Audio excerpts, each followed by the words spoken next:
Welcome back to Norseman Live. We are sorry for the break. We're just dealing with some technical difficulties, but we have now for you a clip that was filmed about 30 minutes ago on Sisendammen. So let's go over to that right now. Down there. Part of the pack is still there. Yeah. So we were actually waiting for some drama, which we didn't get, but there's still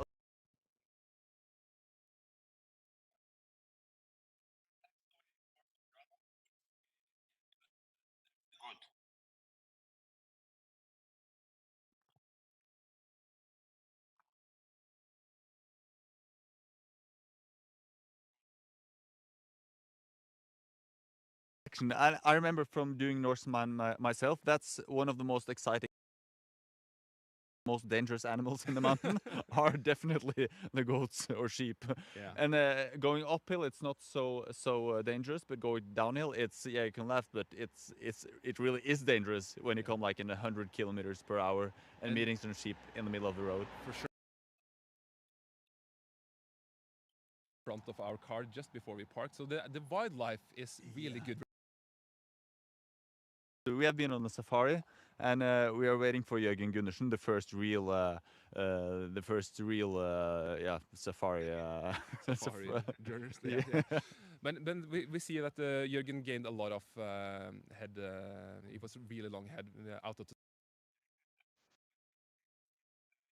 But we see that two Swedes are hunting him down. So it'll be really exciting to see what the standing will be here at Sysendammen, which is around one.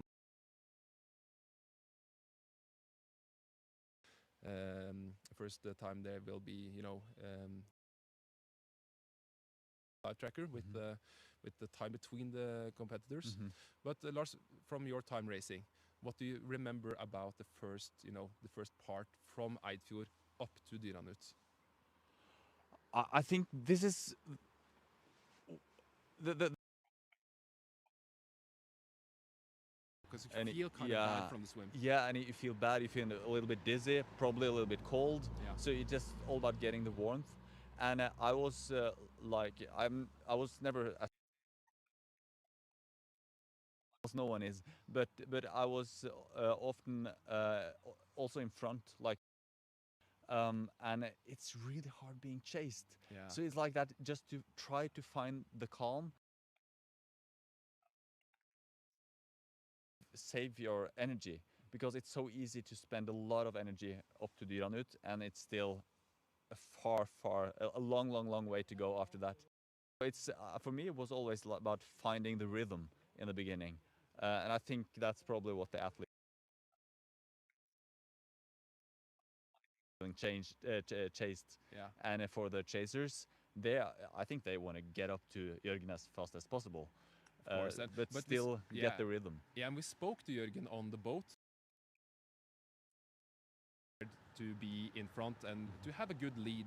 So he told us that he would on his pace, not to get stressed, and of course all the best athletes use power meters.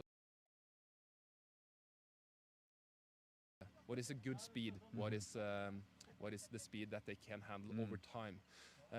We can't see a couple of 100 meters behind maybe. Yeah, he's not far behind now. I think maybe we'll see that he's further behind us than we know. But I also an important part of the first part of the race is finding out how is my shape today. It's that's always exciting because you have they are probably thought what my heart rate's gonna be, but you don't know until you're there. What is it like this day? How does it feel this day? Yeah. And I've had experiences when I start Norseman, and from the first like half an hour and 1 hour on the bike, I feel like I'm not race this year. But that's what's so good about this long distance, that it can turn. It can change. Yeah. So it maybe some athletes will pass Jørgen, and I don't know how he's feeling, but that can change later on the bike. when you tell this, because a lot of athletes they have raced half distances, maybe they have raced like flat distance, lying there for approximately an hour. Some are actually in the water for 2 hours, and it's even though the water temperature weren't that cold, it's 16 degrees. It is still pretty.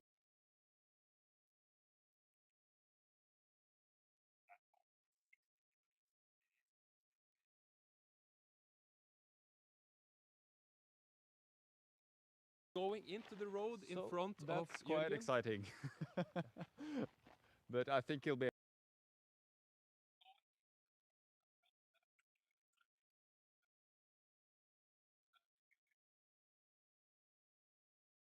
So we'll just have to start our stopwatches to see.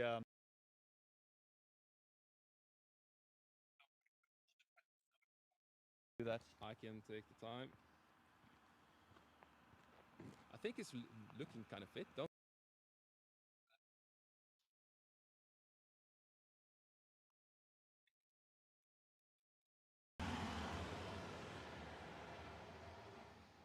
smiling. Yeah, it looks good. Jürgen is smiling.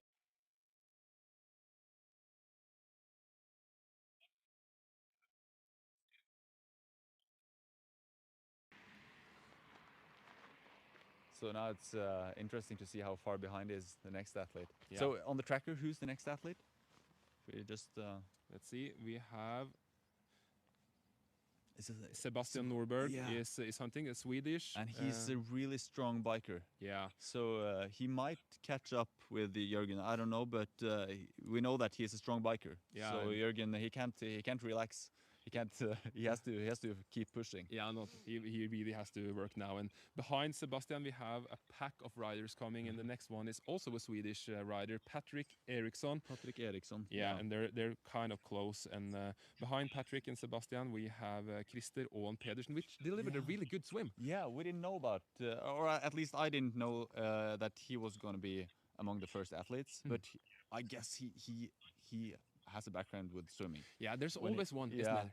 there's always one. Yeah, and of course, if you have a background as a swimmer here at these long distances, because many of the athletes they do train swimming, they do train biking, they do try and train running, and it's hard to be, as good as Jürgen. So most of the best competitors today, they will swim sub 1 hour, but Jürgen is an anomaly. He is one of the guys who swim really, really fast. Yeah. But if you have a swimming background, you will be able to push quite hard. Yeah, you will. Yeah. It's so much technique on swimming. So even though you are not the best trained triathlete, if you have a swimming background, you can still do a very good swim. And I remember when I was active triathlete, I trained with some 15-year-old girls who were really good, and they were lapping me. So they were like they were so much faster. Yeah, and So, technique is it's extremely important with technique in swimming. So there are always some good swimmers coming up early from the water. Yeah. And maybe, I don't know, maybe he is good in the bike and the run as well. But normally they will be catched up quite fast. And as you said earlier, Lars, with the right pacing in the start, and if you have a good swim lap and you really feel that you're ahead, it's kind of easy being a little too hot in the start. Yeah. And be catched up by a lot of athletes. But you never know. It can be one of those dark horses. Yeah. For sure. We have just passed 2 minutes and 40 seconds now. Okay, so It's still a good lead for Yeah. Jürgen. And we're waiting now for Sebastian. Yeah. Which should be here anytime now, Sebastian Norberg. And he didn't break the course record on swim, Jürgen. No, he didn't. Which I was I thought he was going to do that. I was expecting that. Yeah, that was But- a kind of a sure bet, I would say. Yeah. If Unibet had a bet on, I would bet on Jürgen. Yeah. But I think my guess is either that Jürgen took it easy. Yeah. Because he didn't need to push. Yeah, he didn't need to push, and he doesn't want to spend all his energy swimming when he knows that he can just cruise do a slow cruise on the swim. or the conditions were maybe harder than they looked. It might be the tide might be against him. I don't know how that was. Yeah, but when we were on the boat, it was people were talking about that the current were with the swimmers. Yeah. But when we came into shore, people started talking about that they had a head current. Yeah. So and that can be the case with Jürgen. But as you said, we saw him the last approximately 400 meters of the swim, and he was looking extremely relaxed. But the thing is, as you mentioned, technique is extremely important here, and Jürgen is one of the best swimmers in the triathlon scene in the world, basically. So when he is swimming and looking effortlessly, it will still be pretty fast. Yeah. So it's hard to tell with Jürgen if he really is going for it or if he's taking it slow. Yeah, it is. I think it always is with good swimmers. It's really hard to tell. Are you pushing it now, or why do you seem so relaxed? Yeah. But he really seemed relaxed. We are at 4 minutes and 30 seconds now, so there's still a really good lead, and the pack of goats has been kind of regulated by the race marshal here, Øystein. So, Øystein? Yes. Hi. How's the day been for the race marshals so far? It's kind of early, of course, but have you seen anything yet? No, nothing to report except for the goats down there. So it's going nice conditions. Seems that fast swim today.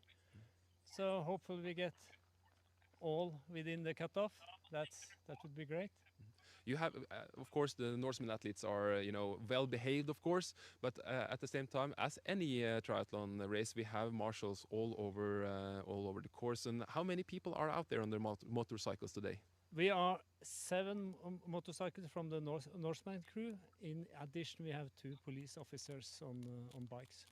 And as we have said numerously times now, safety is one of the main priorities of this race, and you're doing as much as you can, of course, to keep the athletes safe.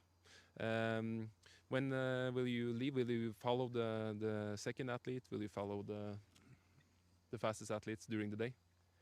Yeah, no, it seems that I will probably follow the first 5 to 10 athletes, cover those. Yeah. And then we'll see how the gap will be. Maybe I will just, if number 1 is far ahead, then I just let him go, and then I focus on the more on the chasers behind coming up.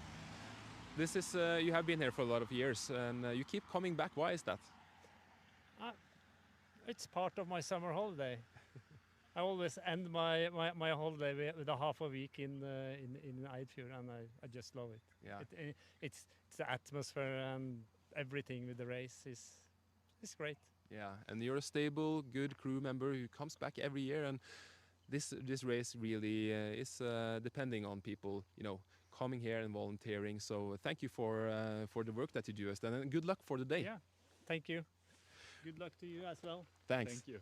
We are closing up now at 7 minutes. Yeah, and he is right behind you now. So I don't remember the gap when they exited the water. I don't think It must be more than 3 minutes, of course, but because he has gained a little bit on Jürgen, as yeah, because Patrick, he didn't exit. I think he was over the hour exiting the water. Was it was a good. So he has closed the gap a little bit. He has. We're talking about 7-8 minutes. Yeah. Maybe. So that's a good. That's really that's a strong biking from Patrick. It's always hard to tell when you don't can compare them real time, but I think that we can say that Patrick has a little bit more punch on the bike now as he passes us. Yeah. And he's smiling, he's looking great, and but it's not he's not looking stressed. He's looking controlled. Yeah, I think that seemed really controlled. So yeah, if he keeps that speed, he will catch up Jürgen. Yeah, I guess that it won't take that much time. And now the next Swedish rider will be right behind.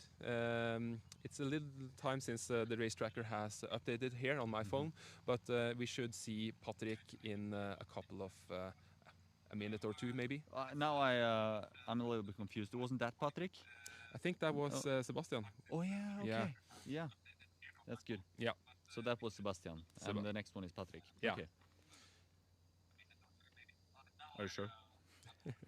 never can be. It's hard to know. Sebastian Nordberg. Yes. Yeah. Yes. Okay. Yeah.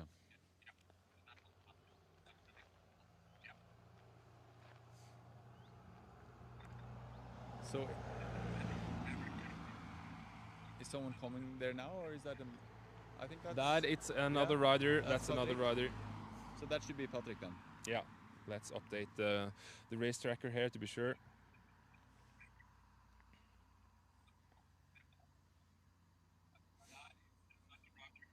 Jürgen, of course, in the lead. Sebastian Norberg chasing behind.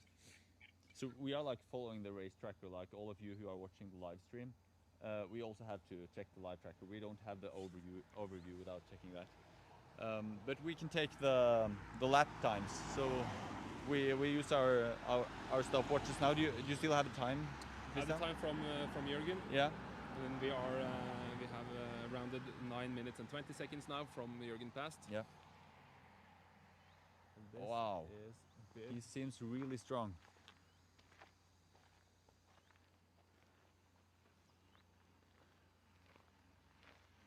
Start number 23.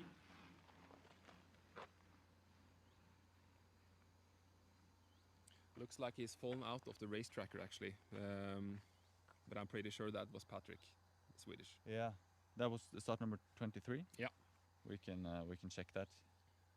You have the the start list there. But he looked really strong on the bike. I mean that was some punch he got there. I'm curious if he can hold that the whole race. Yeah, because that looked really, yeah, he was pushing. He was pushing high powers there, I think. That was Patrick. Yeah, that was Patrick. Yeah. So we have two Swedish now hunting down Jürgen, and Jürgen was looking relaxed. He smiled, but the two Swedish are looking a little more strong on the bike now, for sure. Yeah. And as you said, that was high punch. He's now standing on the bike and is hammering on that bike. Yeah. He's really chasing Sebastian and Jürgen down. But I'm wondering, can they keep that speed? Yeah, is it sustainable? Is it sustainable? That's the question. Maybe it is. As we have talked about, you know, some people actually feel quite good, and I remember the days that I did race myself, uphills being a strong part of the game. So for me, it was really important to to hold back, because I wanted to stand as Patrick did the whole way up to the Dyranut. But at some point of the race, the bill will come. You have to pay the bill. And for so long races, Flora, she said it, this race is all about knowing the pace that you can keep over the whole race. Yeah. So it's not. I remember one year when we were competing against each other when we raced Norseman a couple of some years ago. Yeah. And one year you passed me on the bike up to Dyranut, and you were like standing like Patrick did now. Yeah. It was you seemed so strong, and I was thinking, wow, why? Because I normally beat you, but that year I thought, okay, he's gonna beat me. And you even asked me a dilemma while passing. Yeah. Which I still remember. Would you, if you could choose, would you have a penis as a nose or a nose as a penis? Yeah. Do you remember what you chose? No, I wasn't able to answer. I thought a lot about it. So actually it's a hard dilemma. So I still don't know, but I wasn't able to answer. But and you just passed me. Yeah. And later on, I caught you up, and I beat you that day. Yeah. So I thought that was like you being very strong going uphill, but keeping the pace for 180 kilometers, that wasn't your strong. Not at all. Yeah. So even when we train together, you're always faster uphill. But when it's about going long distances, I normally beat you. Yeah, and that's the thing. People really think of Norseman as a really hilly extreme triathlon, and for sure it is. But Norseman is also an aero race. The bike course is really important to be aerodynamic, and we've seen a change these last years from people racing specially built aero bikes with time trial cockpits, normal road bikes where weight was really important. To today, when we saw in the transition one, a lot of time trial bikes, almost just time trial bikes, and people ride with deep rims, and a lot of the best, also the female athletes, ride with disc wheels now, and that wasn't something that anyone did before, like 10 years ago. I remember when now we have another one. But about so who's that? That, I guess that will be Christer Owen Pedersen. Christer Owen Pedersen. That's the guy we talked about who was fast on the swim. Yeah, I think. And I remember when back in the days when we raced, like 2017 and 2018 was my last time. In 2017, I was one of the only one having disc wheel, Yeah. and now almost everyone has. But So we'll see. And Patrick, when we talk about it now, actually Yeah. we see a road bike here. We see a road bike, Yeah. a normal road bike with clip-on aero bars. We see kind of shallow rims, and it's start bib 202, looking strong. He is riding from Trondheim Triathlon Club. Was that correct? Yeah, I think so. And Yeah. it is Christer Aaen Petersen Christer Aaen Pedersen. with a really strong swim here. He's looking strong on the bike for sure, but compared to Sebastian and Patrick, a little less punch maybe. Maybe, yeah. Mm. But who knows? Maybe that's more sustainable. Yeah, We'll see. in the end. I guess that may be a wrap from Sysendammen. Yeah. And we just got a visit from a goat down here. Maybe that's our cue to get ahead and go up to Dyranut. And get some breakfast. And get some breakfast Yeah. before we will follow the first female athletes up on Dyranut. And it will be really interesting to see which athlete will be the first of the women. Yeah, I'm really curious about that. Yeah. So from Sysendammen, this is Lars Christian Wold and Christian Ole.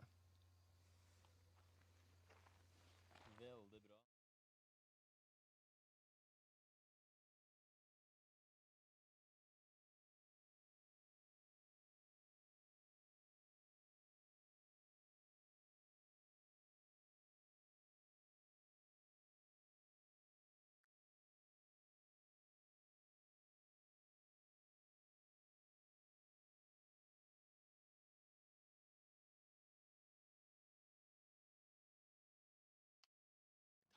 Theisig.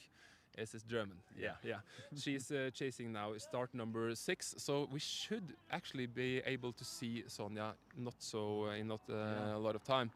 You see now some of the male athletes passing. An athlete now from Team Argon 18 Solaris, which is Solaris is the main sponsor of this event and has a lot of riders. Henrik was his name. Henrik, and cool thing about Solaris as a sponsor, every of the athletes on the Solaris team, they actually commit to raise funds for the Norwegian Cancer Foundation, which is a really cool thing. So besides, it's good branding for the brand Solaris to be here, of course, but as well they get to do some good also for charity. A really cool thing. That was Christian Østli coming from Rælingen, coming right out of Oslo, passing now at a decent position. You know him? Yeah, I know him from earlier mountain bike rider who's converted to a triathlon, as many has done before him. Strong. He looks strong. Yeah. You see, there are so many disc wheels here. As you mentioned earlier, some years ago, there were only a few disc wheels. Now, you see so many disc wheels. Even though the athletes passing now, at least the male athletes, are not. Most of them I think are not competing for the top 3 positions. No, for sure. So that's. But it's a game of marginal gains for many of these people. They have trained so much, they have done all the preparations that they can do, and of course, if they really feel dedicated to it, it makes sense to have the fastest bike, to have deep rims, to have disc wheels, and of course the helmets and every piece of equipment that they can use to shave off seconds when they are fighting over Hardangervidda. And as we mentioned earlier, the Hardangervidda is all about being aerodynamic. Yeah, and it actually makes a big difference from being really aerodynamic to not being it. It's all from the disc wheels are really important, or high profile wheels. I mean, you can go really fast without a disc wheel, but and the position on your bike, how good is your position? That can be the difference about. I think it's about 30 or 40% more drag from sitting right up. The first time I was doing Norseman, I sat upright like this, and I saw the other athletes in the time trial bars just passing me so much faster, and I thought, how strong are they? How is it possible? And after that, I read about aerodynamics and how you can actually gain a lot of speed being more aero, and it really makes a big difference. Yeah, for sure. And when you know the speeds that these athletes are going at, normally over Hardangervidda they will be able the best ones to push like 40, 45, 50 kilometers per hour on the flats, and yeah, especially when they have headwinds, the aerodynamic savings will be enormous. And for you have know about power meters, you can see it really good on a power meter, and we can speak about like 40, 50, 60 wattage saved off if you have the helmet, if you have the wheels, and of course the position on the bike. Position is probably the most important, along with the aero bars. Yeah. Because like sitting on a normal road bike compared to aero position is a huge difference. Yeah. And after that you can also have the wheels and smaller gains like even socks is more aero than just bare skin. Yeah. So I think it was last year's winner of the Ironman World Championship. He's actually spent 30 seconds or 1 minute, a lot of time putting on high socks going up to the knee, which it looked really stupid, but I'm sure he had done his math, and he knew that he was going to gain that. Passing now is Peter Gardner from Great Britain, which means that we only have a couple of riders now between us and the chasers. And the chasers for the female, basically for the podium now, fighting to enter the podium, is start bib 2, Kaja Bergwitz Larsen, and straight behind her is Sonja Theisig. Yeah, perfect. From Germany. Yeah. So it will be really close. Yeah. Yeah, for sure. That's so much fun. I love when it's it's so long distance, and so much can happen on this distance. Yeah. So I mean, it can be exciting for a real long time. We see the riders now actually coming up, and I guess that we may actually have the female riders among them. It's not unlikely. We have 2 riders there. We should actually follow now. We're looking for start number 2 and 6. And there are many cars here.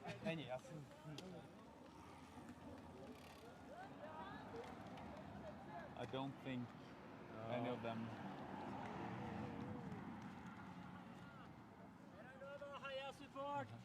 Oh, there's a lot of male athletes passing now.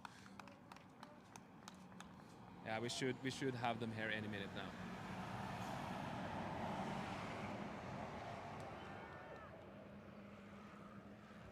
That was start number 102, Sondre Lernes Hansen, which is, when we look at the race tracker, he is the last athlete who will pass before we see Kaja and Sonja. Yeah. And you still have your timer going, so the timer is going. You know the gap. About 14 minutes now from Laura past us here. It's a good gap, Lars. It's a good gap, but so much can happen on the run. Yeah. Even though that gap gets up to 20 minutes, so much can happen on the run, and when you come to Zombie Hill, that also can change the race. Yeah. So it will be a tight race, I guess. Yeah, it can be a really tight race, even though we see some minutes now. Yeah, and I think it's one of the hardest fields for the female athletes to win that we may ever have seen here in that Norseman. The level is really high. Yeah, it's really high. Yeah. We have professional athletes who has trained a lot for this event. And we see now athletes closing up here at Dyranut. There may be some faults here on the race trackers, makes it possible for us to. But it is start number 6. That's Sonja Theisig. And she's getting some new energy drink from her husband Thomas, if I remember correctly. One male athlete in between here, and 2 more athletes closing up at Dyranut now. We will. I guess one of them will be Kaja. Yeah. Yeah, one of the first Norwegian female to pass here at Dyranut. So how far behind was Sonja? About 14 minutes. Yeah. And there we have start bib number 2. That's Kaja. Kaja Bergwitz Larsen from Team Surpass, passing here, receiving a new bottle and an energy gel. Yeah. And it's really important to start eating quite early. And Lars, does a lot of people do a lot of people sin when it comes to this? Do they forget to eat early in the race? Yeah, I think so. You feel so nervous in the beginning. So and it's so early in the morning. You actually I think many of the athletes don't actually want anything the first hours of the race. So you actually have to like push it down. You have to force yourself. Soldier through it. Yeah. Because if not, you're gonna pay for it later. Yeah. It's hard to try to catch up the energy you didn't take in the first hours of the race, and you don't get any energy during the swim. So it's really important to like take a lot of energy in the beginning of the bike. And also the bike is where it's easier to get energy than on the run. Yeah. Your stomach is not further in the race. It's harder for your stomach to take in all the energy. So you should actually, in the beginning of the race, it's really important to actually take a lot of energy. And a lot of the athletes here are riding basically at limit. So they really don't want more food. But it's as you say, extremely important to be able to still keep eating even though you don't want to. Well, we have covered the first female athletes here at Dyranut. I think we'll jump into the car and head over to Geilo, which is the next point at 90 kilometers into the bike race. So that's halfway through the bike race. Yeah. So to sum it up, Laura is still in the lead with a solid lead. Yeah. 6 minutes. 6 minutes, but it will be a close race for sure. And the athletes behind are really giving it all to catch up with Laura in front. Kjørselen noenlunde fri, for trafikken skal rett inn her. English. The traffic is coming in the cars, so please not in the road. I think they just want to do the live interview when he's passing. Yeah, I see, but it's a invitation. Okay, we are live, so ready to go. Welcome back to Norseman Live. You join us at Dyranut. So we're just about to see Jorgen Gundersen from the Norwegian team go past us here, our leader on this course. Our first bike, first out of the swim this morning. He's just about to come past. His wife, Stina, is there holding the Norwegian flag and cheering him on as well. And you can see one of his support team racing behind him too. So probably picking up some nutrition. And there he goes. And the leading Norseman 2024. He's been going on the bike for roughly an hour and 35 minutes. And he's reached the checkpoint here at Dyranut. He's looking facial expressions on the way past. It was such a short glimpse, but he looked really good. We're going to see if his wife Stina has a few words for Norseman Live, so I'll get her to come say hey. Hi. How's your day been going? Nervous, but apart very well. I think he's looking very nicely, so yeah, very excited to be here. Yeah, and he looked like he had a great swim this morning in the water. Yeah, swimming is his strength, and he was a bit and I'm very glad he was as well. So yeah, he is looking very strong. Yeah, and super strong so far. Yeah, I don't know, I guess will catch up with him, and then I'm nervous also for the run. I've heard this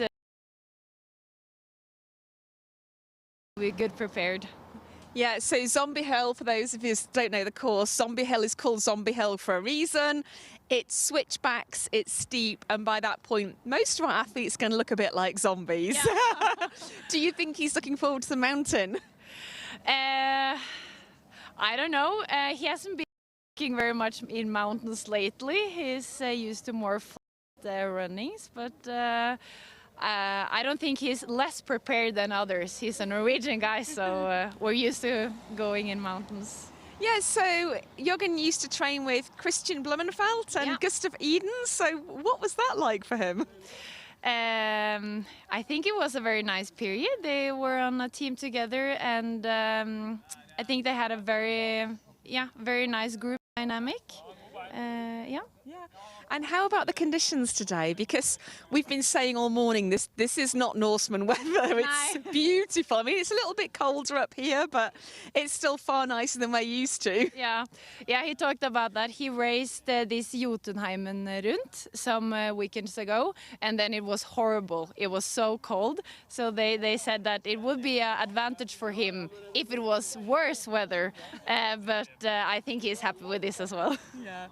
Great. Well, thank you ever so much, Stina. We're going to let you get off because I'm sure you want to carry on and catch Jørgen later in the race. But thank you for speaking to us, and we'll see you later. Thank you. So that was Stina, who is our race leader, Jørgen Gundersen's wife, out here to support him. As are probably many of his family and friends. And at Norseman, we always say you can't do it alone. At this race, you have to have support with you. So you have to have at least one, preferably two people who will look after you during the race, who will do part of the run with you as well.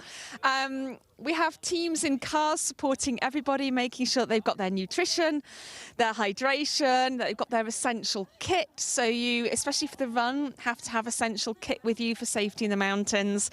So there's a lot to think about for these support crews. But in these early stages of the race, they're just cheering on their athletes, checking they're okay, checking they're settling into this bike leg. So we have quite a gap now, I believe, until our next cyclists come through. So we're going to leave you for now. We're Norseman Live. I'm Helen, and we'll be back with you later today.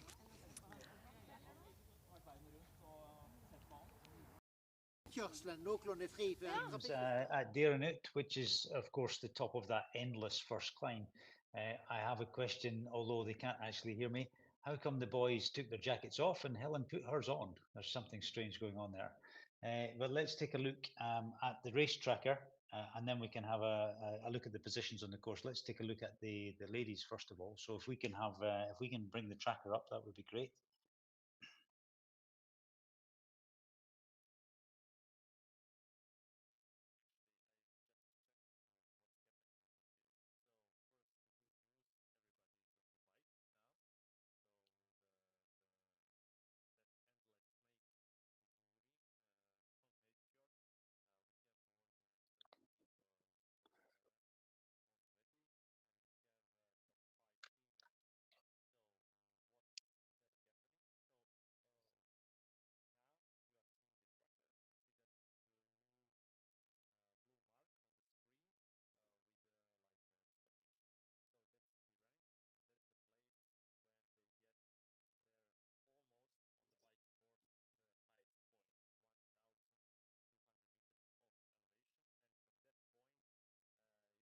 All the way down, but it's just a race is much faster because there are some kind of rolling hills for the next at least 50 55 kilometers. So race will now be moving though. So you take over, say about top male and top female. The front end, Igor, because the race between the women is quite close between Laura Zimmerman and Claire Weller. Claire Weller is the winner of Keltman, our race in Scotland. So that's nice to see that a couple of non-Norwegians at the front of the field there.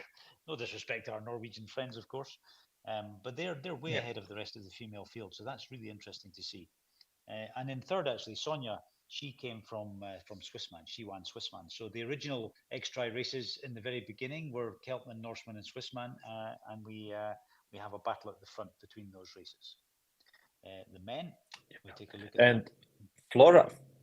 Flora is now on the 10th place, but you just don't underestimate her capabilities. So she always said, okay, it's not the short race, it's the long race, and you need to keep on that pace. We are on the third hour, 3 hours, 30 minutes from the race starts, but we have a lot more to go. So I would knows this course possibly very think well.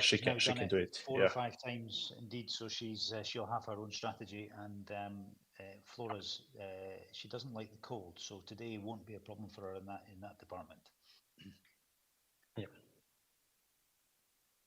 at the front of the men's race, as you saw out in the field, Jürgen is still in the lead, with Sebastian and Patrick, the Swedish boys, chasing him down, and Christer in fourth. So those positions haven't changed recently, and that's a pretty strong fight. Julio, we can't see how far behind Julio is now. Not too far. Fifth place. Yeah. Yeah, I mean, in terms of distance on the course, so he's a couple of K behind Jürgen. So yeah, still plenty to play for, because, as Igor said, it's an enormous race, and there's still lots and lots of time out on the course. Well, actually, it's 18 kilometers between Julio and Jürgen. It looks like a small gap, but 18 kilometers. So Julio is now on 61K covered, including swim, and 79 for Jürgen. So it's a huge gap now.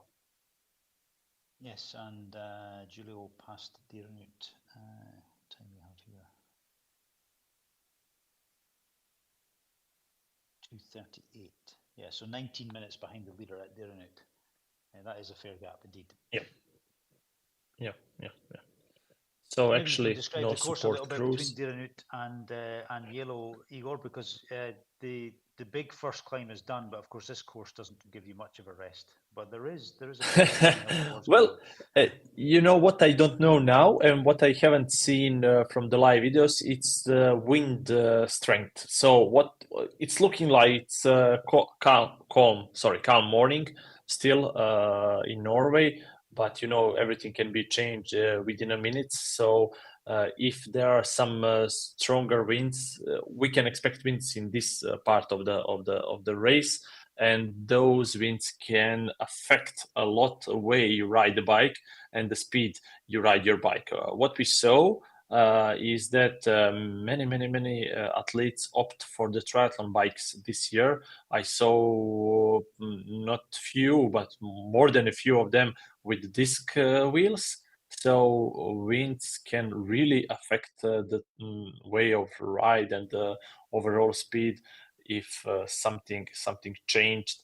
And trust us, this is more than 1,000 meter of elevation. This is on the mountain plateau, a lot of lakes, a lot of different weather patterns. So something can really happen soon and change and affect at least top 10 of the males. So right now, as I told before, is about like a rolling hills. You can gain a lot of speed going down. There are some small uphills, but we do not expect anything bigger before kilometer 95, and then we have 4 shorter but so easy climbs, and then at the end, the last 30 kilometers will go really fast with the downhill.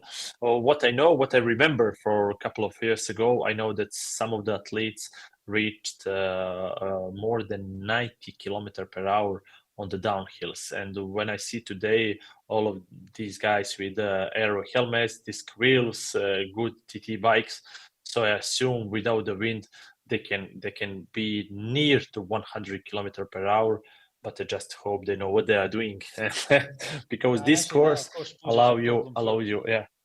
It poses a problem for the supporters slightly, because the maximum speed the cars can do on Norway's roads up here is 60. Good luck to catch the athletes. Yeah, true. But so next support, I think we can expect around 100 kilometer mark. So support vehicles, I would opt for that strategy. So first strategy on kilometer 20, the last one.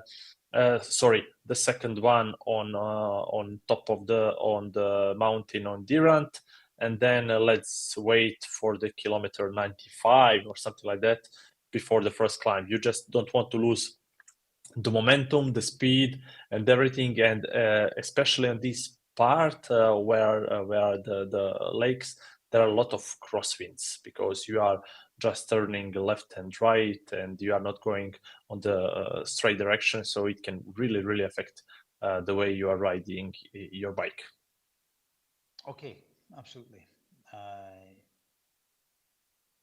Okay, I'm just reading some instructions. I think are we back in the studio now? So perhaps they can see us rather than the map for the moment. Igor, they get to see our handsome faces. Yep.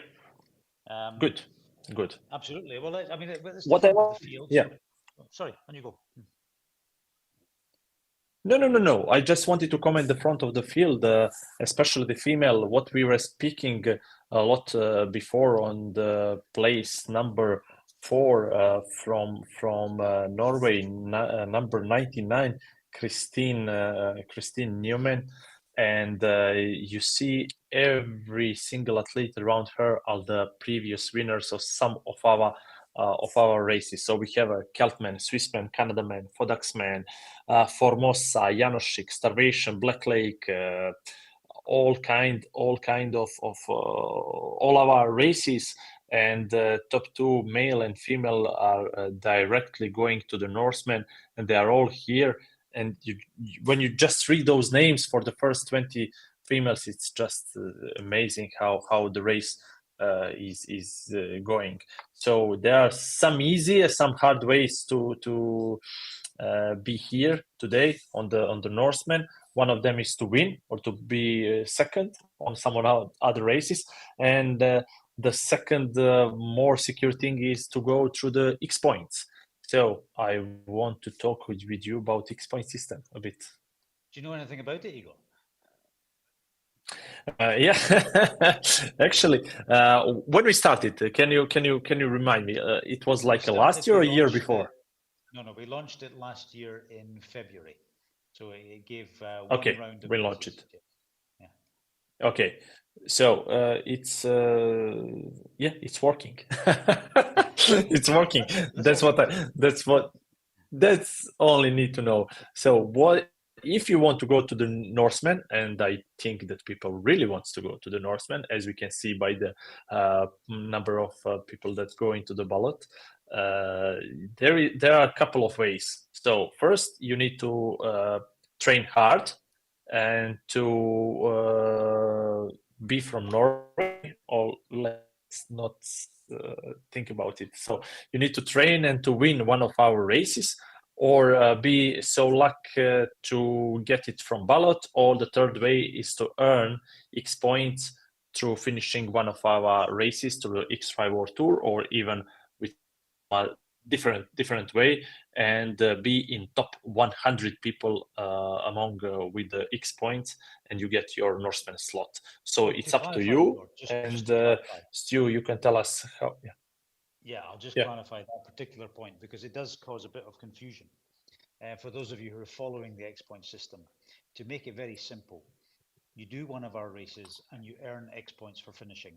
Different races have different numbers of X points for finishing, depending on the size of the race. So our smaller races award you with more points because we want to encourage you to go and experience these small races and to increase the field.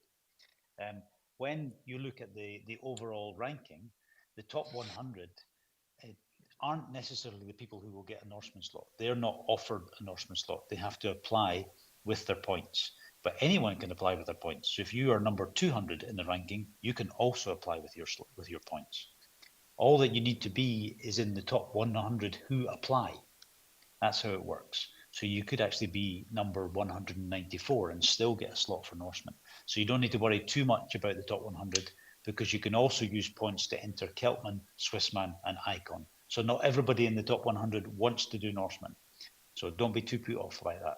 It's actually a very, very good system. Okay. And this year, just to finish this year, the number required was only 228. And how many points you get when you finish? Black Lake, I've never heard of it. Is that Macedonia? So, is it North Macedonia? Yeah. So the if you finish one of the races within the X5 World Tour that didn't sold out, so one of the, let's say, smaller races with a smaller number of athletes, you can get 200 X points. So you only need like 28 more, and 28 you can earn within Mike's. We will need more than that this year. Yeah. But last year we're speaking about last year. Yeah.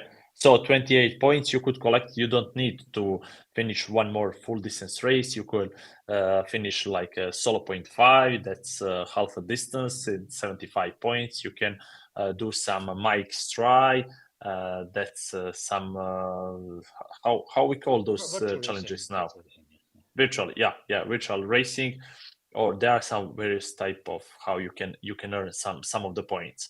So it's not lost if you are still want to go to the Norseman next year. We don't know how many people, how many points you will need, how many people will apply for the points. But what we really encourage you is to sign up for the X points, start collecting. Maybe not this year, but for the next year, you could have enough, because it will be more and more difficult to enter through ballot every year. And of course, when you use your X points, you lose the points, so you need to work all over again. So if you are on the 200 place this year, that doesn't mean you will be the next year. You are going up when some people spend their points. And Norseman is not the only race that you can apply with the X points. There are always also Keltman, Swissman, Icon, right? That you can apply the X points. Yes, that is absolutely correct. Yeah. Yeah, and all of those races had applicants for X points this year, so they were all used. Sorry, I'm reading my screen at the same time, and it's above me, so it looks. I'm not looking to pray. I'm just reading a screen that's above my head. So. Good. So, do you know if we have something else for the live?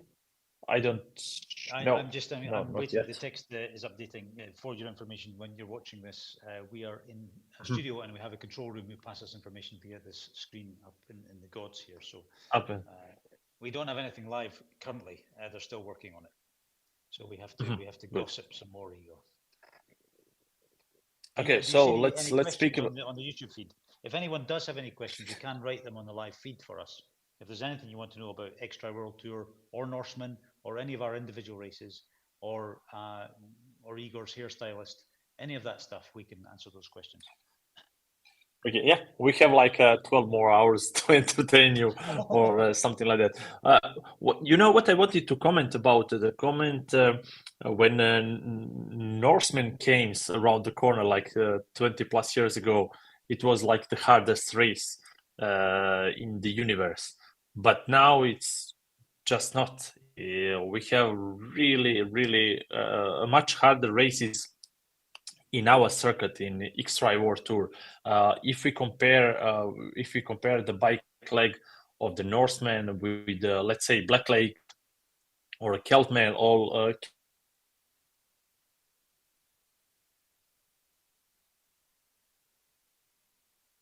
we seem to have lost Igor's feed at the moment. Let's see if we can refresh that. Or maybe the Norseman cut him off for saying it's not the hardest race. We lost you, Igor. Sorry. Yeah, you lost me. Okay. Unfortunately, you crossed over the holy line where you said the Norseman is not the hardest race, so the feed got cut. The sensors got hold of you. The feed, no, it's automatically. Maybe the Harek or somebody who is in charge just switch my. Yeah, it's not anymore. Yeah, it's not anymore. I mean, there are harder races, but this one is iconic. I mean, this is where start everything, and it should stay like this. But where is the limit? At what point is the limit where we need to stop and say, okay, this is hard enough. No need to push over the boundaries, because when we created the Black Lake, we could create it, and for the first year we created harder race, and then let's say, okay, this is too much. This is too much for the people. Let's give it a break. Let's not put this hard race on the course. We don't need to not to kill somebody, but you don't need to mentally be that ready to finish. It's quite simple, Igor. I think we want these races to be hard and extreme. That's the point. But we also want people to be able to finish them. There's really no point in coming if they can't finish the race. So it needs to be attainable, achievable, whatever you want to say. But at the same time, incredibly hard.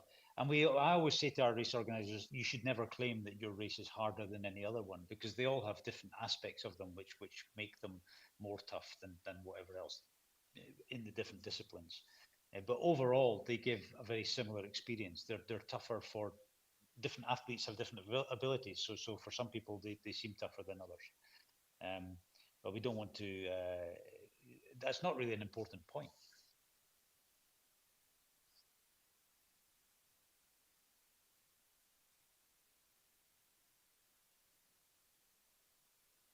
Okay, are you back with us, Igor?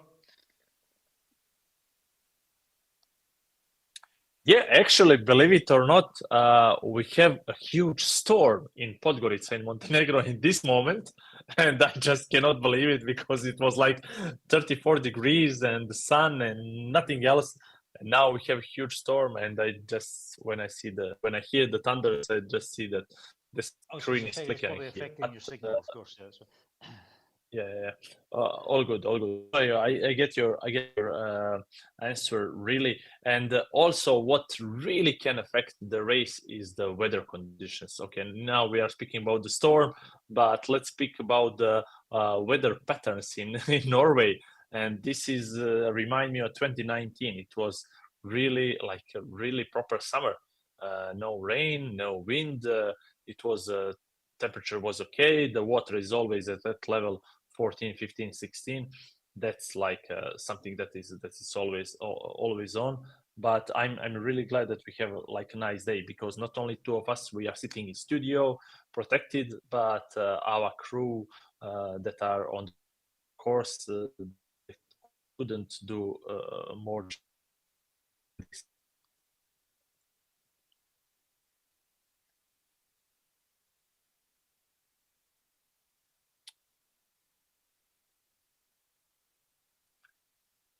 So, what about the weather in Norway the previous years? Yeah, absolutely. It's as you say, in 2019 it was warm and sunny, but 2 years ago on Aerodynamics, which is where the teams have just been transmitting from, it was -2. It was -2 and it was foggy, and I mean really foggy. You couldn't see more than 10 or 15 meters in front of you. So it was really proper winter. When we stopped up there to with the film team and got out of the car, it's like it's December again. And of course, for us as support, it's not such a big deal. We just put on more clothes. But for the athletes, they would not be expecting that. And of course, that's early on in the race, so they're still wet. They haven't had time to dry off on the bike at all yet. And that year we saw some drop out. And actually, Flora had a really difficult time that year. As far as I remember, she did finish, but she didn't finish in a happy place, because she had to stop for so long to try and warm up on the bike. She was freezing, absolutely freezing. So the conditions can vary massively from year to year, and also from mile to mile on the course. It's a mountainous region, so it can change. Today is nice. Often it is not nice. Yeah. Now let's just wait to the end of the day. You know, we are now. What time it is? It's 8:30 in the morning. We still have a long day ahead of us. You know, we are going up to the mountain, northern and northern, and higher. So everything can change in a second. So speaking about changes, any changes on the tracker? Do you know? Did you check anything? Not since we've been speaking, Igor, but we can have a quick I mean, yeah. I mean, in this moment of the race, I don't expect much changes really, because everybody is going really fast. It's most downhill, so there will be not many people. Okay, Flora is now number 8. What that I can see that, and on top 5, male and female, everything is the same still. Okay. I just ask you to hold the fort for a moment, Igor. I need to fix our text system is down. So let me go and fix this. I'll have to leave my post. Okay. And we have Jorgen on the checkpoint 2. Gileo, he is now on the mark 95 kilometers from start of the race. So that means 91st kilometer on the bike course, and he's starting with the first, just a second, sorry, the second hill, and that's, yeah, that hill has average of 8 degrees. It's not that long. It started from kilometer 89 until 92, so it's around 3 kilometers long, but with 8 percentage degree. So that's not bad, but we have like 3 similar, and the fourth one is a bit longer, from kilometer 133 to 148, so 15 kilometer. Average is going around 6%. That's not bad.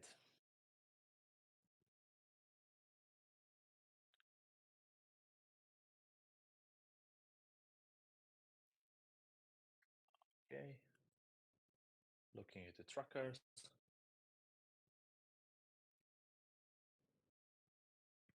Crew from the said there is a lot of traffic, of course. As we mentioned before, 260 athletes, 260 support cars, plus the organizers, marshals. So we have around 540 vehicles on the road. It's within the 50-60 kilometers, so it's a huge traffic along the course, and it's not that easy, and it's not to move around and to record properly, but we are expecting really soon some live.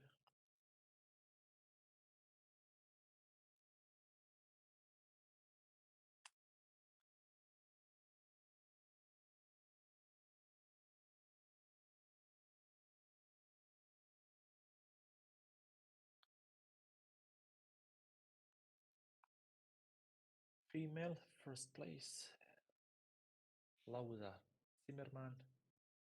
Yeah, she's on kilometer 68. I don't have the remote. Well, yeah.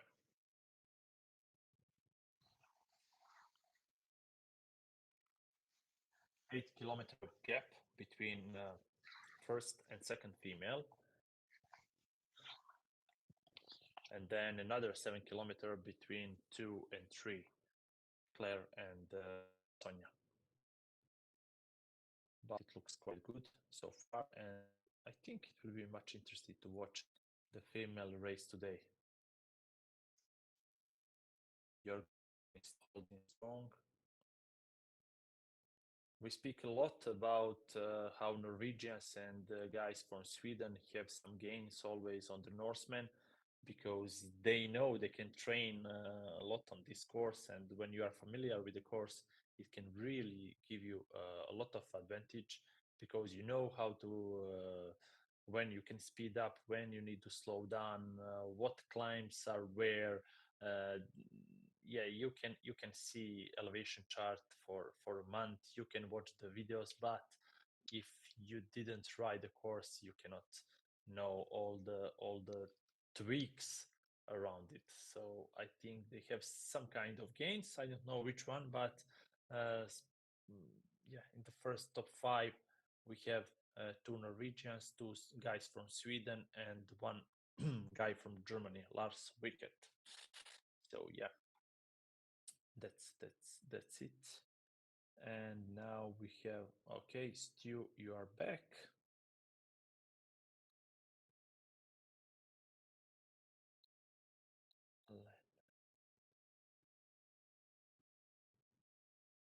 Yeah, that's cool. That's cool. It's much better. But we have Sebastian. Sebastian is almost to the, like, let's call it checkpoint 2, Gale. How we call this? So can we call it checkpoint? Yeah, yeah, yeah. Gale, okay. Gale, yeah. But just before the yeah, I just tell about this is like a second climb, but it's not that long. It's like a couple of kilometers. but then we have 3 more before the T2. What I can see on the live chat is people are cheering up for their own athletes. So I can see what Taiwan, they have plenty of supporters, and a lot of people, and a lot of people are actually coming from that country to the Norseman. I know how they are in passionate about this sport and especially this race. But yeah, what I can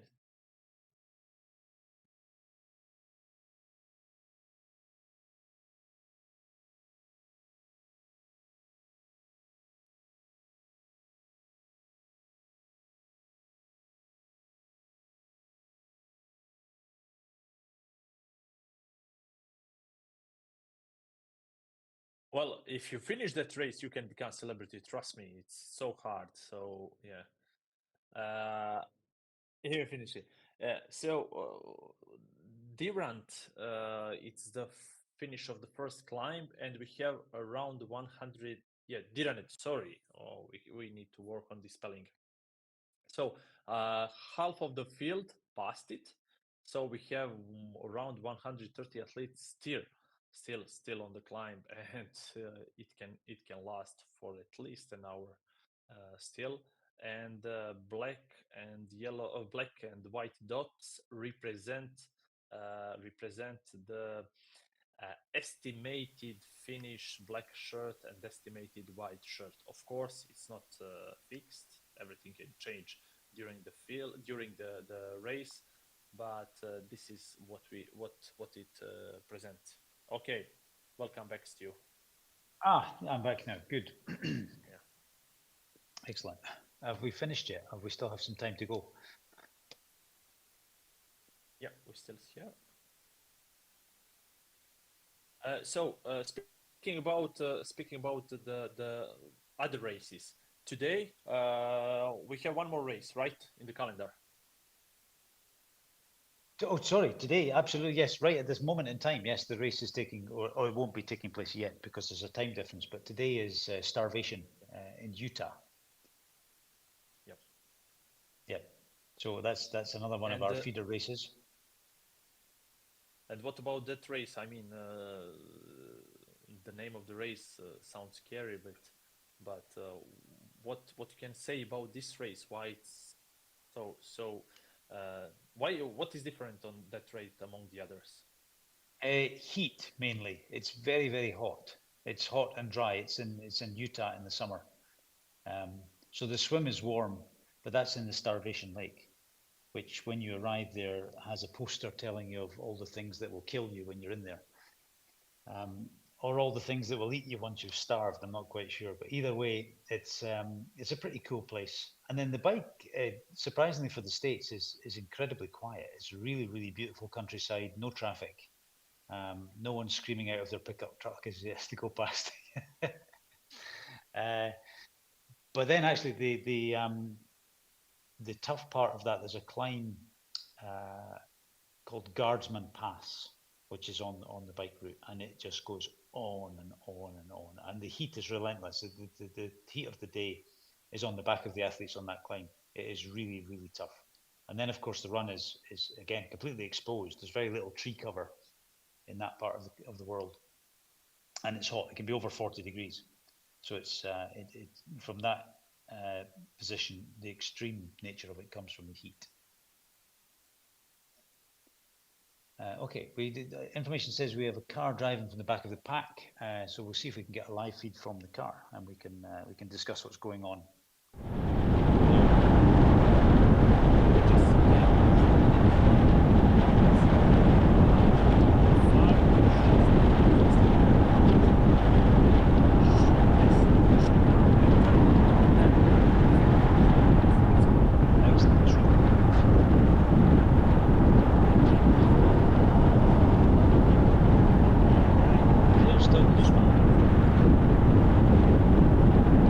Okay, we have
Let's test to see if this audio is coming over the feed now, Igor. We'll just give it a moment to test.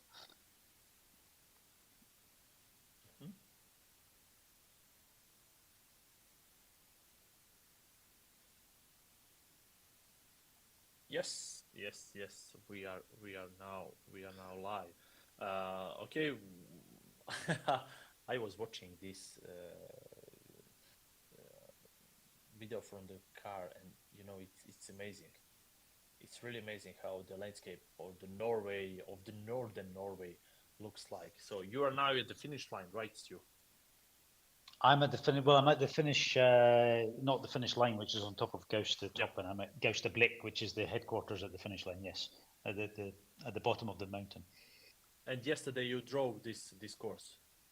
Yesterday I drove from Eidfjord. Last night, yes, late last night when the sun was going down, and honestly, it was the most incredible evening. Really, really, the scenery is crazy, and I've seen a lot of nice scenery. Yeah, yeah. I assume what we saw in these 2 minutes, I saw one athlete with mechanical. So what are the rules? Who can help you if you have Well, actually, some problem yeah, in the way? it's a good point. I mean, obviously your support crew are there for you, so they may have already passed you, in which point you should call them and get them to come back. But it's not against the rules. And I say this based on our entire series, but if Norsemen have changed it themselves, then I apologize if this is wrong. But you are allowed to receive assistance from another support crew, because this is all about helping people. It's all about making sure we get to the end of the race. So if somebody needs to borrow a pump or perhaps a spare tube or whatever, then that can be helped from another crew. Likewise, if they needed extra food or water, then they could beg as for someone going past. Yeah, and what I saw also, let me just check. I saw today one really a Norseman forum. I saw the post this morning that supporter of athlete with the number 256 just couldn't start the car. All error messages, stuck in T1, and just begging and calling for assistance to all other supporters to help athlete number 256 with some food or water along the way, because they don't know at what time they can reach, or they will turn on the car. They are just stuck. No way the athlete can finish the race without supporters. So I really hope that they will get some kind of support along the way. Yeah, I think they'll find the solution. And actually, I know that's Barry Middleton's support. I saw that message this morning. Barry Middleton is actually a real veteran of X-Tri racing, and actually he's one of our best advocates for the X-Point system, because Barry has done almost all of our races all around the world for the last 10 years, but had always tried to get into Norseman, had entered the ballot every single year, and he's been to Canada, he's been to Patagonia, he's been to Slovakia, he's been everywhere, but still try. He couldn't get into the Norseman until we produced the X-Point system. And then Barry, having had historic races to collect his startup points from, all of which is explained on our website, if it sounds complicated, he immediately got into the Norseman on the first try with X-Points. So hopefully they're able to solve that problem, because he's been waiting a long time to get here. Let me check.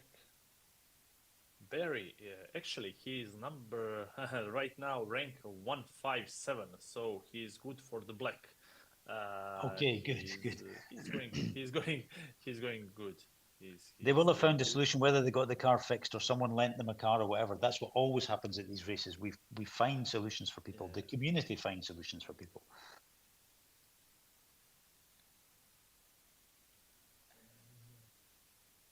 Yeah. Okay. What I can see from our from our small group, our team, our camera guys are trying to catch the Jorgen Gundersen. So they are driving really fast. What you said, it can be a really problem, because particularly for the first guy, it's really good on descents. And I know, having been with the live teams before, that it's the second climb. Yeah, I haven't been with the live teams before here. It's actually, you wouldn't think it would be a challenge, but it's a real challenge to get to T2 before the athletes do. Now, in a car and a bicycle across 180k, you'd think the car would win, but it's not true. Yeah, he just finished the second climb. I don't know, I somehow divided this bike course on the 5 climbs different. Yeah. So he finished the second one. So third and fourth are almost the same as the second. Not too long, 3-4k with average of 6 percentage incline. But the last climb is around 15 kilometers. 15 kilometers long, and yeah, it's a bit tougher. But after that, it's just way down to the T2. But we will see. So they need to be in T2 before he starts descending. If they Oh, absolutely, because the descent into T2 is, I can't remember the distance, but it just goes on and on and on. Maybe you can remember. Yeah, it is. It is. Yeah. It is 150. I think 30 Ks. Okay, we get penalty for that guy, Igor. Sorry to interrupt. That guy gets a penalty for parking so badly. We need to go back and take his number. We can give him a penalty. Did you get the number? Did you get the number? No, it was the screen pixelated as it went past. So lucky him. So there are some rules we don't want to talk about a lot, but you need to be with all 4 wheels outside of the road, just because you saw what happened. Because somebody in some countries, this is like a regular parking. In our Montenegro, places, it's not. Yeah. Oh, a guy on the way to France there. This is looking really. Now you see, for those who don't live in Norway, what you're seeing at the moment are snow poles. Now we have snow poles in many countries, but usually they're a meter or 2 high. These things are enormous, because actually on the Hardangervidda in winter, they can have meters and meters of snow. So that's why the snow poles are so huge. And they don't remove them through the summer. No, they're there all the time. You never know. Yeah. You never know. That's true. Yeah. Snow. They're there for the July snowfall. Can you know what kilometer is this? What we are seeing? Can you recognize something? I don't know. The Hardangervidda is a huge plateau, so I can't tell you exactly where we are at the moment. Yeah.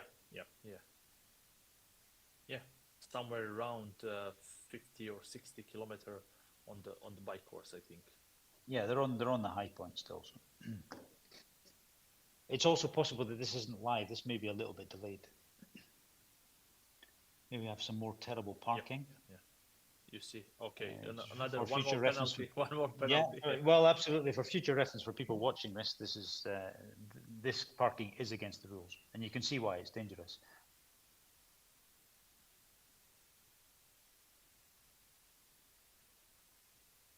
So we're catching some more athletes here. Unfortunately for us, the resolution is not high enough to tell who these athletes are, or we could give you a position on the course. If we can catch the number, we'll let you know exactly where we are. Okay. Okay, I've been told that this is live, and we're approaching Diranut. So we're not actually up on the top of the plateau yet. We're still climbing. Oh, so those are all athletes that we see are for the white shirt now. Yes, these are athletes at the back of the pack, according to our text feed here. Yeah.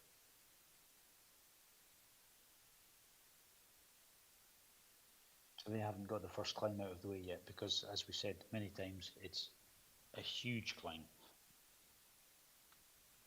Laura is now 9th place overall.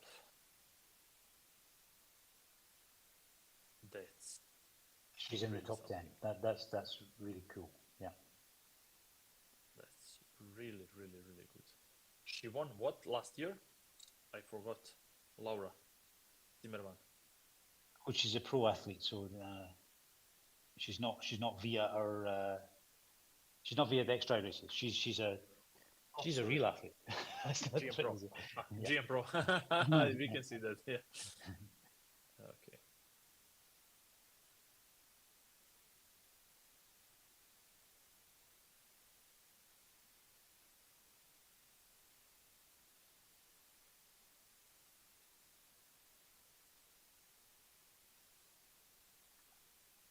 Okay, so we seem to have lost the feed here, but they're approaching Deernout, which we saw earlier. That's where the live teams were last reporting from. They're next going to be in yellow very soon, I hope, if they haven't already recorded from there. Yeah, so we are expecting what we can see. Oh no, because we don't. Record it. Yeah. Well, Jürgen has passed yellow. First two athletes have passed yellow, yes. So presumably the live teams. Yes. Sebastian just climbed, and Patrick and Christer start climbing. Okay, we have new video. So this is live, like fully live. It's amazing. Well, I cannot see the wind strength. If there is. The wind strength is 1 meter per second, Igor. I checked it for that location. So basically, there is no wind at all today. There's nothing. Wind. Okay, this is amazing. No. This is amazing. This is perfect. This is really perfect. And when we spoke about triathlon bikes, TT bikes, and when we spoke about the disc wheels, all athletes bring, of course, the spare wheels, so they can see the forecast and they can see the wind strength and the conditions on the course, and they decide in the morning of the race or the day before what they will do with their setup. So this is all really good. What I saw on the video, well, a couple of hours ago when we have the live athlete Kristen, he's now number 4, Christer Pedersen. He has a road bike with aero bar attached, so it's a bit, so it's a bit, like a beginner bike for this, but it's not about the bike. It's about strength and the watts you can put into the bike, and he just showing how you can ride really fast. Yeah, and of course that is personal preference on these courses, isn't it? I mean, you say beginner bike, but maybe that's not fair if he's chosen to use that for this course. I mean, many of our courses are you would need a road bike. A triathlon bike would not be suitable. This is one where you could actually use, and over the years we've seen both being used and both be successful. Although our two live team presenters, of course, have done this before and say that triathlon bike is the one to use. So. Yeah, absolutely. If you have strength in the legs, but me personally, I did a triathlon bike first time in Norseman. Next time when I come, and I will, for sure, road bike goes with me. If you can get a slot, how many X points have you got? I think there is one slot for me all the time open, just waiting. But I would personally tell everybody, okay, don't go with TT if you don't have a power to put on top of that.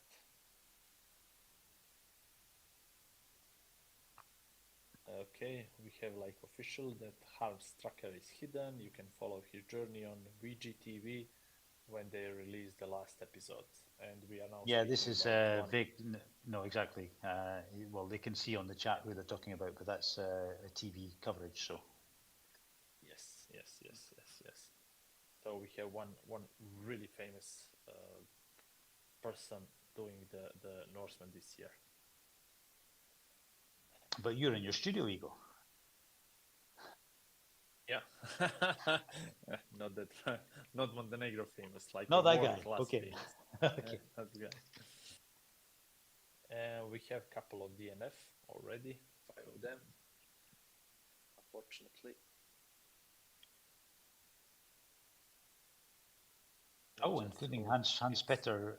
I wonder what happened to Hans Petter Mellerud is the Zalaris sponsor, and he loves this race. He does it often, so I wonder what's happened to him.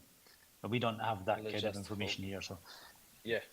I just hope it's a cut-off thing, not anything else. Yeah, possibly. Or mechanic, or or what I can see, they have like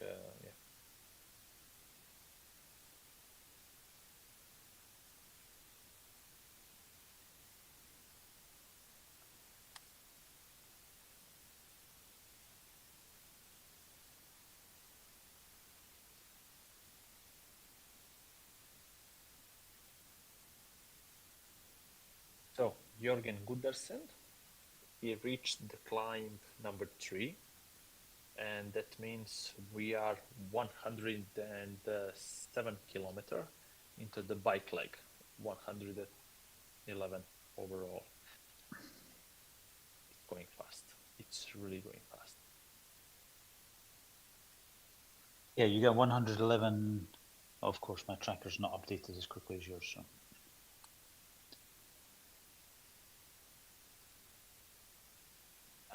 Until the end of this year, what races are? So today we have Starvation. Yes. What else do we have until the end of the year? We still have Icon in Italy, Janosik in Slovakia. What races? Yeah, do you not hear me? No. Okay. Icon in Italy. Black Lake. Okay. Yeah. Hear you. Well, we'll get to Black Lake, Europe, but we can't put it at the start of the list. You want them in order?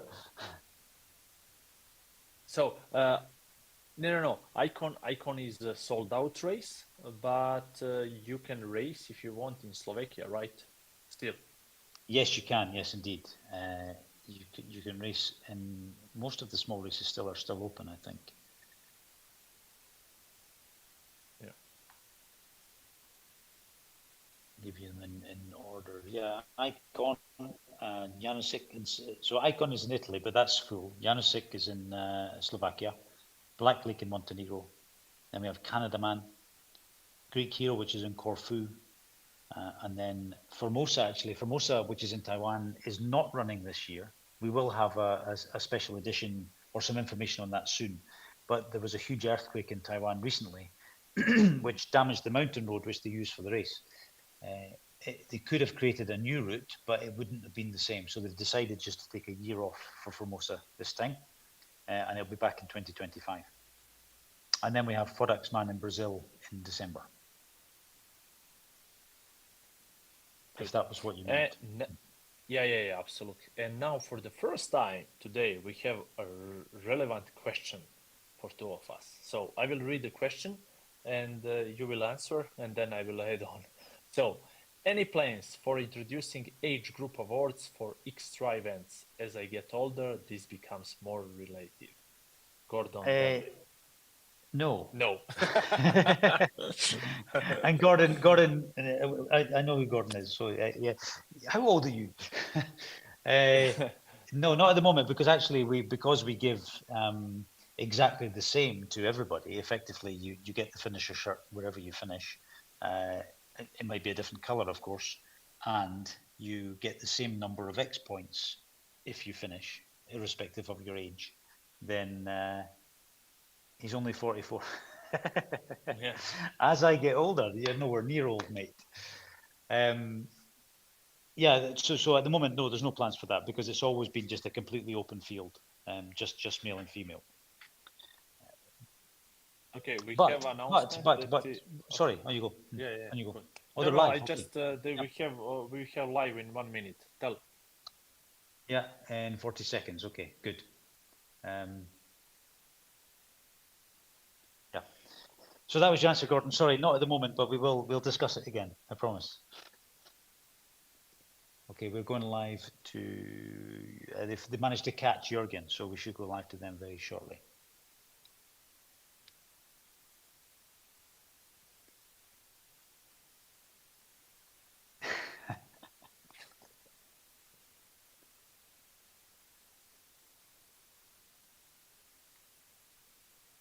Don't forget these questions. It's important. I'm almost 44 also, so we need to really consider it.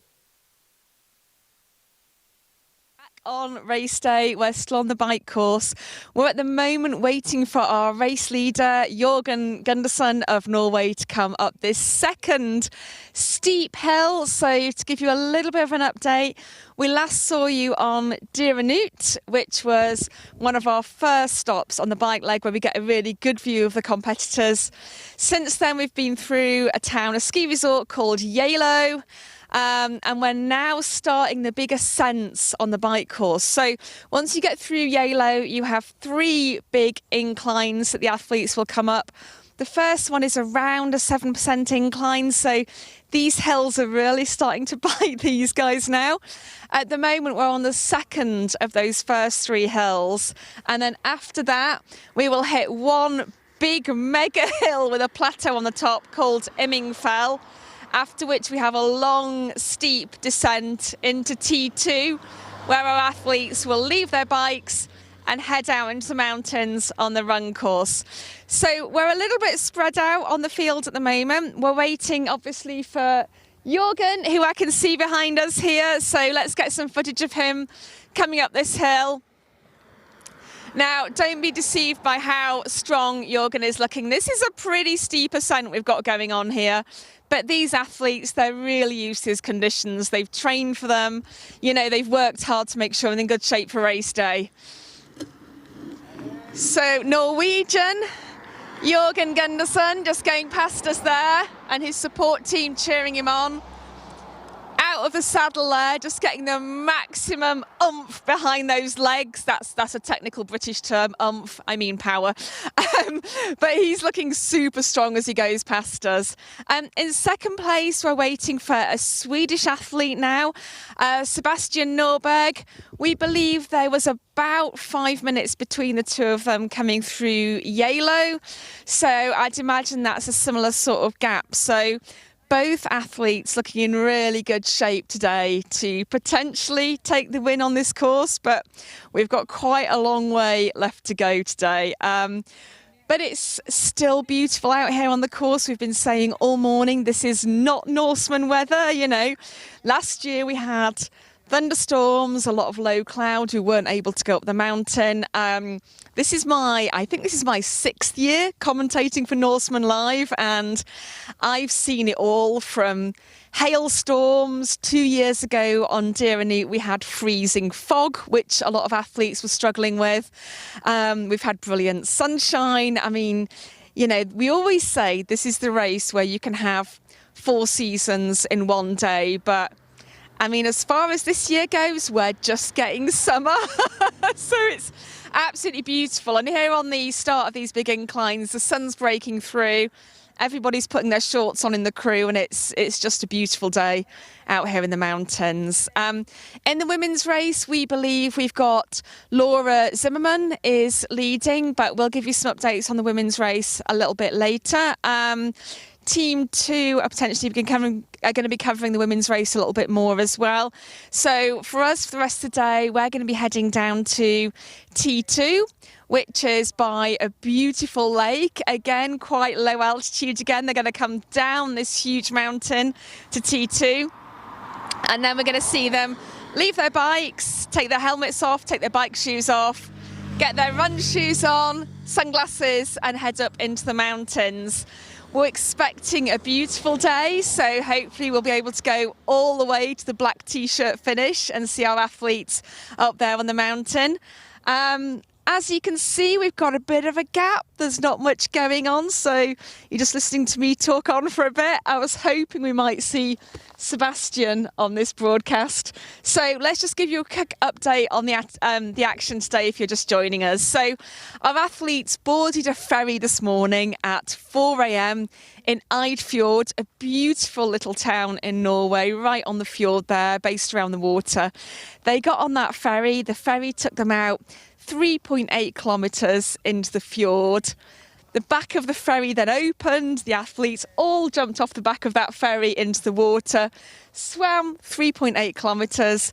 They're now cycling 180 kilometres across this beautiful Norwegian landscape. And it's a good job I kept talking, because here's our number 2 placed athlete. This is a Swedish athlete, Sebastian Norberg, who is, again, he's looking super strong as well. Coming up the second of our mountains here, looking fantastic, out of the saddle, working hard. Number 33, that's Sebastian. He just acknowledged his supporters there with a little nod.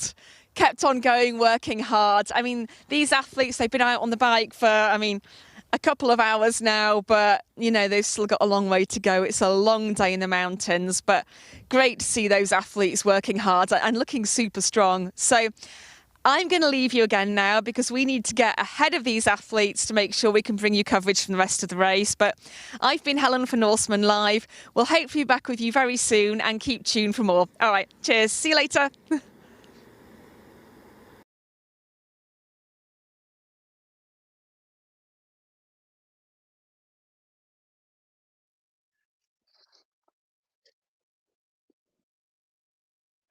Thank you, Helen. Another brilliant update from the course there. I know you want to see more and more of that stuff, but they obviously have to move around to follow the race, and then there's a gap or two before they come back to us.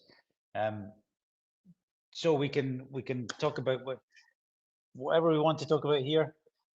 Perhaps we could look at one of the nice things about Norseman is the use of Eidfjord, this little town in Norway, where it's centered around the edge of the fjord. And one of the things that makes these races so special is the location of the communities, because they're always an adventure to get there, and they're always welcoming and small and friendly. And we have a number of examples around the world, which we can talk about when Igor returns. But we should be able to go to the car. Yeah, let's go live back to the car view while we wait for the next live feed. It's more interesting than looking at us. Please do so, team. Thank you.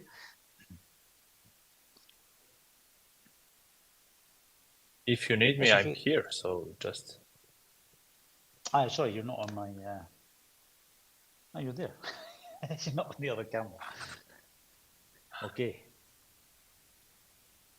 No, I thought, Igor, we could perhaps.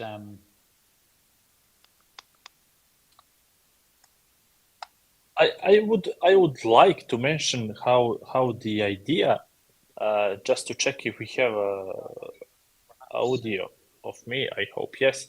So how idea of the X-Tri World Tour races evolved. So you can see from the Norseman, it is like we call it Ironman distance, 3.8, 180, 42K. It's what it was 21 years ago, how it happened, how they managed to make it. But now X-Tri World Tour races are not only that distance. So what that means, we need to create a unique experience for athletes, for communities.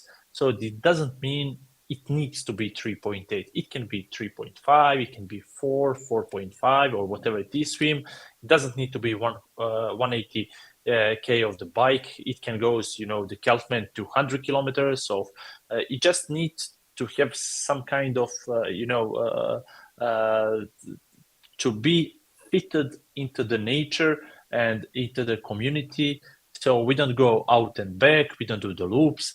We just find the course that is estimated 180 kilometers, but it doesn't need to be that much. And of course, the run, it can be really different. I think Himalayan guys has a nice saying about it. We measure things differently here, right? How it went? Yeah. Everything is different in Nepal. But that's kind of important, yes, because the race distances are approximate, but because we use the landscape, they can't be accurate often. I mean, Norseman is an exception because it was designed around those distances, and it all was correct when they tested the course. It was exactly what they wanted. But actually, for us, it's not that important if it varies a little bit either direction. It's more about everything else in the whole package that goes around with it. Yeah. So now speaking about 180 thing, that's different. And you can on a long distance course, you have like a world record on long distance course, but it's all about how the flat it is, how many laps are doing, and the run. And we just don't have like the course record on our own races. Yeah, we have somehow. But it really depends on the weather. It's really depends, and because all of our races are somewhere in the mountains, so some years we cut the course, some years you just cannot run. We just move that all to another course, and it's a bit completely different story than the no long distance triathlon races. Yeah, precisely, because we want people to experience the country. That's what they're there for, and that's why we hand select these countries around the world. You know, we're not everywhere. We only have 12 races plus Norsemen, and they're all in equally exciting places. And in fact, I think that one of the things I was thinking about, absolutely, when I said I feel it was a nice community, it is a nice community, and it's great to have that to centre the race around. Our race in Scotland is it's actually centred around two small villages, Torridon and Shieldig, but the population of Torridon is well less than 100 people. There's one street in the town, which means that when we arrive, we really are a huge part of the yearly calendar for such a small place. We bring 1,000 people to a village with 100 people in it. But I am also amused when people send us emails beforehand and say, how will we know how to find the registration hall? You will find it. And you can see the live stream now from on the TV. I don't know, but I think the car is going at least 60 kilometers an hour, and you can see it struggle to get the cycle. Yeah. So you can see how they are flying. They are going down. Okay, now it's about rolling hills, but it's just amazing nature, amazing landscapes. If you are lucky enough to see all of this on the race day. Yeah. Indeed, yes, and you can see by the side of the road where the laybys are that they're often full of motorhomes and camper vans, because it's a mecca for sleeping and looking at the views, all pretending that there isn't a camper van next to them when they take the photo. Yeah.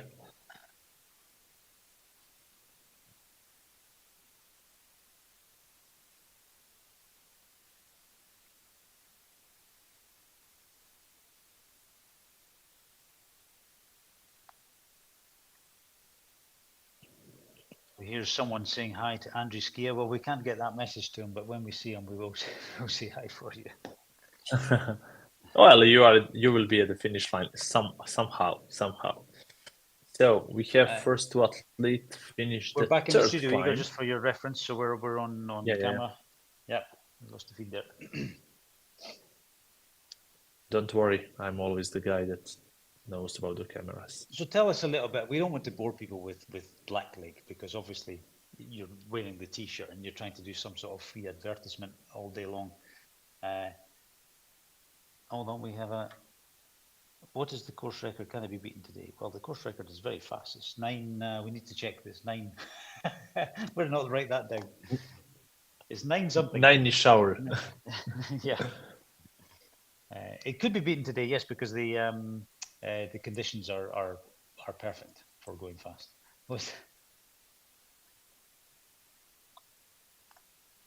Okay, let me check what ChatGPT says about it. Well, but you always need to double check. 9 hours, 23 minutes, 28 seconds, 2022. Wikipedia says male record Jon Siveres Brevold, yes, and female Matt Pettersson, 11 hours, 16 minutes, 10 seconds. 2000. Yeah, so let's speak about the female record. Maybe we can see that today, but just okay. Let's take it easy, step by step. But I think it can. Yeah, we can start to predict that closer to the run times. Yeah, when we start to see where the field is. But the answer is. So speaking about Blackleg, so what? So what do you want to know? What do you want to know? Well, the first question people always ask is, where the hell is Montenegro? Yeah, we have. Yeah, I know. We for 5 years already we'll run the Blackleg Extreme Triathlon in Montenegro, and this is the 6th year, and we are still not struggling, but we still have a low numbers compared to big X-Tri World Tour races.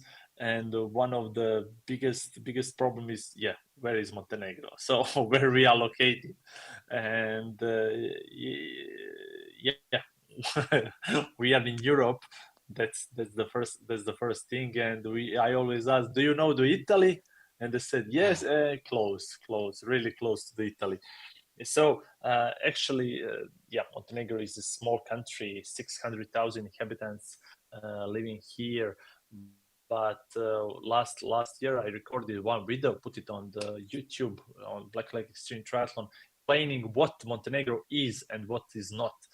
And we have euro as a currency, and that's the biggest thing about the country. So when you see that, it's much easier for you and to travel and to do the things. Oh, I think Norseman has like a bot to reply to some questions. So let them do I think that it's a real with person. the YouTube. So really? Yeah, Okay, You good. don't have to bother with that. No, it's not. Oh yeah, maybe it is. Yeah. Okay. There is now, you can pay that and somebody else can do it. So Black Lake is special because it's held in a town named Žabljak in Montenegro. And when you compare Black Lake with other events such as Norseman or Keltman, and we have like a proper community over there. I mean, it's a town. It's town. It's not a big town, of course. It's small. Everything in Montenegro is small, but small town. You can find everything. It's such easy to find accommodation comparing to Norseman or comparing to Keltman. So it's much logistic is much easier than any other. Then not any other, but compared to most of the races. And the good thing about this race is also it's not point A to point B like Norseman. So you need to travel, and it's just a loop race. So it's convenient for the family, it's convenient for the supporters, it's convenient for everybody, and it's not as hard as people are telling. And it's always a good way to earn 200 X points and go to the Norseman next year, or even Keltman, or whatever you want to travel. I So think, yeah, though, Igor, you should definitely that's put quite in your different. race manual when people come there for the first time that when they order a burger, they don't get what they expect to get, because that's a very important part of local culture. Yeah. Yeah, we have a lot of, but that's the beauty of the travel. That's the beauty of the travel when you think that you know everything and you order something and you get completely different thing, and when you see the prices and compare it to your home, and something is really cheap, something is way more expensive, something you cannot find, and it's mean like different. But fermented horse's milk what you and can stuff like see that, on right? this wall behind me. Yeah. What you can see on the wall behind me, this is the Wall of Immortals plates with the names of the people that finish Black Lake from 2019 until this year. So there are some plates with the people that finished 2 times, they finished 3 times. People are coming back, and I have only three plates with Montenegrin names. So all of those guys and girls came way from abroad. They came from Well, I all see over the Michael Europe, Gay from has all just over the world. commented. Michael's There are from people coming. Hong Kong. He came from Hong Kong. Yeah, he is the US, and he has one famous sentence that I cannot say it's in live stream, but we recorded it many times. And yeah, when he Yeah, for your information, Michael, but there is some Michael impersonating of you is going on behind the scenes, and also of your sidekick. But we won't do that publicly, we promise. yeah. So it's really yeah, it's really good. It's really I mean every race in the World Tour is demanding. You cannot do it without training. It's not like a day into the nature. It's a real experience. It's really experience. You can experience. I cannot say that my race or is better than any other race within the tour, but it is different, and that's the most important thing. That every race is a different experience for the whole family, for the whole crew, and this is what make us a part of any other races within the world. We are. Yeah, I think we're going to go back to bring the car feed back up, Igor, so we can have something more interesting on screen while we talk. We can see where the car is. We can see the car is somewhere on Hardangervidda Plateau. There we are. And just to talk a little bit about the nature of our tour, I mean, I was just scribbling down there the kind of landscapes we have. You know, this is the Norwegian fjords, but we have the Canadian forests of Quebec, which is also a really different landscape. The Highlands of Scotland, the rainforests of Brazil. We've got the Slovakian mountains.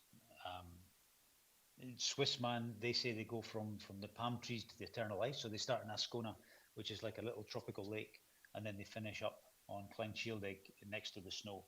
So you see all sorts of things on the circuit. We also have one in Corfu, which is great. You can have a little holiday with your family at the same time and get a suntan.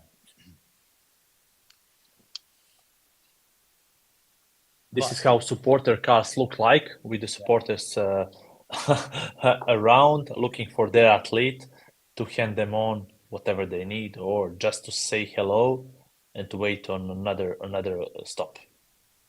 Yeah, and actually the Norwegians particularly are very good at this supporting. We seem to have lost the feed there. The Norwegians are great at supporting with flags and bells and cheering, and often they have people on the course as well, locals who are on the course.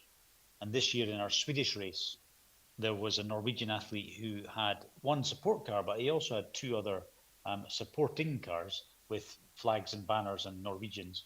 And at one point, I saw them all standing at the side of the road, about 20 of them, shouting and screaming and waving flags. So I stopped and I said, "This is the wrong race. This isn't Norseman, you stupid Norwegians."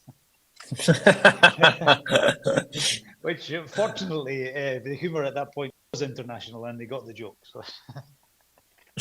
That's good. Don't do it on the live stream. Sometimes they can. Well, I just did it on the live stream.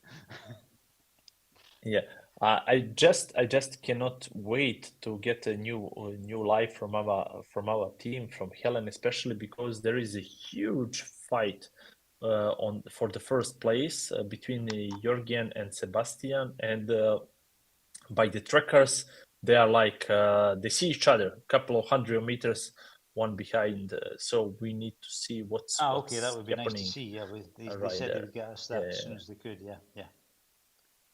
But they are chasing them. They are chasing them. They are now the third on the third climb of the bike course. We have fourth. 1, 2, 3, fourth climb, and we have only one more after this one. This one is long, almost 8 kilometers. So it will take a while for them to climb. Okay, good. So Helen, they are finding the parking spot, and they will get in a couple of minutes live. So can't wait to see what's going on. And again, for those of you, if you missed that earlier, we're watching this on norseman.racetracker.no, norseman.racetracker.no, which is also linked from the front page of the nxtri.com website if you want to see the live tracker, which is the best place to see exactly what's going on. Our live teams will bring you some footage from the course, but they can only do it as and when is possible.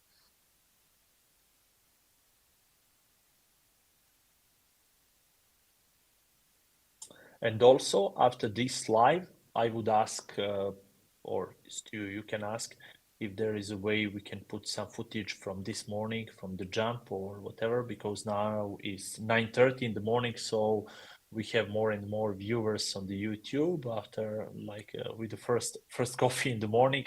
So maybe we can see the footage from this morning, or maybe some yesterday interviews with the social stream or whatever it is. Already started. Yes, absolutely. There is a data bank of footage.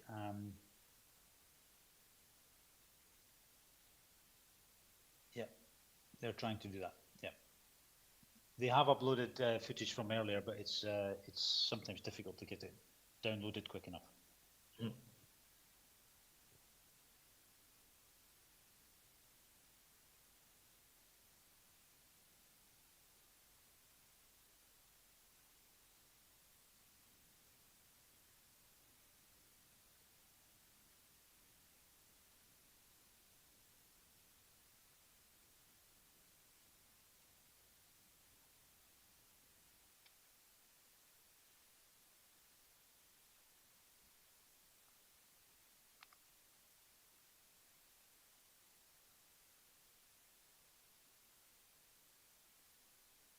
So as you can see, there is a traffic ongoing on all of our extra water races. There is ongoing traffic.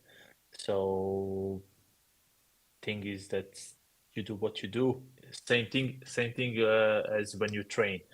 So nothing changed. There are some basic traffic rules that you need to obtain, and this is why we need to use like fluo vests and the lights. As you can see now, there are backlights and the front lights. Of course, the front lights are necessary because of the tunnels of the first 20k of the bike course. But most of, not more, all of our, I mean, not all. Stu, correct me if I'm wrong. If any race on the World Tour has closed traffic. Not for the main race. Well, no, that's not true. Janosik does for part of it. Not for the entire race, but for part of it. But for some of the solos, yes, but not for the main races. I just noticed something here that'll amuse you on the Keltman forum. Someone has said, I hope you're all enjoying Stuart McInnes trying to fill in live on the Norseman YouTube channel through technical difficulties. So they're all having a good laugh at me. Sorry, that was disappointing you.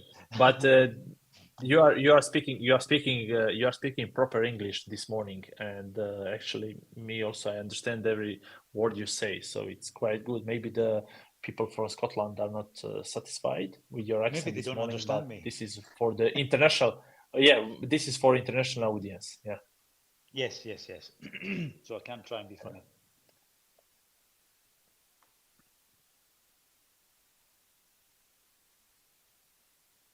Okay, let's see if we can get info on the live feed.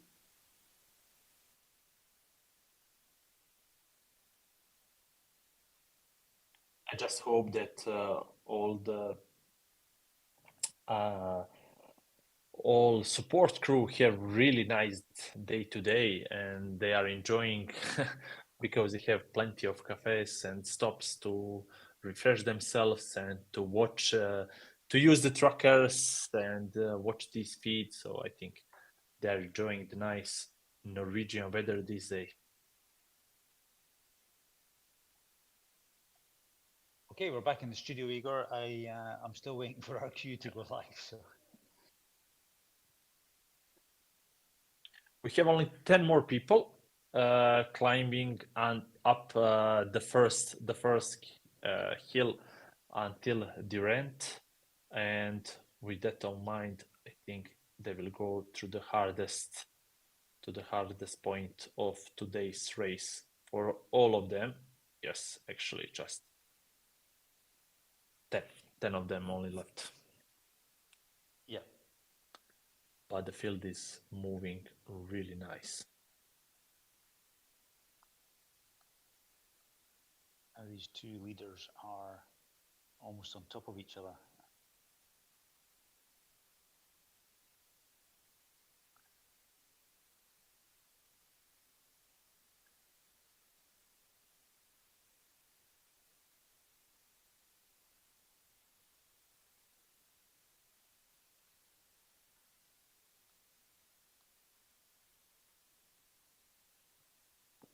Yeah, we should get something nice live from them when they get to Jorgen and Sebastian, who are now right beside each other.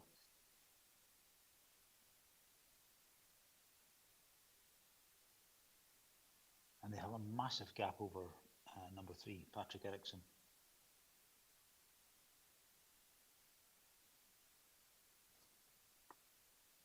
And the female field is amazing, really. Laura is doing great job.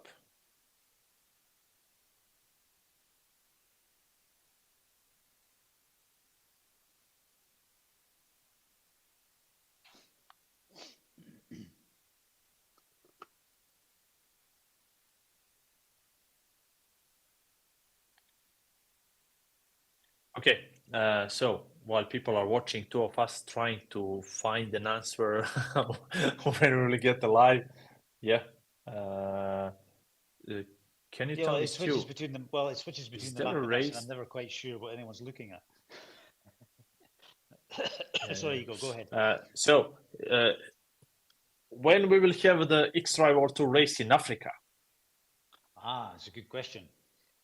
You know, we were prospecting one in Morocco a long time ago, before our friend coronavirus came along, and unfortunately that wasn't able to happen. Yeah. But I don't have any more information on that, certainly not publicly. So you cannot tell us anything, I mean, you know, when, well, you know as where. much as I know. So yeah. We do actually have some prospects for next year, which we haven't released information on, so we will do that fairly soon. I can't promise they're in Africa, though. Okay, fair enough. Okay, if you don't know what to do, just put the live stream from the car. At least it's much convenient to work with both of us. Well, we have the live stream now. My feed had stuck, so. We have from the car, we have a lot of supporters, and yeah, this is how the car is struggling to catch the bikes. This is slight, yeah, the course is going slightly down, and they are just flying. Yeah, you get some amazing views from this part of the course. In fact, from most of the course.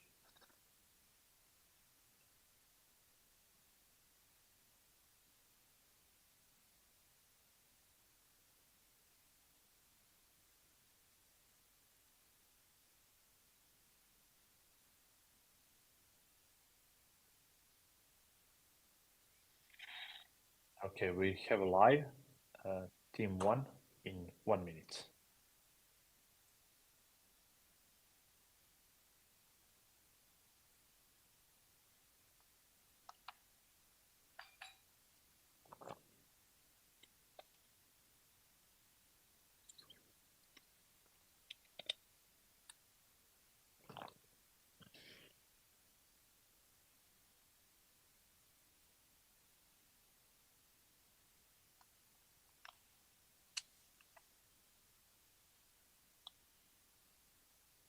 Should I say to you that we somehow missed the change on the first 2 places?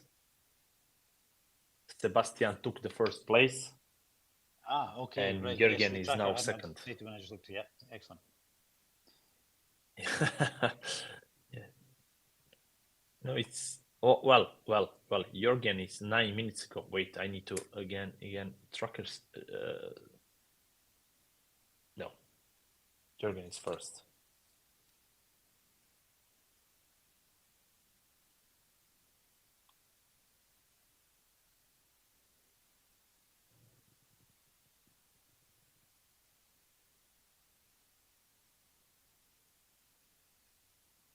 Three hours 40. They're going to be coming up to 4 hours.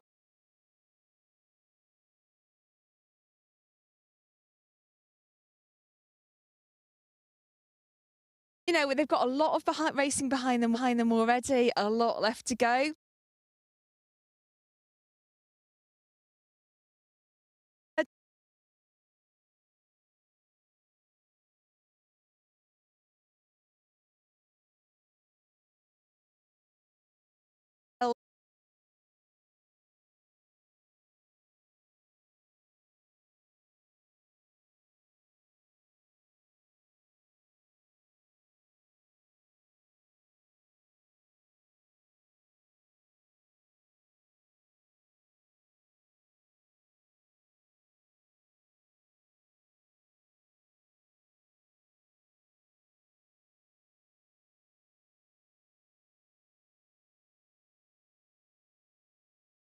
%.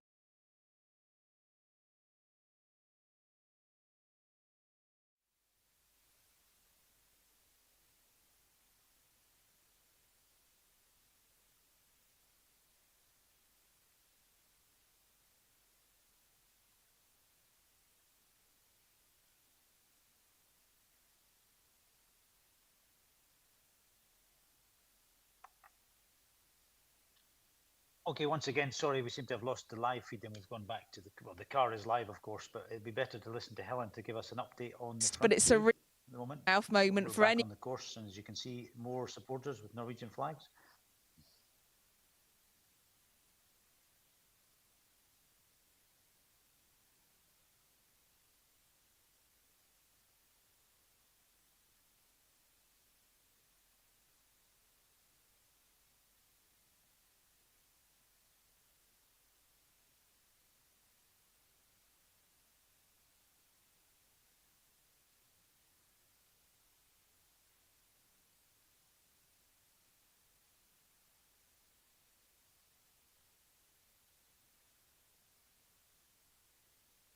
And I've got so much information today. I thought I'd just give you a quick update on the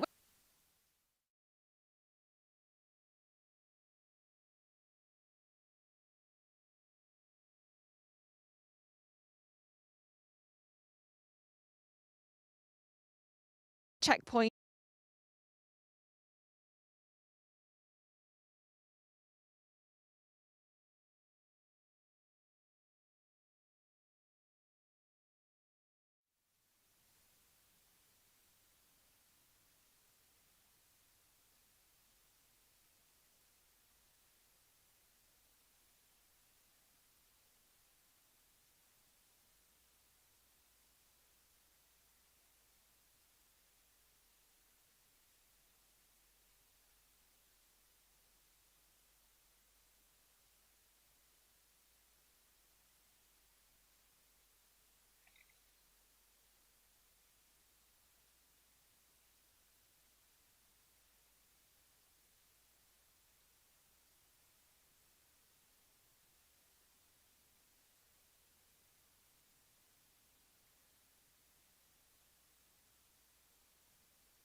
Hear me now?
Do you hear me? And am I frozen? To you? No? It, okay, because yeah.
Bike course again, waiting for our lead male athletes. So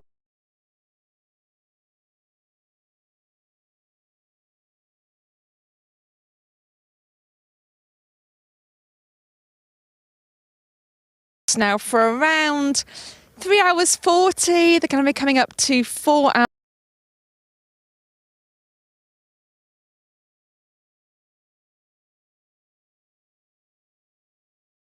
You know, they've got a lot of racing behind them already, a lot left to go. This third ascent here, these three hills,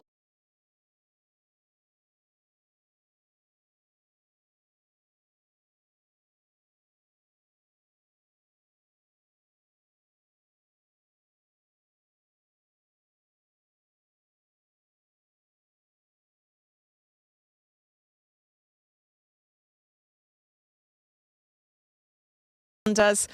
When they get behind my cameraman, they're going to start going down. They've got a 7%.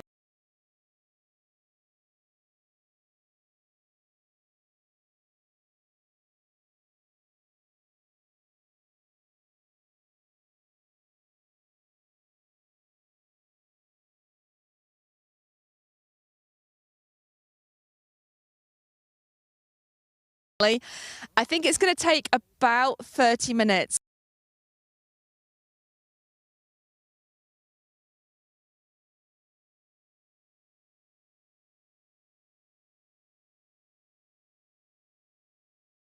Insane to watch, honestly. I'm not a strong cyclist, but it's a real heart in the mouth moment for any.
Stout is recognized as a leading global advisory firm with one of the largest independent valuation practices in the country. We are consistently ranked as a top fairness opinion provider, providing fairness and solvency opinions across a wide range of industries and deal sizes. Clients rely on us for our timely, well-documented, and thoroughly supported opinions that withstand scrutiny. Find out how we can apply our professional experience to serve your needs by visiting our website at stout.com.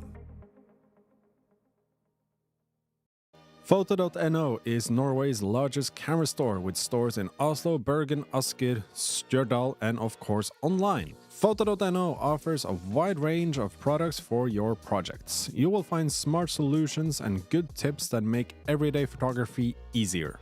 On our website, we also offer a lot of inspiration, and you will be updated on what is happening in the world of cameras and photography.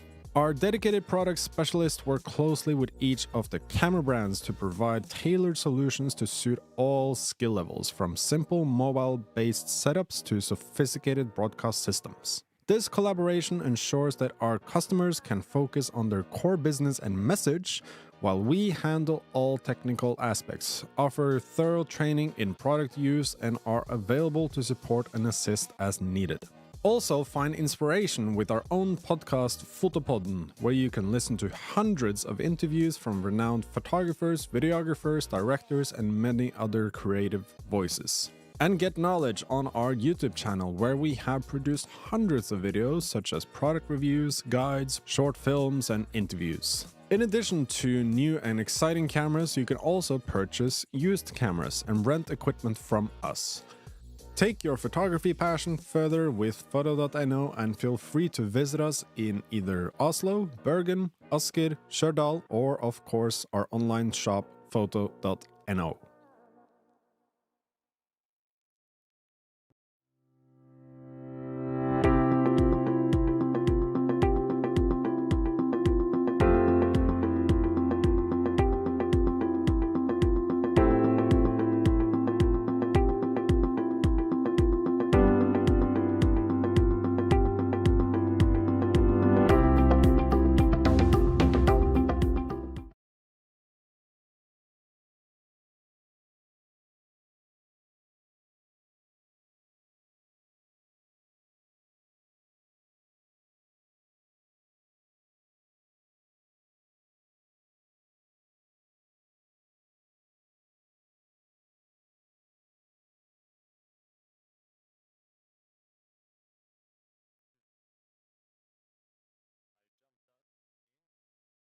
Here. So let's see what's new. I want to tell you that leaders Sebastian and Jorgen, who we don't know with the trackers who is first now, because trackers are updating every 1 minute. So in one moment, Jorgen is first, another one is Sebastian. So they start final climb before the long descent toward T2. So we are now at the beginning of the fifth climb. That climb consists of two different climbs. First one is 600 meters of elevation with 5-6K all along, and overall it's 13 kilometers of climbing, but the first part a bit harder than the second one, and after that they will crush towards the T2 for the last almost 30 kilometers. So that means that, yeah, as you can see, two of them start climbing, and we will see how it went. I think on that point we will get the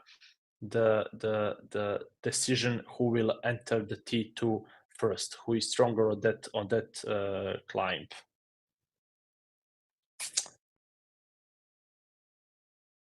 So from kilometer 132 until 140 for the first 8K, average is around 7%, and after that they have 8 more kilometers with average of 1 or 2%. So overall 3.5 or 4 this final climb from 133 until 148. So 15 kilometers of climbing for two of them. And then Stu, if you agree, I think who won who will be the first on top of the latest climb on top of Imingfail. He will be the first one in T2.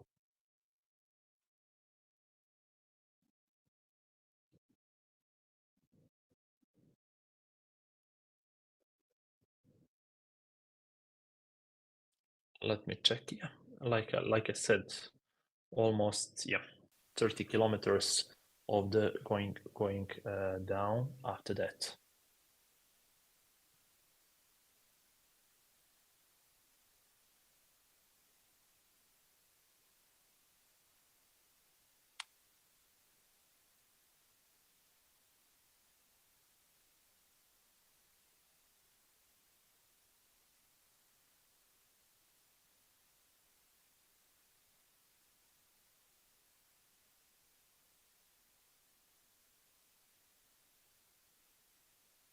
On female field, nothing more, no more changes. I think Laura is still first. Claire, Kaya, Marni, Sonia, Christine, Flora is now in 7th place. But yeah, Laura has some decent, she has some decent, more than 5K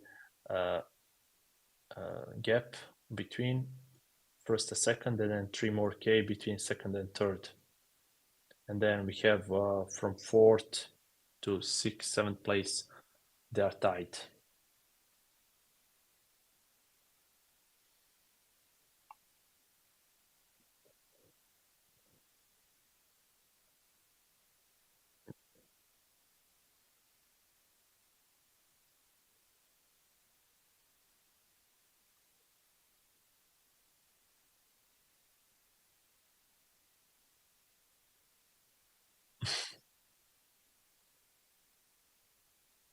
Yeah, all good, all good, all good. We just cannot wait to see what's live recorded also. And sorry. Yeah. We are waiting for the teams to. Okay, let's explain how this live stream technical part is working. So 2 of us are sitting in studio commenting what you see. We get some internal stuff from our teams that are on the course, and we have two separate crews with the cameras that are doing interviews along the course. But as Stuart says, they are all using the same 4G, 5G network. So sometimes they cannot produce it live. So they are recording internally, sending to us, and then we are playing it after a couple of minutes. So I think it's the best time to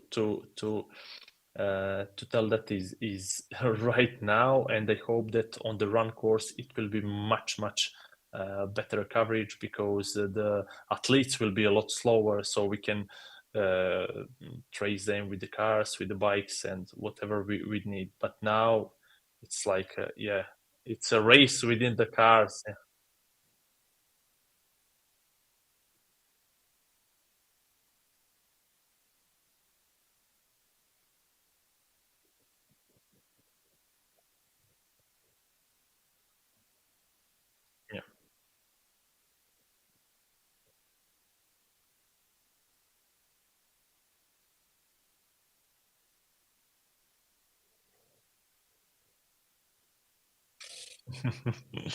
Yeah. And what we saw actually a couple of times, so there are some people with mechanical issues on the bike, so it can be really devastating. So many months and years of training, and you are depending on the bike. And I remember when I talked with many triathletes before, okay, on the swim you just need, the swim is always, I mean, most of the times is the easier part of the triathlon. On bike, you are dependent on some mechanical issues. It can happen to everybody. It can happen anytime. So there are some things you cannot control. And then when you are on foot, you are on your own, and you just cannot. You can walk if you cannot run. But really imagine traveling from all over the world with the bike in your suitcase, and then you need to assemble it and check it and training and all the stuff, and then on top of the mounted in the middle of nowhere you have a mechanical you cannot fix. But there are always, I don't know, good people around that can help. Sometimes you just race over. I remember last year on Black Lake, we have one athlete came from South Africa. He had 3 inner tires problem, and yeah, he had like 3 punctures, and at least one mechanical that he didn't do. He lost like 2 hours trying to fix it and just give up. And yeah, it's not his fault, but at the end of the day, he was devastating. I know. No. Yeah. Yeah.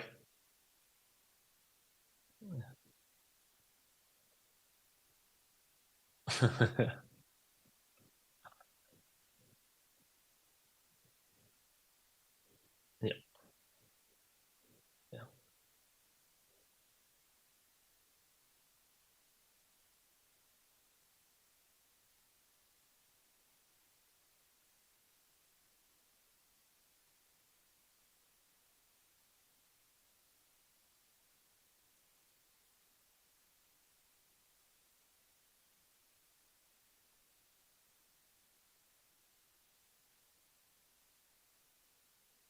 Yep, fair enough. So we are waiting for the first pass now. Now try to pronounce this Imingfail. Imingfail, right? Imingfail. Okay, so we are waiting for who will come first, Sebastian or Jürgen.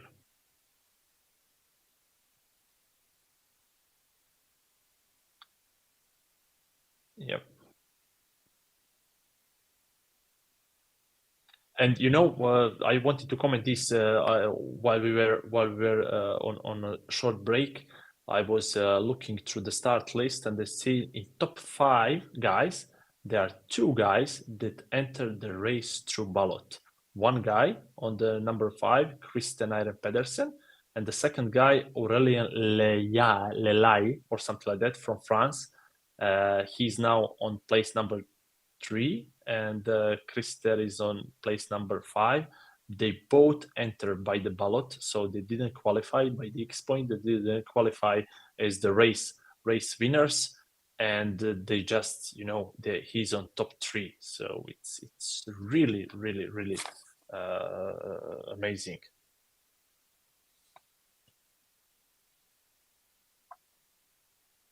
Yeah, all good. I can see that. And yeah. And the Patrick on number 4, he won the Swissman last year. So yeah, it's like that. So what you said this morning early and 5 a.m., these races are so unpredictable. People can come out of nowhere and win it or be on the podium without expectations.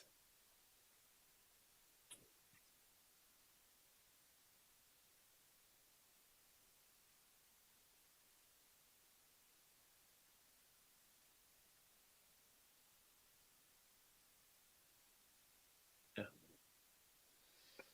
And we have last athlete now on Diranit 259, Jacob Gridinus.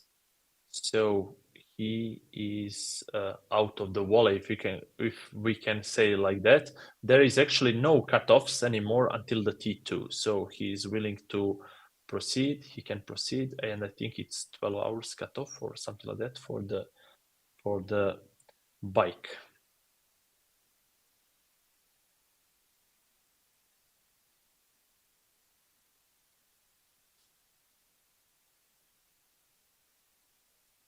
And still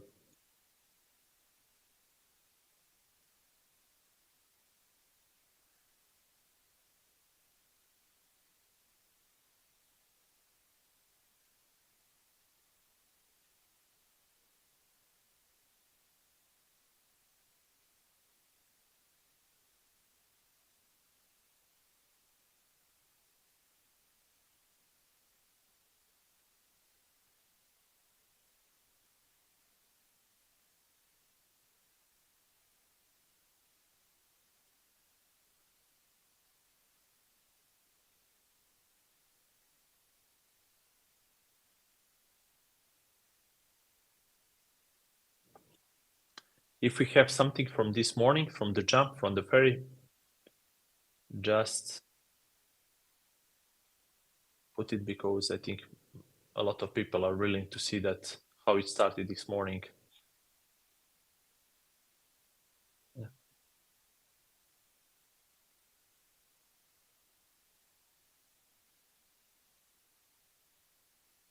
And the perfect weather and perfect condition today in Norway, at least in this part of the country.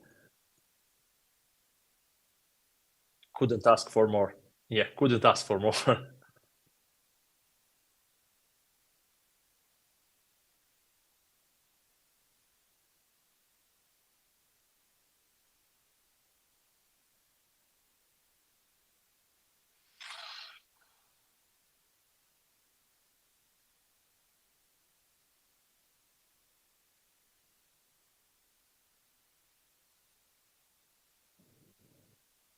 I saw a lot of interviews while recording the last 2 days. I'm really keen to hear what athletes say and about the expectations and about everything, how it goes with them. It's always nice to hear.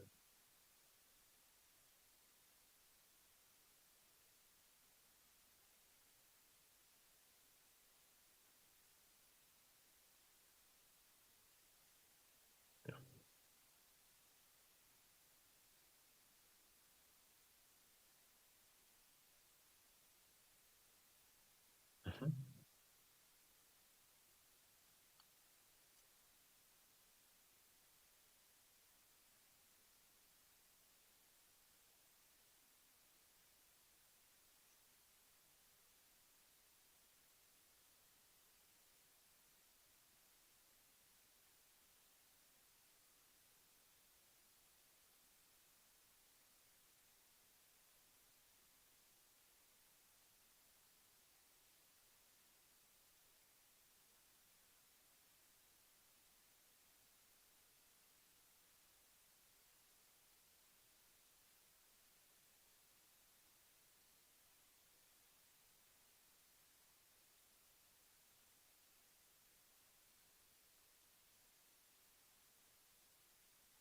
Unfortunately, not much we can say now. We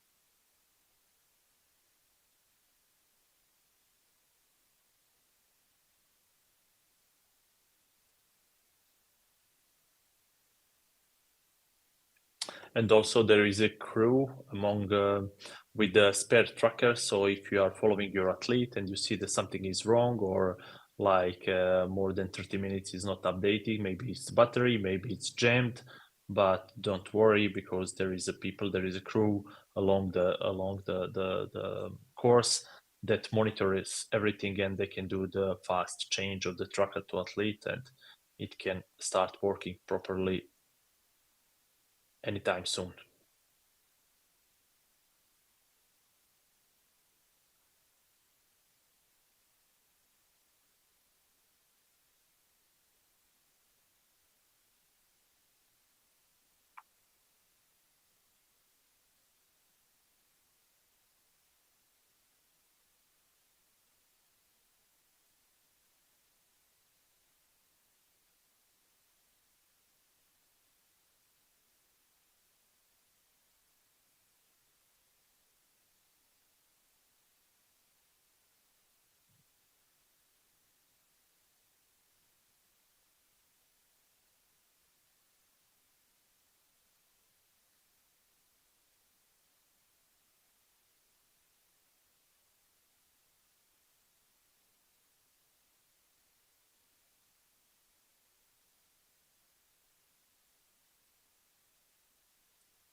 123 kilometers. And closing up right behind us now is Laura Zimmerman.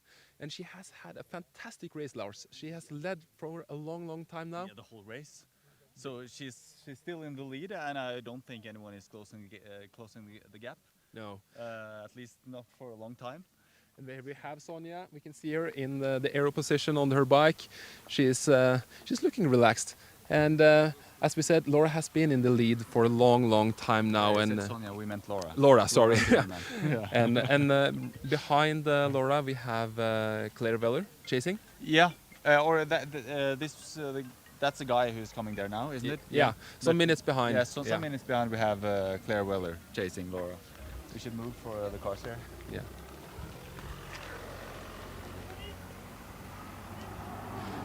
You see the yeah, what were you going to say? Yeah, we see the support offering drinks for the athletes, and I guess that the hard part here is to actually get the athletes after a while to eat and drink. And as we said earlier at Dyranut, Lars, it is easy to get, to get behind on the nutrition. And at this point, you are quite far into the bike leg. It's kind of easy to start, to say no to more drinks, to say no to gels, and you will pay the bill. Later. Yeah, later. And at this point, the most of the athletes will also feel kind of nauseous. Yeah. And for us, I really respect the support job. It's been so stressful just to catch up for us, and we don't have to stop at every so often to give drinks and gels. So it's a really hard job to being support. Yeah. Because sure. I mean, oh, there's another one passing. Yeah, it's there's so many cars. It's so hard to pass the athletes and to pass all the cars to get where you want and to get the space to park. It's a really hard job being support. Yeah, but a lot of support cars, some from the crew, and a lot of tourists, of course. There's still vacation here in Norway, so we have encountered a lot of cars and a lot of traffic, and a little. We had I wouldn't say that I've had trouble coming here to Vastuland, but there has been a lot of cars to pass for us. Yeah, it's been quite stressful. So it's and they're going so fast. It's really hard to catch up with them. Yeah, and that's a real struggle as well when you're riding downhill. The riders will actually, because of the speed limits, be able to ride just as fast as the cars. Yeah. A normal speed limit here is 60 kilometers per hour or 70, and that's no problem for the riders. They often go much faster than that. Yeah. You can. The fastest riders will go faster than 100 kilometers per hour many times during this race. But we have actually seen, especially when we passed Hardangervidda, a real difference between the riders, especially the riders that come a little bit behind the front. That some are really focusing on their aerodynamics. Mm-hmm. They, especially in the downhills, be able to stay in the aero bars even though they're turning left and right, and they accelerate extremely fast from the riders who feel kind of unsafe and go up and sit on their brakes. Yeah, you should stay in the aero bars as much as possible. Yeah. But of course, if you feel uncomfortable doing that, it's sometimes you don't have the choice. But I just realized, did we start the timer? No, we didn't manage. We didn't manage. We had to that little time parking the car and jumping out to try to catch up with Laura. Okay, so we won't know exactly how far behind. Should we maybe move a bit? There are so many cars trying to pass here.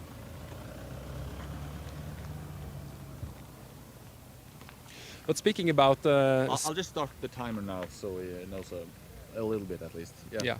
But speaking about speed, Lars, because aerodynamics is one thing, but we spoke to Flora College, the former winner of Norseman in 2023, and we spoke about her bike, and she actually kind of altered it a little bit before this year's Norseman. It's a standard time trial bike, a Cervelo P5, and she has ceramic gearing with 2 chains in the front, but she has done a big cog in the back. Yeah, the cassette. Yeah. So that's like the gears. She has so low gears. She can go. When I was competing, the lowest I had was 28. We can put on lower gears than that. So I know that all our viewers don't know what that means, but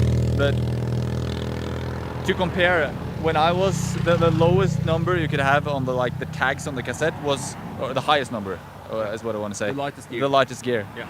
Was 28. She had 36. It's so light, so she can like spin the whole time, even up the steepest hills, like up Imingfjell, which we are coming to soon.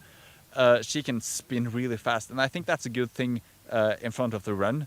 Not to have to push have slow cadence and push very hard on the bike. You can just spin up the steep hills. Yeah. That's an advantage. So she had actually 10 as the lowest number of tags. Yeah, the highest gearing. The highest gearing. Yeah.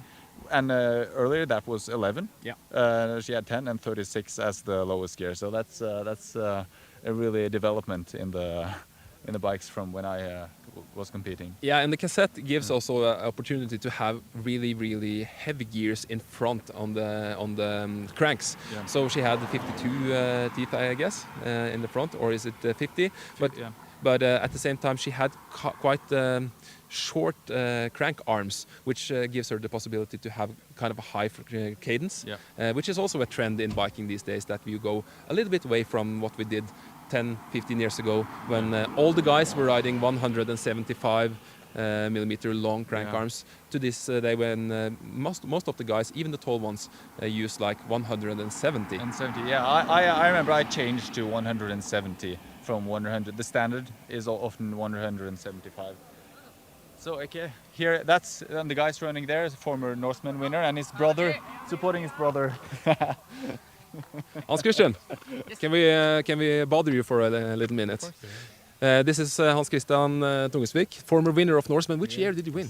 2019. 2019. Exactly the same conditions as it was this year. Yeah, fast conditions. Yeah. Super nice. And today you're supporting your brother, right? That's correct. Yeah. He's been supporting me 4 times now, so about time I repay him. Yeah, what goes around comes around. Exactly. How's he doing? He's doing really good. He's been climbing throughout the whole bike leg, so 11, 12 now. Wow.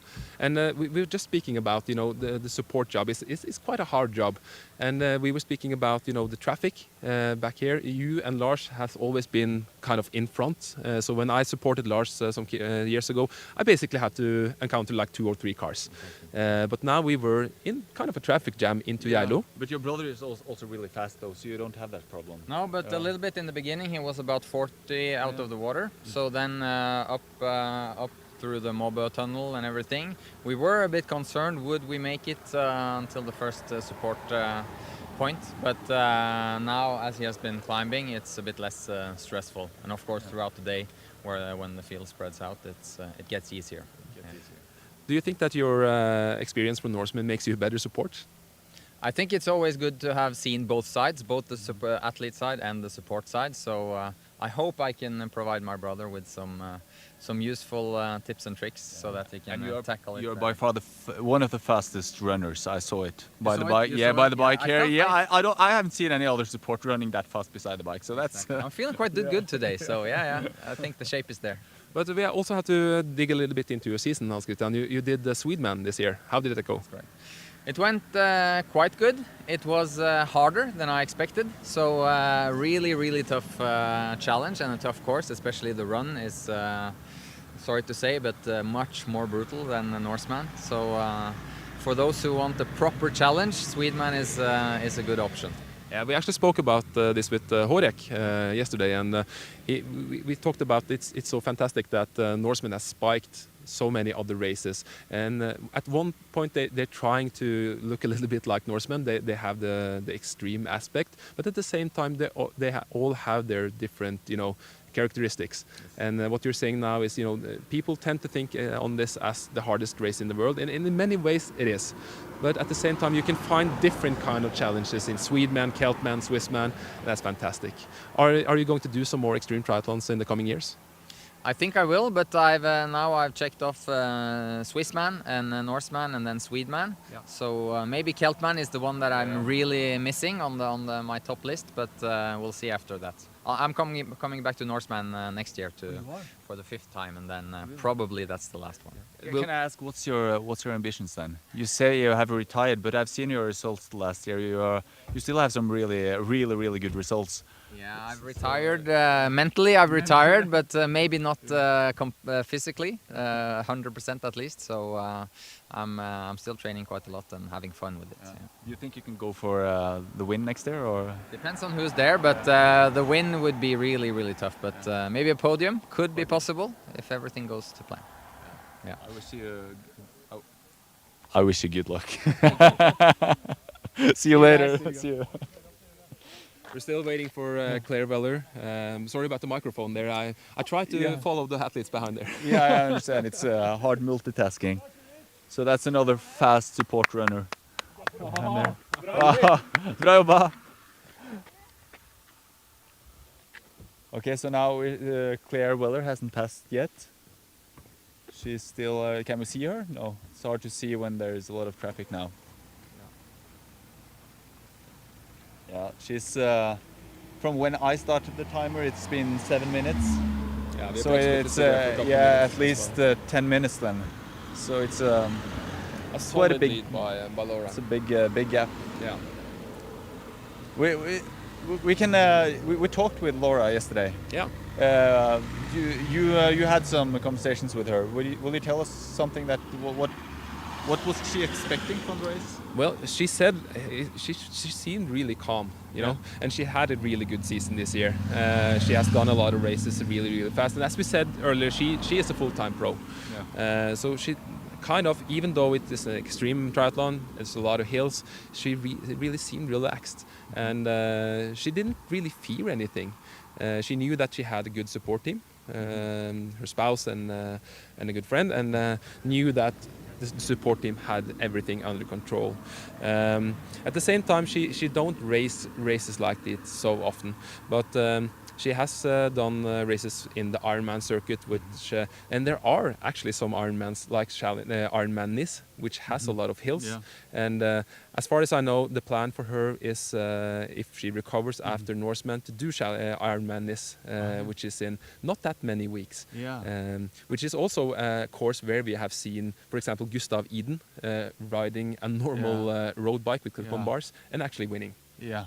Yeah, so Gustav Iden, that's one of the best triathletes in the world. He's had some bad seasons now, but he won the World Championship, Ironman World Championship in Kona 2 years ago.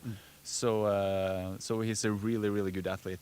And I hope to see him here one day at Norseman. Yeah, I mean, we have heard from Christian Blumenfeld as well, former Olympic champion from last Olympics, saying that he has a dream of coming here to Norseman and doing a good race here, because it is iconic. And even for these athletes who are doing the World Cup and the Olympics and having these big Ironman races, they also come here often in the end of their career, but some of them during also to do Norseman. And for many Norwegian athletes, it has been extremely, extremely important.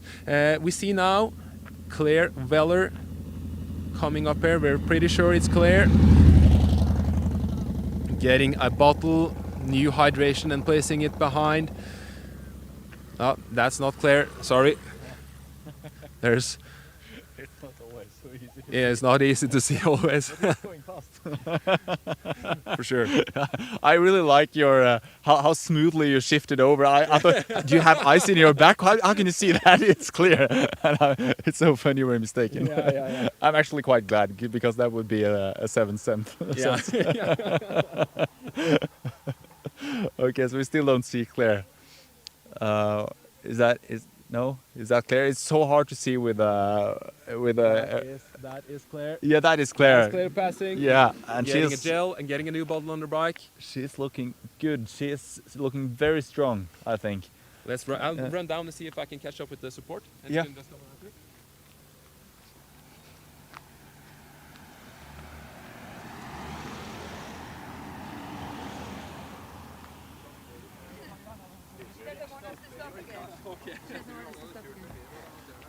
We just catch up with the support team, but they haven't got the time.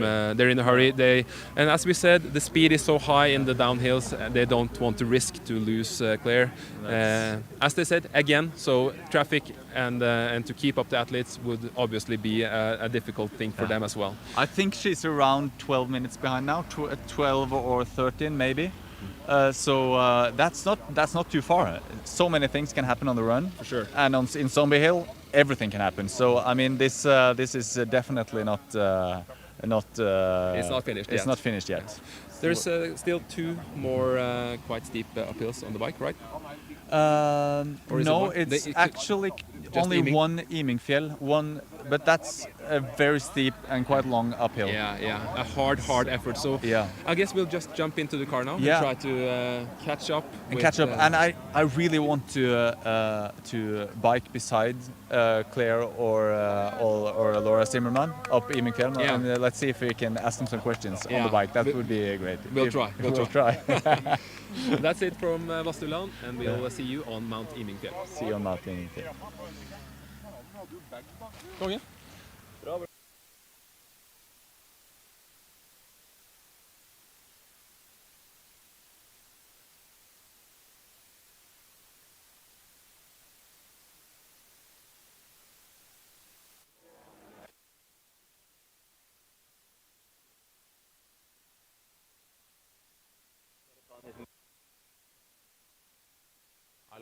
Hallo?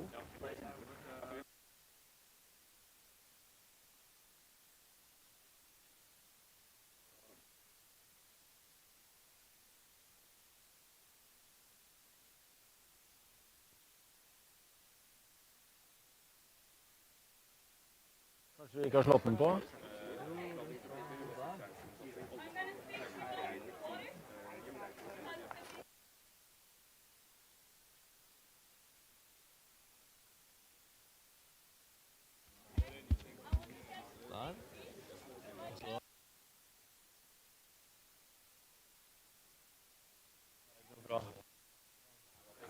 Nei.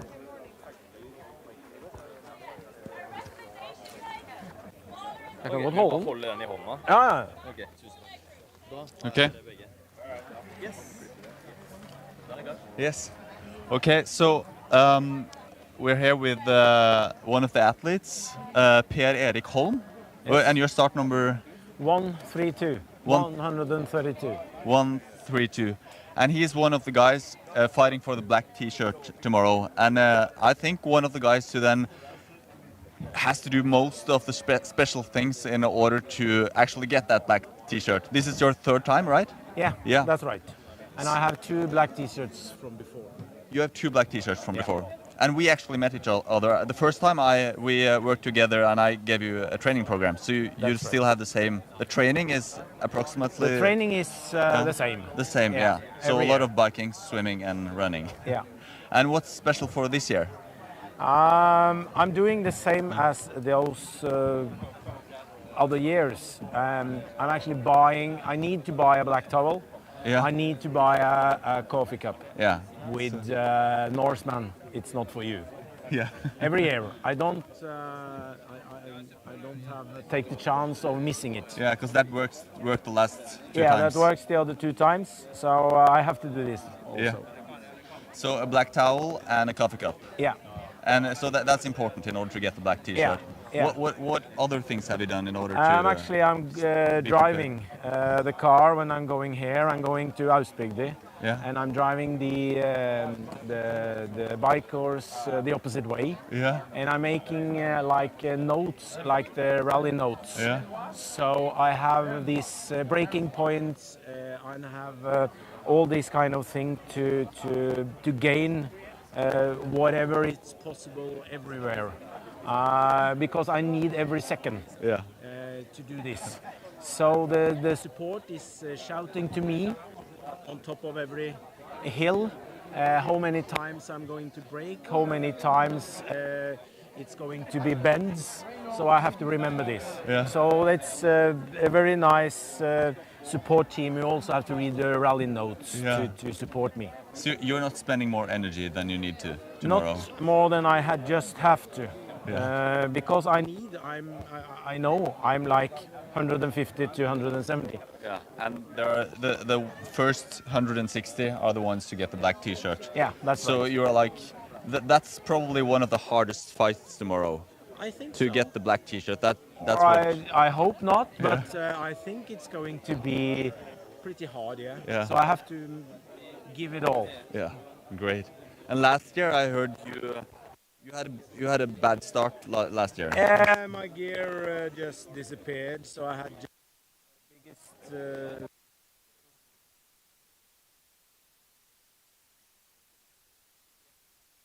But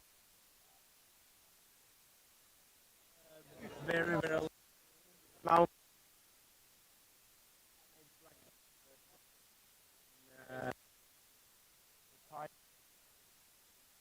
Yeah. I was at Stavsro at 14:35, I think. Yeah, okay. So this year you hope to get the black t-shirt on the top. What's your biggest Wind in the swimming. wind in the swimming? Yeah. Hopefully not.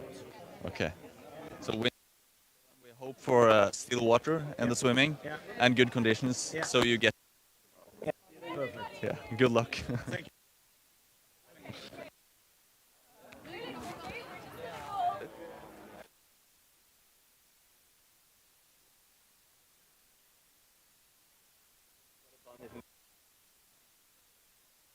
Hallo? Hallo?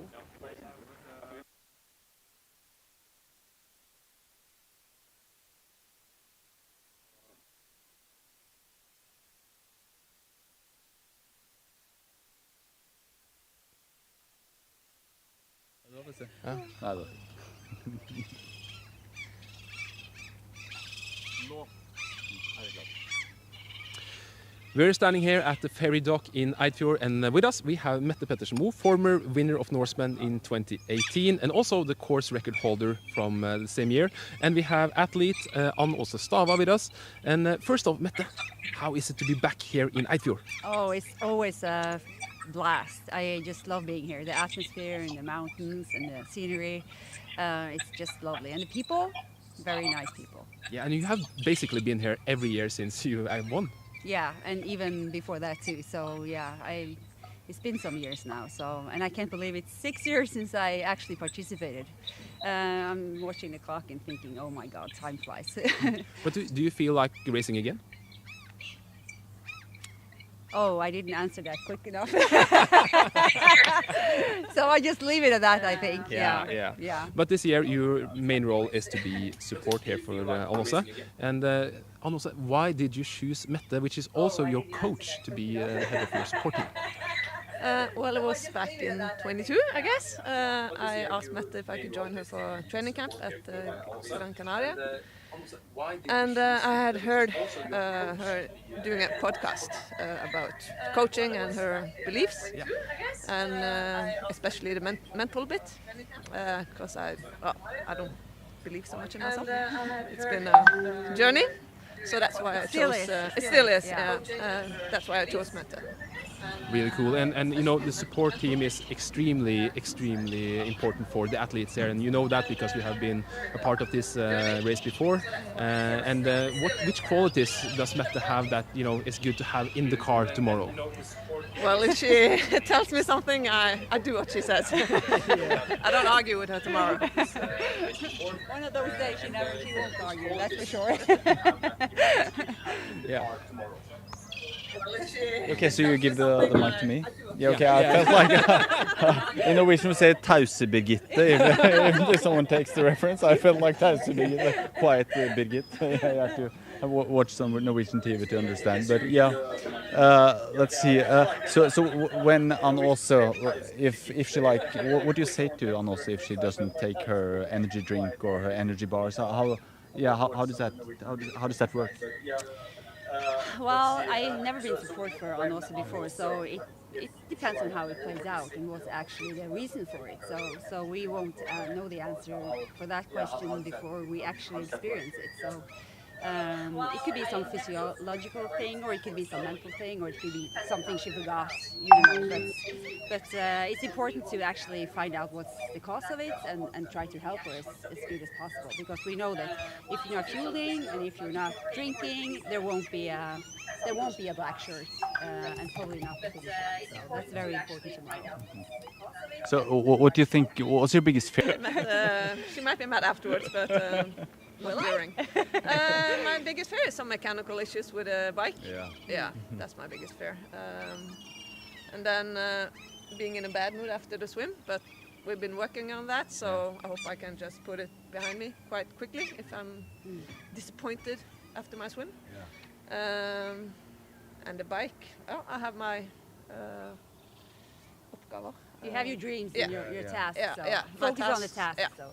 So we worked on a schedule, time schedule, eating schedule, so stick to the plan. We heard some rumors that you're quite good on the bike. What's your ambitions tomorrow? I will see. One of the fastest bike splits, and if I'm very lucky, I might take Mette's cycling record.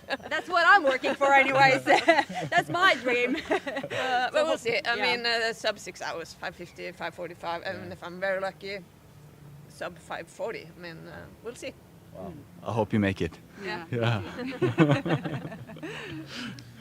Of course, all the athletes have fantastic support teams for sure, but some of the athletes have faster support than the others, and I think that it's natural to ask, will you run with Anne-Åse up to Gaustatoppen, Mette? Yes, I will. I will run with the other support, with Pernille, and we will do our best to drag her up there and make her run as fast as hell. Yeah. How harsh will you be up in the hill? Oh, it depends on her. So she's playing the cards. I'm just stealing them. So yeah, we'll see where her mind is and how her body is and how well she's been fueling. But hopefully I won't be harsh at all. She will just do the job that we're planned for the last year. So yeah. Great. Anne-Åse, Mette, we wish you the very best tomorrow for a good race, and I hope that you will stay friends during the whole race. Yeah, and we have the daughter with us, so I hope I doesn't frighten the hell out of her. Good luck to you both. Yeah, thank you. Thank you. Luck. Yes. Bra. Ja, du har det. Eller kan ikke du det? Vær så god.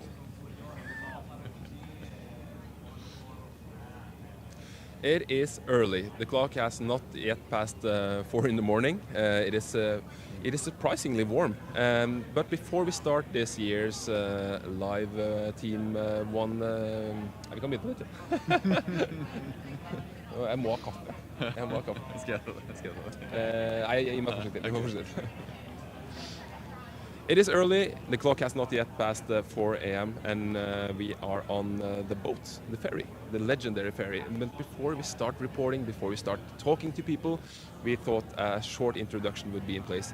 I'm standing here with the Norseman legend and my friend as well, Lars Christian Wold. Lars Christian has finished Norseman 8 times and he is also the former winner and former record holder here at Norseman. And he knows a lot about being an athlete, but today he is a live reporter. Yeah, today I'm a live reporter, and you call me a legend. You're also a Norseman legend. I'll say if you have finished Norseman more than 5 times, you have 5 times, don't you? Yeah. Yeah. So they're by the green media T-shirt. So you're also a legend, and I think it's quite exciting to be here on the other side. This is the first time being here, like not being an athlete. Sure. So how's that feeling for you? I feel the electricity. Yeah, I'm kind of nervous, even though I don't have any responsibility. Yeah. I've been support here a couple of times. I had a kind of nervousness then also, but it's it's quite close to being an athlete. Yeah, I feel the same way. Yeah. And we talked about it when we came over and saw the ferry, checking in their bikes, and you feel the electricity in the air. It's extreme. So it really is. Yeah, feel my heart beating. Yeah, and you're like categorized 2 types of people when you go to the ferry and you're nervous. There are the people who talk a lot when they're nervous, and the people who really go into themselves. Normally, without you, I would be the guy going into myself. But with you, I have no choice but to talk. So I just have to answer all the questions all the time. Yeah. So now I try to be the talkative type, even though I'm feeling quite nervous actually. But what are you looking most forward to today? What am I looking most forward to? That's a hard question. Maybe seeing the fight for the black T-shirt. Yeah. Yeah, that's because I've been in that fight. The first year I was at Norseman, I was in that fight. So I remember that. It's a hard fight. And I'm really looking forward to that because that's like, it's such a big deal for many people. Yeah, a lot of feelings. A lot of feelings for sure. To be the last one to finish with the black t-shirt. We will try to cover that later in the day. But before that, we will talk to people here on the ferry. We will talk to people on the bike, and for sure we will follow the women's elite leaders. And that will be extremely exciting. We have a really strong field this year. They're so good. Flora College, Laura Zimmerman, Kaja Larsen, and many, many more. Claire Weller. So it's going to be exciting to follow them over the Hardangervidda and on the run for sure. Yeah. Kom igjen.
I'm standing here in the social swim with Jørgen Melau, safety director here at Norseman, and one of the guys here in Eidfjord who knows most about swimming in cold water. And Jørgen, what is the current standing when it comes to water temperature? Well, that is the question I get asked a lot these days, and at the moment, or at least 2 hours ago, it was 14.7 degrees. The athletes feel it's a bit warmer because the sun is heating the upper layer of the water, and also the black wetsuits get a bit heated from the sun because it's really, really lovely weather here now. But the current water temperature is 14.7 degrees Celsius. Yeah, and as you say, now the sun is up, and when the start goes off at 5 a.m., it will be no sun, of course. No. And what will it feel like for the athletes when they jump off the ferry? Well, it will feel cold for most of them, and we do not expect that much of a change in the water temperature, at least not with our knowledge of the weather and the current and stuff like at the moment. We know that it can change very rapidly, but we are very we don't expect any sudden water temperature changes at the moment. In the evening, it's a bit hotter. It's been quite cold in the mornings, and then it's a bit warmer in the evenings. So tomorrow morning I expect around 14-15 degrees. That's my guesstimate of the water temperature. Would you say that it is problematic when it comes to temperature? Is 14.5 degrees, is that okay for the athletes? Are they prepared for it? I would say that most of the athletes are very well prepared for the cold water, and the reason is that we have been hammering that message into their heads for months now, and also for the previous years. And all athletes coming here to Norseman are very well prepared. But we do take precautions as well. We have, first of all, we have a very solid medical team at the water and at the land side. And also we have been doing research on water and cold water swimming for many years, so we know how the human body is protecting itself for the cold water. And one of the research outputs that we really have started to use for the last few years at Norseman is the spray on the ferry. Yeah. So we spray all the, or we use fire hose on the ferry, and we spray all the athletes before they jump into the water, because we know that will dampen all possible dangerous human reflexes from jumping into cold water. Yeah. So that's why we do it. I know that a lot of people think we do it just for the cool pictures. Yeah. It's great, but it is actually a very, very important safety measure, this spray on the ferry. So all the athletes, I urge, or I demand all the athletes to go through the cold water spray on the ferry, because that's a very important safety measure. And as you say, you get iconic pictures, of course, by standing in the dark, getting sprayed by ice-cold fjord water on the ferry before the iconic jump. Last question, Jørgen. Are there any equipment that you see here that is used which you don't see at the normal Ironman race? Yes, there are a lot of the athletes are using both socks, neoprene socks and neoprene gloves, and also the neoprene hoodies, and some use the very good hoodies that cover all the torso or the upper body as well.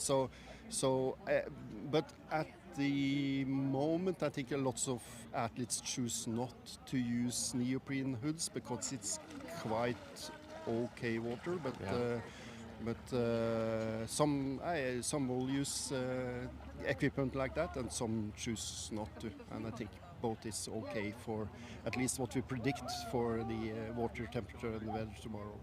As every year, the safety here at the Norseman Swim is really, really good. Jørgen and his team is looking after the athletes. They have security precautions, of course, when it comes to temperature, and the athletes are followed good in the water. So good luck, Jørgen, on tomorrow, and I'll see you on the boat.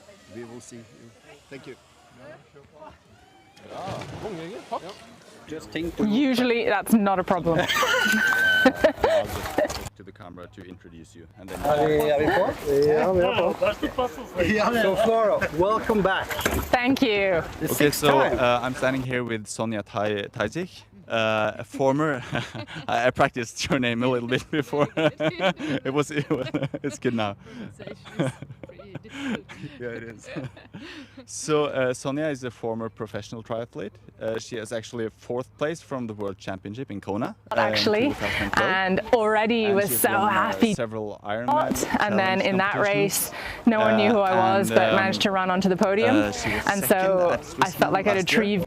And that's the reason you are here now, because you're not a professional triathlete anymore, even though I think this is a big part of your life still. Yes. So will you tell us a little bit how is this different from the Ironman circus that you were part of earlier? Well, I Can you explain more about what drives that? Oh God, I'm getting older, and I don't know. it's like I'm a little bit fed up of being faster and faster, and I can't actually, of course. And I good races and I've won, but we've still always had so many things that we could improve.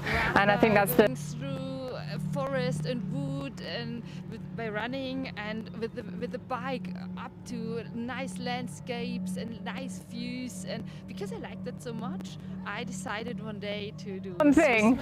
I could do it even better next year, and so that's what keeps you hungry for more. Just not to lose all my performance I had. The running, I actually would have quit it because it was like always capable of. My mind's not holding me back. There's because of the age, and I have enough energy to interact with my crew. But it wasn't. I became slower. And then I saw stories that we have afterwards that we're living for the whole year. So having those great moments. That brings me the fun back, and I enjoyed it a lot again. So I decided to. What is the best moment during the race there for you? That was awesome. The landscape, the experience. It depends so much. I guess the best thing, and I was thinking, oh, can I do it? I don't know, because of the cold water. I don't like cold that much. I'm recording and good to go. Yeah. Welcome back to Norseman Live.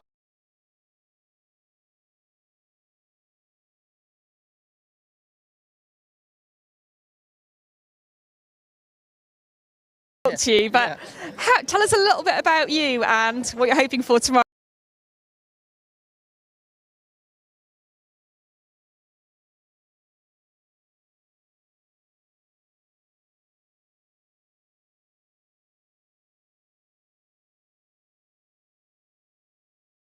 Yeah, I've come from Sweden, from the west coast, not very much of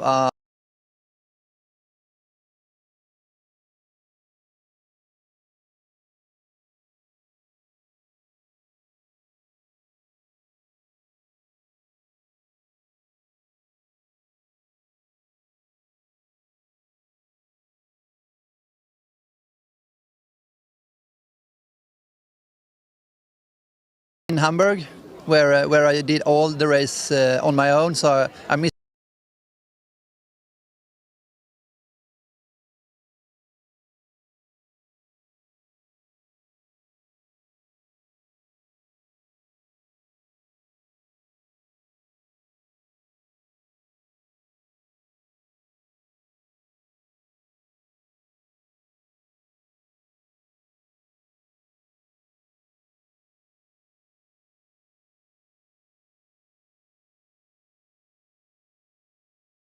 Deep and finding that mental strength to race alone, then that's a good thing, right? Yeah.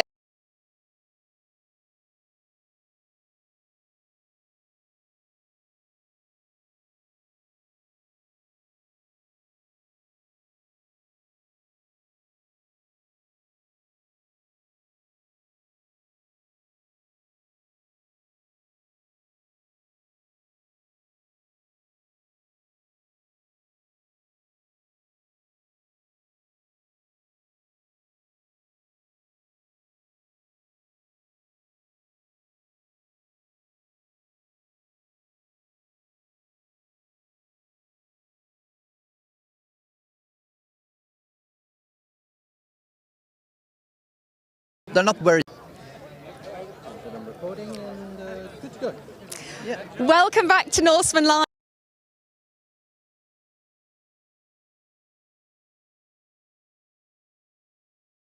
Bottle of sports drink in. Has he taken everything that she planned to do? Right now, it's everything in the plan, directly one-to-one, with the water, with the chills. Right now, we are 100% in plan. Yeah. So when it comes to traffic and stuff like that, you had some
a couple of athletes maybe. Yeah, now she's coming. Yeah, there she is. There's Claire Weller is chase Laura Zimmerman, and Laura Zimmerman is taking a drink now on the bottle. She's looking quite calm, keeping the bottle in her mouth to throw it away to Tope, who will support her and give her a new bottle that she bring for the last kilometers of the bike. And the last part, like now, it will be really fast. For you, those of you who don't the course now, little flat on the top of Mount Eving, lower than most athletes actually expect it to be. It's quite hard. There are uphills, very steep, but after you turn down into Tessungdalen, a valley with pretty bad tarmac. You have to be really awake right down there. There's A lot of people have over the years ended their race in Tessungdalen, falling off their bikes and have to jump off the race. Lars Christian is actually down now in the hills here. Tried to get an interview on the bike actually with Laura, and we will see if he succeeded to catch up with her before she came up. And as Toby said, the goal now is to get ahead of the athlete as good as possible, to get down to T2 in Austbygda and prepare the running shoes and everything for the athlete. And over the years, a lot of the supporters have struggled to get down into Austbygda in time to catch the athlete. And you know, the worst nightmare for these athletes is for sure to arrive in T2 without their gear being in place. And Flora actually told us, Flora College, the former winner of Norseman, actually told us a story when she started doing extreme triathlons. There were a traffic accident in Swissman, which made it impossible for her support car to get to T2 in time, meaning that she arrived at T2 without any of her gear. Luckily, one of the guys who stood and cheered on the athletes had the exact same shoe size as Flora, which made it possible for her to borrow the shoes and start running long ahead of her support team. But again, that will be like a nightmare for the riders for sure. And we hope that this won't happen to anyone today. And this is a precaution that the crew here has taken. Normally, over the years, it has been possible to do support all over Mount Iming, which gives the support crew the possibility to meet the athletes many times over before they hit down, but that has stopped now as a precaution for the athletes' sake. We're waiting now for Claire Weller, which is approximately 14 minutes behind Laura Zimmerman. It's a good distance, and we hope that we will be able to have a chat with her support team as well. And it will be interesting to see also if Lars Christian has been able to catch up with Laura before she came up. We'll see afterwards. But until then, we'll take a short break here.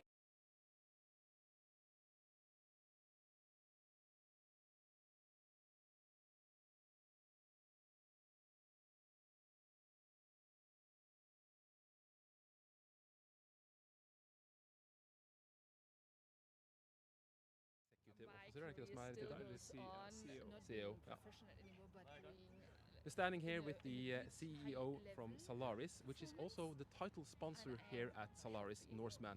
And Hans Petter Mellerud, welcome here to Eifjord. Thank you so much. Can you tell us a little bit, Hans Petter, why Salaris chose to sponsor Norseman now in the 5th year? Yeah, I participated here first time in 2018 as part of winning Entrepreneur of the Year, and actually got a spot from the previous sponsor Isklar as part of that. And I really saw a fantastic organization, a lot of enthusiasm and lots of great values like that we cherish in Salaris, both of course being active, setting high targets, aiming high. That's so great to hear. It really resonates with me what you're saying. This in itself was a great event, and then at the time we were also expanding rapidly in Germany and the UK, which are huge triathlon markets, and with the brand that Norseman have, I mean, you see it with 8,500 applicants and millions of YouTube showings, we thought this could be a great way to actually use some true Norwegian values to get our brand better known out. Of course, and executive officer, ikke det som tittelen? Eller CEO. CEO, yeah.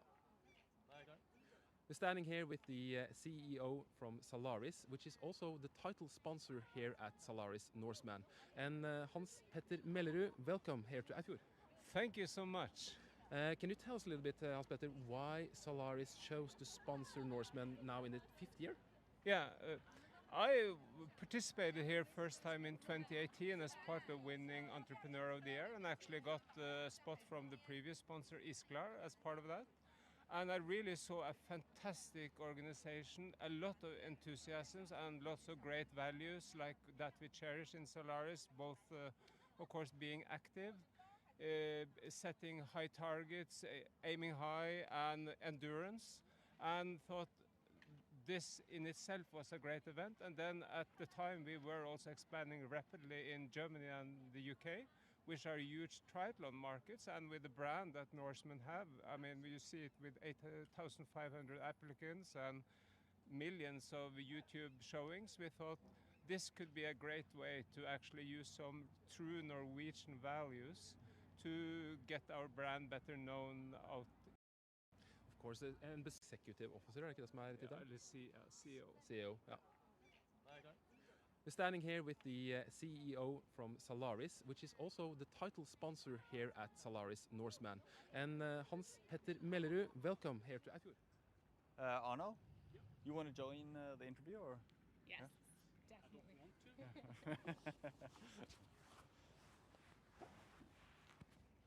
So I'll try to remember to move the microphone. I'm ready. So when you guys are ready, we Yep. just start. Okay, so now we're here with last year's winner of Norseman, Flora College, and her boyfriend, Arno. Yeah. Yeah. That's right. And you're also a triathlete, right? Yes, I am. Yeah. But I'm supporting her today. Supporting her today, yeah. That's great. And so you switched roles. Last time you were racing Swissman, and you were support, and now you're support and you're racing. Exactly. Yeah. Exactly. So he's going to get his revenge for all the mistakes I made during Swissman.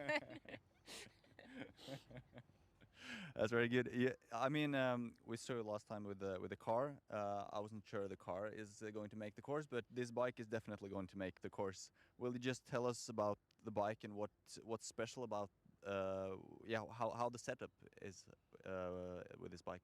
Yeah, so this is a Cervelo P5. Last year I was also on a Cervelo P5. This is a new one, and last year I had a great race, but I felt like there's a lot of stuff that I could improve with my bike setup to make it really perfect for Norseman. And so that was kind of the project for this year with this new P5, and that's something that we did and I'm really happy about. So the main changes we really looked at were the gearing. Obviously, Norseman, you have a lot of climbing and you climb basically from the gun.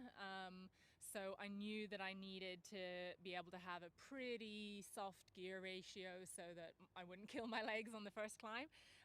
But I also know that there's a lot of kind of false, flat, long descents in Norseman, and I wanted to be able to still pedal, still pull out a bit of power during those. So we've gone for SRAM, and it's 52.39 on the front, and then on the back we've got 10.36. So that was pretty much the optimal ratio that we thought would work well for this race, and I've been training with that in the mountains in Switzerland and St. Moritz, and it's been great. It looks really great. For those of you who are watching and don't know about these numbers, when Laura says 39.52, was that? Yeah, that's like the front here, the crank. That's the English word as well, isn't it? So that decides how much power can you actually get when you're pedaling. And the normal back here at the cassette is 11 actually, and you have 10. So that means that she can pedal at an even higher speed. And 32, was that right? No, 36. 36, wow. So when I was doing triathlon some years ago, 28 was much, and 36 wasn't possible. So 36 is like insane. You can like pedal, really have a high frequency at really steep hills. So this is really amazing, I think. Yeah, and I mean, I think maybe Arno can tell you why we ended up going with SRAM. Yeah. No, yeah, we were looking for Shimano, but we couldn't get the good Ratio. gearings you wanted. Yeah, the good ratio. So we went for SRAM, and it's working well. Just one last question about the. You said that you don't watch the metrics and any numbers during the race. You mostly follow your feeling. Is that right? Yeah, that's definitely true. I mean, I'm a bit like that in training as well. So on the run, I don't wear a watch. I just want to run. I don't want anything kind of telling me, you know, you're too fast, you're too slow. I just want to kind of feel the effort, and I think in Norseman that makes sense. I do have my bike computer on the front, and so I have a screen where I can see power. So we've got the rally power meter pedals, and I think for Norseman that's important at the start, but for me it's also an option in the race to just hit lap, so I get new data or swipe away from that screen, so I maybe only see the amount of time and how much distance is left, and I'm not thinking too much about the power, really just depending on how I'm feeling and how the conditions are. So sometimes I'm using data on the bike, but sometimes I like to just swipe away from it, only see the time so I can time my nutrition, and just not worry too much about that. I really like that. That's really like Norseman, back to the basics, just following the body. Even though this bike is not basic at all. No, I mean, amazing bike, and we really put a lot of effort into getting not just the good setup, but a super comfortable position, and training in the aero position is so decisive for Norseman. And we've been on the course now for a week, and you know, we've been on Immersive when it was pouring with rain and fog and side winds, so we really tested everything, and I'm super happy with what we've come up with. It looks really great, and you have a good mechanic as well. Exactly. So it's going to be great. Yeah. Good luck tomorrow, both to you, Arno, who has probably the hardest job tomorrow, being support. You don't think so? It's going to be a beautiful day, so I think it's good for support. Good luck. Oh, thank you very much. Thank you. Great. Thank you, guys. Arno, you want to join the interview, or? Yes, Yeah? definitely.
Yes, I hope so.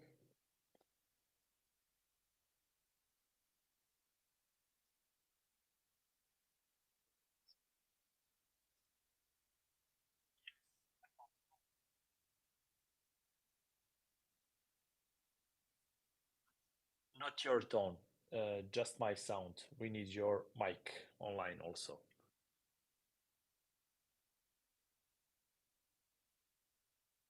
Just my microphone is online.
Test.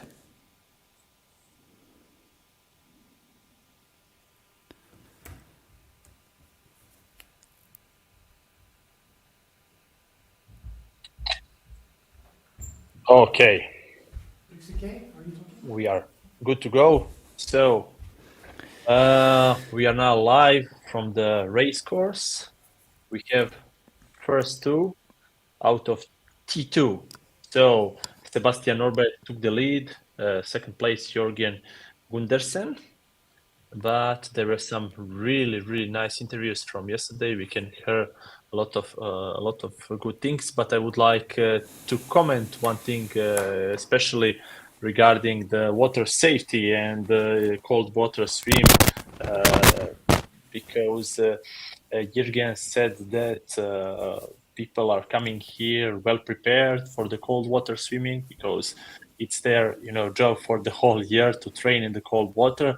But what I want to notice is that on many of fixed dry water races, almost there are 0 DNFs after the swim. So almost all athletes are swim really good, so they are well prepared for the cold conditions, and we almost have zero people DNF, and everybody's under the cutoff time, right?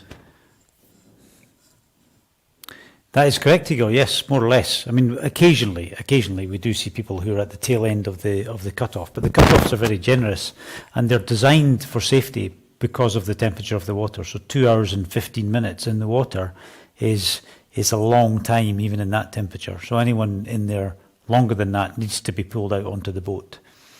So we have, certainly in Keltman, we have done it a few times, usually towards the tail end of the swim, the last few hundred meters, because the water there is even colder, of course. Yeah, but that's cool. I think I didn't so today, but I think everybody went around the cutoff, so that means a lot. People are really not taking those slots and races for granted. They're working really hard for the event day. Okay, good. And actually, I'm told now we've got a couple of clips from T2, so we can see those now. Oh, good. Welcome back to Norseman Live. We have literally just seen our So race while leader, we are waiting for Sebastian T2, let Norberg, us come just through explain to what is the transition biggest two challenge behind me. So now we're in going to the see if we can Norseman get a for the quick shot okay, of sorry, him Kellen. as he gets changed and heads out on the run. So we need to be quick because these athletes, they do transition so quickly. So here's Sebastian. You can see him literally just taking off his bike shoes, throwing on some run shoes, his support there, just checking if he needs anything else. And he's going to be running out towards the mountains now, but literally between 20 and 30 seconds in transition for these guys.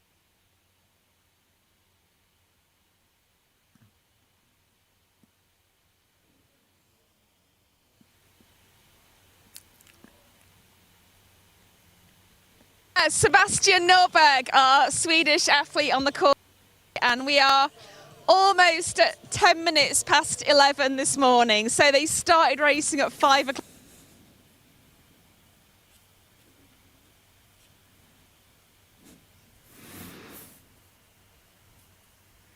Our second placed athlete is Jørgen, who is our Norwegian athlete.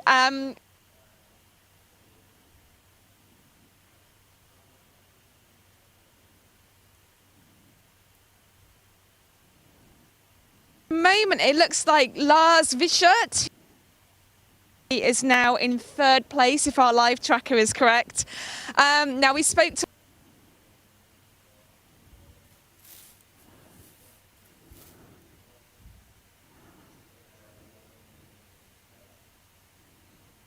country of Germany. He transitioned to triathlon. He's already set the age group Ironman record at around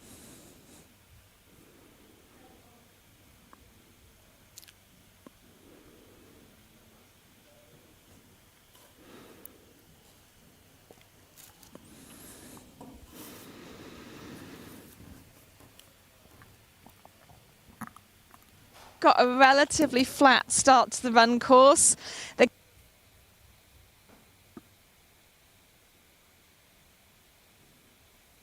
Is behind our cameraman here. They're going to and gradually make their way up into the magnificent mountain.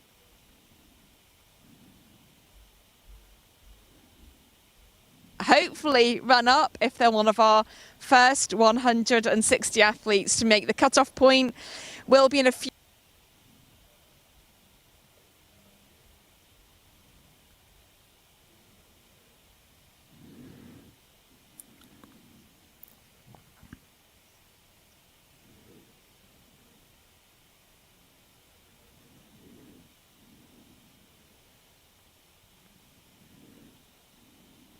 That's still on road, so it's quite an easy running surface.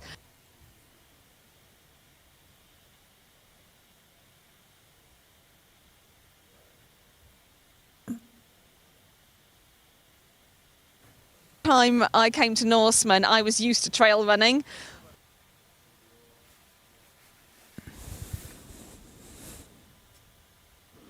Of it. Someone described it to me as it's like a giant crushed a load of rocks and threw them down.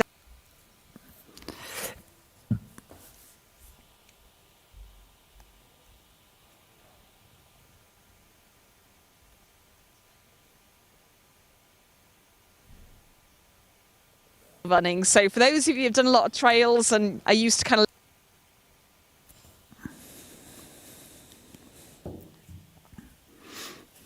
so it is getting quite hot here today, and then up into the mountains.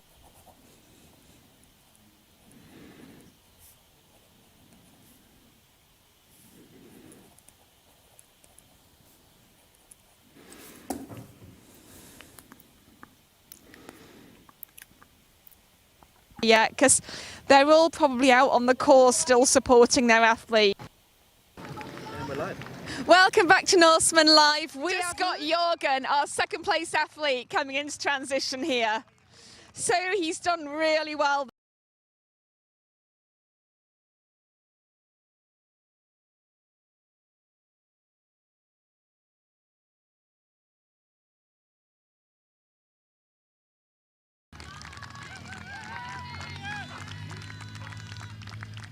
That was a super fast transition. Here to try and make things even quicker for themselves. So you'll notice they don't do things like change their socks, anything like laces on, which means you can literally just pull them on super quick and go. They're not faffing around with loads of kit. They literally grab a sports watch if they're not already wearing one. They're using a different sort of watch on their bike. But that's it, yeah. We will cut now and go back to the studio, and we will see you a little bit later on. Just got Jorgen, our second place athlete, coming into transition here. So he's done.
Test.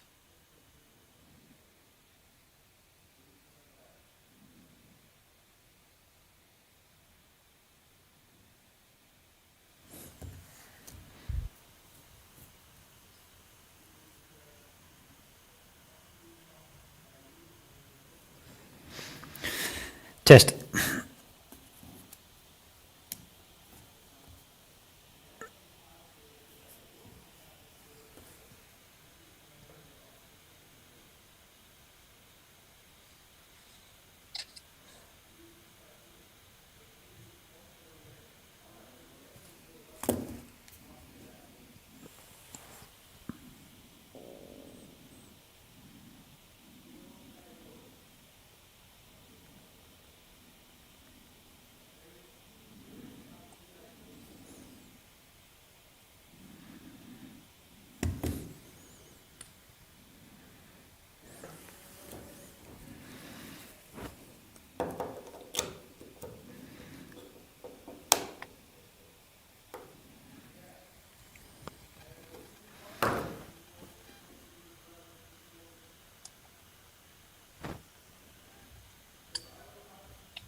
Test.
No?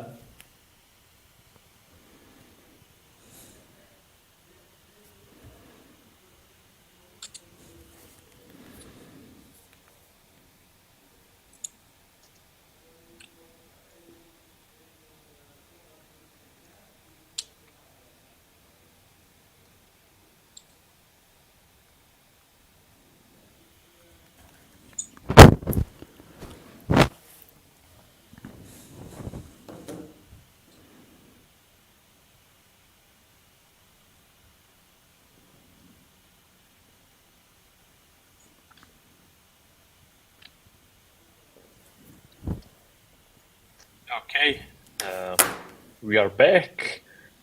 Now we have 3 athletes on the run course. Many more come to T2, but the last 30 kilometers of the bike course is really challenging because athletes are going straight down.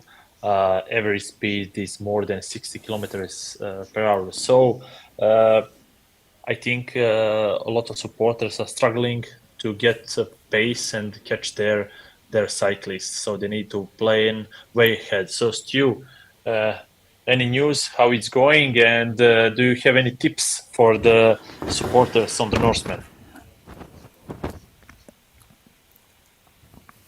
Any tips for the supporters? Well, keep your head is the answer at this point, because this is where it gets really stressful. It's as you say, many people are struggling to get to T2 before the athlete because of the speed down into that area. So it becomes a very stressful part of the race. But it's all part of the fun, isn't it?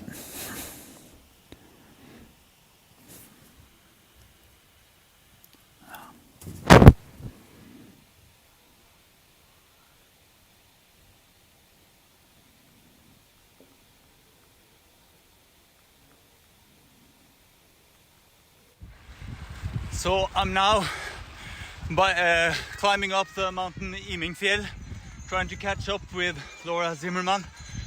We'll see how tired she seems. She looks really strong. And if you just wave me away, Laura, if I am too annoying, and you don't have to answer my questions in long sentences. Okay. You look really strong. Does it feel good? Yeah, actually the uphill is getting really tough. It's getting tough. When I'm on the top. It's not far. You're very close to the top now, and on the top you're going downhill. So it seems like this has been a really good race. You're leading from the start. I don't think so, but I think I overtook the leading women in the T1. In T1. Ah, yeah, so quite early then. Yeah. Yeah. Is everything because going? She changed clothes. You are fast at changing clothes. No, she changed clothes, so I passed her. So then you passed her. Is everything going according to plan? Yeah, I think so. Perfect. So it's very, very good work, Laura. Thanks. And I hope everything continues to go to plan. Thanks. So keep up the good work. I try my best. Yeah, you're on the top very soon now. Thanks. And then you're going down to the run, so well done.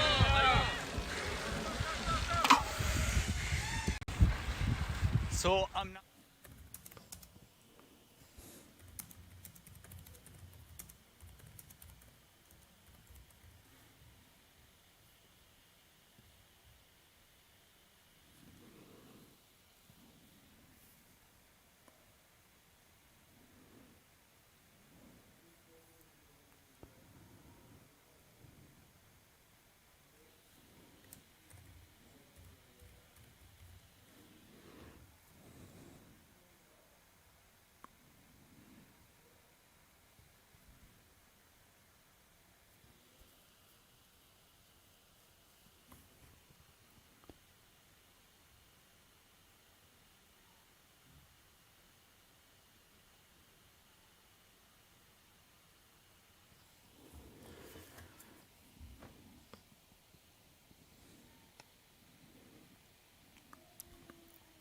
I'll go back onto the feed from the car here as it's moving towards T2.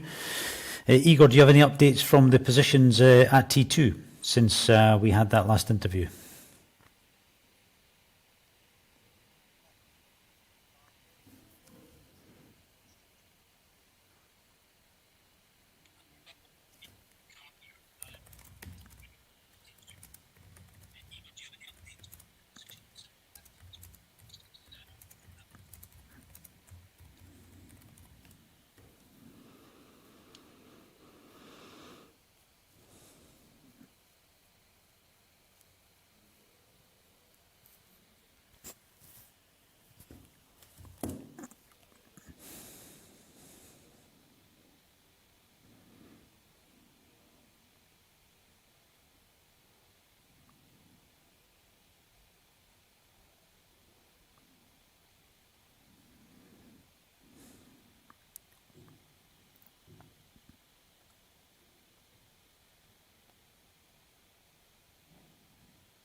Mm-hmm.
You hear me?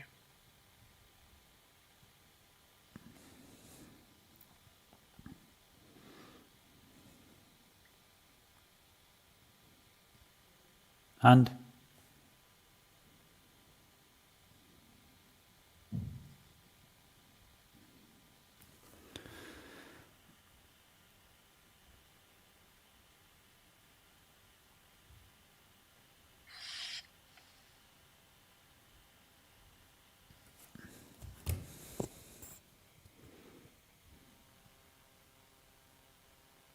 test.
history. So, Frederick, tell us a little bit about you. About me? Wow. Yeah, I have a long history with Norseman. Like 21 year of history. So I did the first race in 2003, and I did my last race 4 weeks ago, the crew race. So this is just life. It's so much fun. This race is your life, but you said you did the crew race a couple of weeks ago. This is where the Norseman crew get to come out and do the race, like ahead of race day. So how did you get on? I got a black T-shirt. I think that's the most important. It was a long day for me, but I think I smiled almost the entire way. I was just so happy to be out in the course and kind of prove that the body and mind still works. That was a great experience. So you've been doing this race since the first year. So as long as this race has existed, you've been competing in it. So how has it changed over the years? You know, the field of athletes is still small. So compared to other races, I think we have managed to keep the kind of the community vibe, like a small race, but it's still a quite big event around Norseman. But we have managed to keep it small in a way. And that's great. And it feels like family, doesn't it? 'Cause, I mean, I think this is my 6th year with the crew here, and there's so many people I know around Eidfjord at the start of the race, and you know, people that have kind of been following the race for years and desperately tried to come here, and it just feels like family. Yeah, we are a family. So both the crew and also when the athletes and support joins in during race week, we just feel like a family. Yeah, so it's beautiful. Yeah. And what's your feelings on this year's course? I mean, obviously we've got quite summery weather. We're seeing some fast times on the bike so far. How's it all going? Now working with marketing, I'm not hoping for this weather. This is not Norseman weather, right? I was hoping for rainy, hard, tough conditions, but this race always throws surprises. So I think I checked the forecast now, so maybe we will have some rain in the end of the race, which is good. We should have 4 seasons during this race. So right now it's kind of, we are standing here in T-shirts, but this is Norway in August, and I think the athletes now, they are just enjoying being out there. So we're waiting here for Jürgen and for Sebastian, who we think there's only a minute behind our race leaders now. They're pretty close together, and obviously you might have to scoot in a minute because you're the leader of the race anyway in your car. But how do you think they're getting on at the moment? I have no idea because I'm driving the leading car. So I'm 5 minutes ahead of them. So I have seen them one time so far. So I think it will be a close race. Yeah. So just stay tuned. Yeah, and how about in our women's race? Because they're like, oh, here's our. Okay.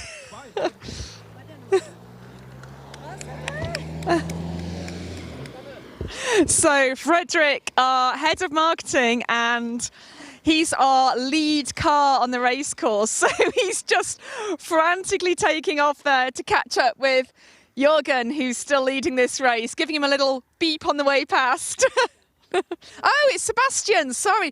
Charlotte, our PR and media manager, just told me that's Sebastian. So Sebastian has overtaken Jürgen now. So it'll be interesting to see now how far back down Immingfell Jürgen is. There was about a minute between them at the bottom of the mountain here when we last saw them. So, and here he comes. So, yeah, Jürgen powering up on this mountain.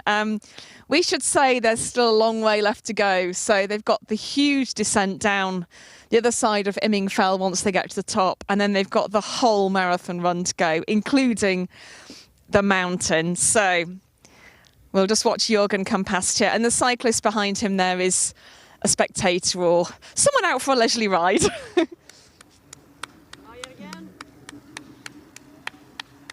So yeah, There he goes. And if you think he's slowed down a little bit from when you last saw him, I cannot tell you how steep this mountain is. It's an absolute monster. So just a quick update on what you're going to see on the course now. So at the top of Immingfell, they've got a little way left to go, maybe 10, 15 minutes more of cycling until they get to the top of the mountain here. Then there's a plateau, and at that point, support ends for the bike legs. So you will have seen throughout this course, the team have support crew with them who can pull over, pull off the road and hand them nutrition, hydration, any extra kit they might need. Check in with them, make sure they're doing okay. We really care about our athletes at this race. We want them to be okay. But at the top of this mountain, support ends for the bike, and the support cars and the support teams then go straight down the mountain. They're not allowed to help their athletes for safety. We want everyone to be safe coming down that mountain.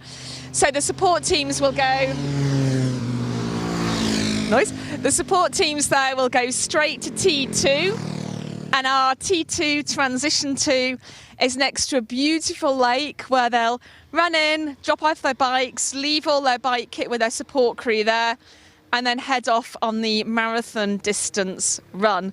The run, for those of you that are new to Norseman, will take them out along the side of the lake, and then they have a relatively flat section before they hit what's affectionately known as Zombie Hill, which is basically switchbacks up the road.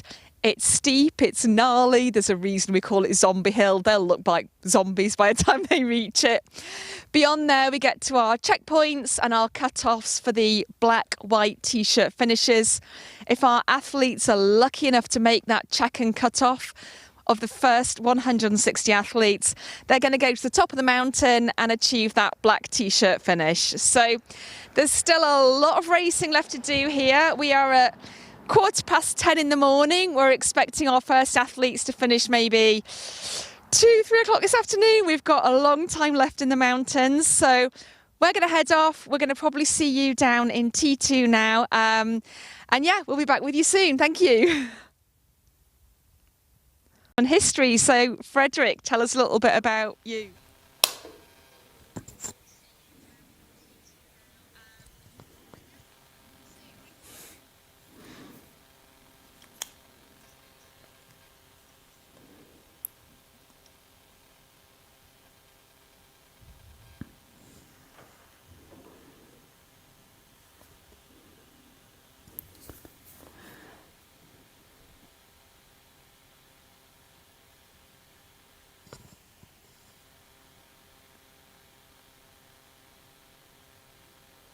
Okay, this is great. We now have a live feed from T2, complete with the WC sign, which is very important for the athletes, the first thing they see when they come in before the transition boxes.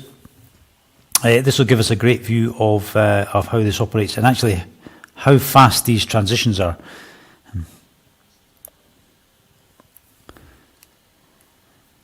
It looks a little bit tropical down there for Norseman.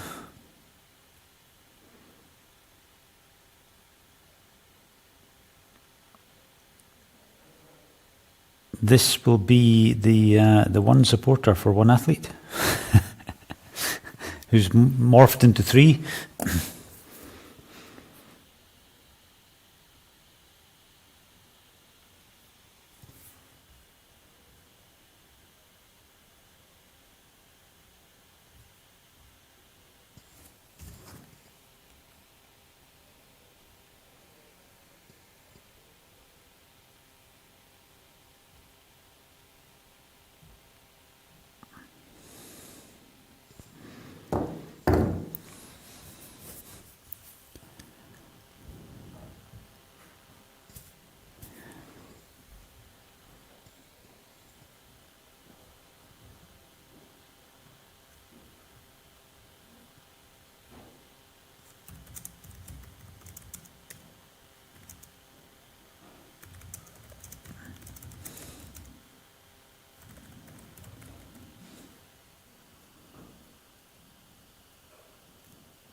test.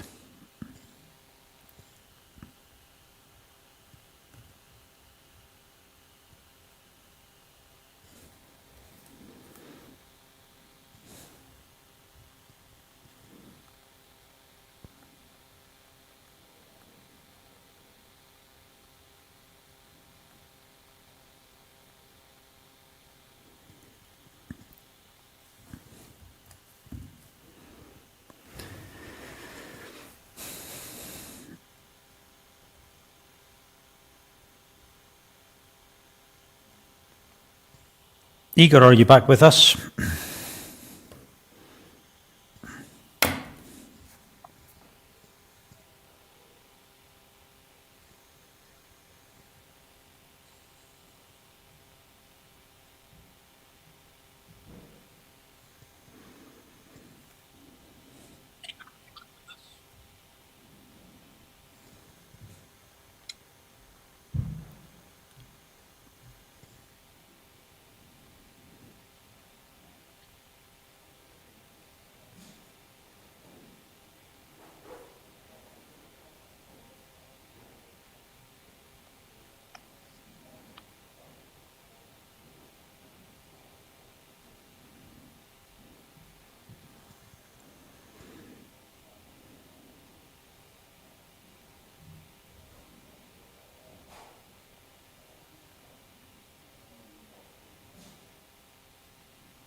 Just to test my mic.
Stu, just to check if we hear each other.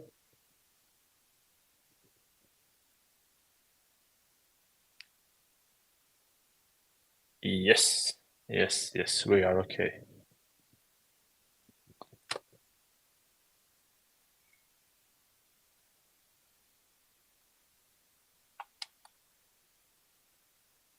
No.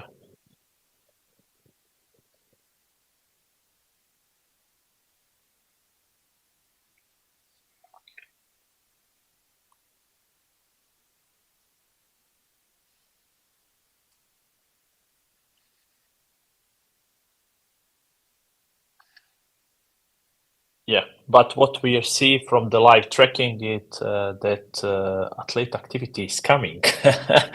We have around 30 athletes. Yeah, they are storming. They are storming into the T2, and now we'll see more and more supporters to prepare everything for their athletes. But it's just a perfect weather. I think the highlight of this year's race is the weather.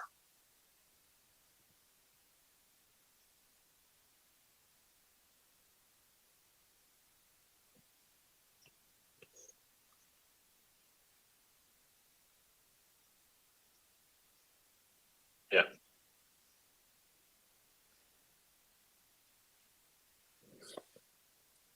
Yeah, definitely. This it will not be possible to store all the bikes in one point, and I presume it will be like 20 minutes from this moment on. But as we said before,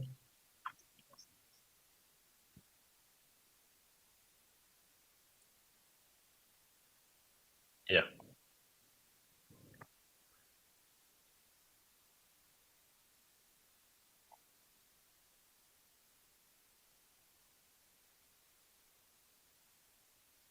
What will happen and how will happen. So we said that the biggest challenge now for the supporters is to storm the downhill the last 30 k's before athlete, because the average speed is around 60 kilometers per hour, and there is a huge traffic now. So also, but in Norway now there is next to T2 is a huge parking lot, so there's plenty space for the cars.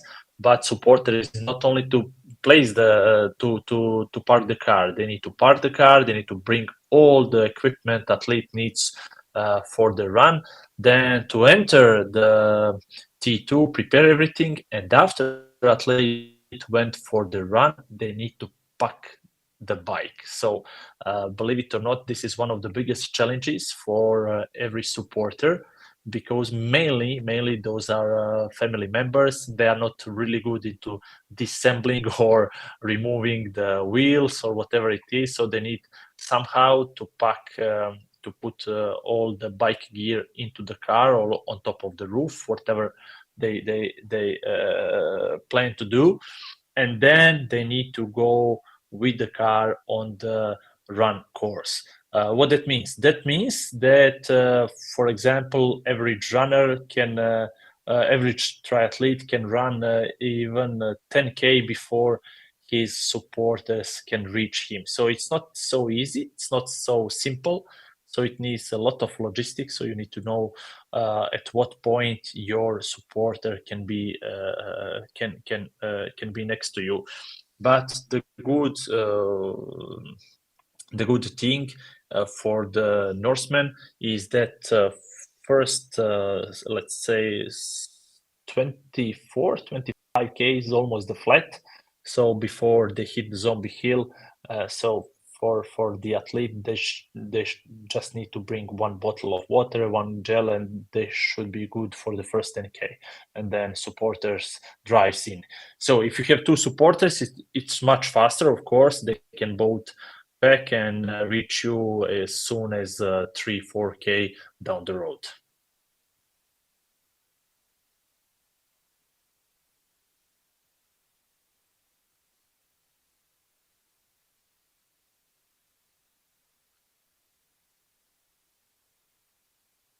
Yeah, but Yes, but my point was that it's not so easy for a family member to put the bike into the car and all the stuff. So they need some time after you go for the run. They need at least 20 minutes to pack all the things because the parking lot is not next to the T2. You know, you just need to a couple of minutes of walk. And depending who is your supporter, if they have a problem with all of that stuff, it can take you maybe even the 10K for the supporters to reach you. That's the issue.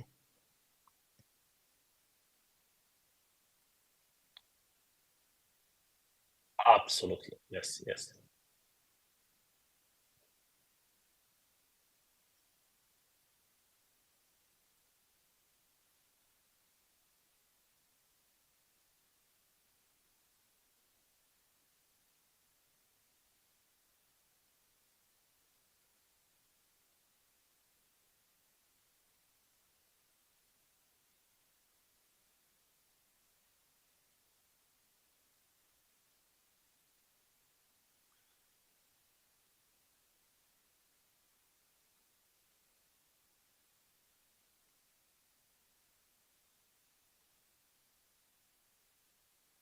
Okay.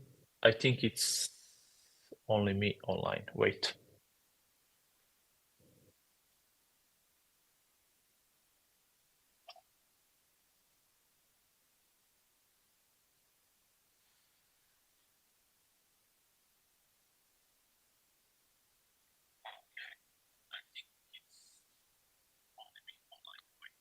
Yes, still only me online again. You are muted again.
pretty flat. It's round a beautiful lake. It's alongside a road.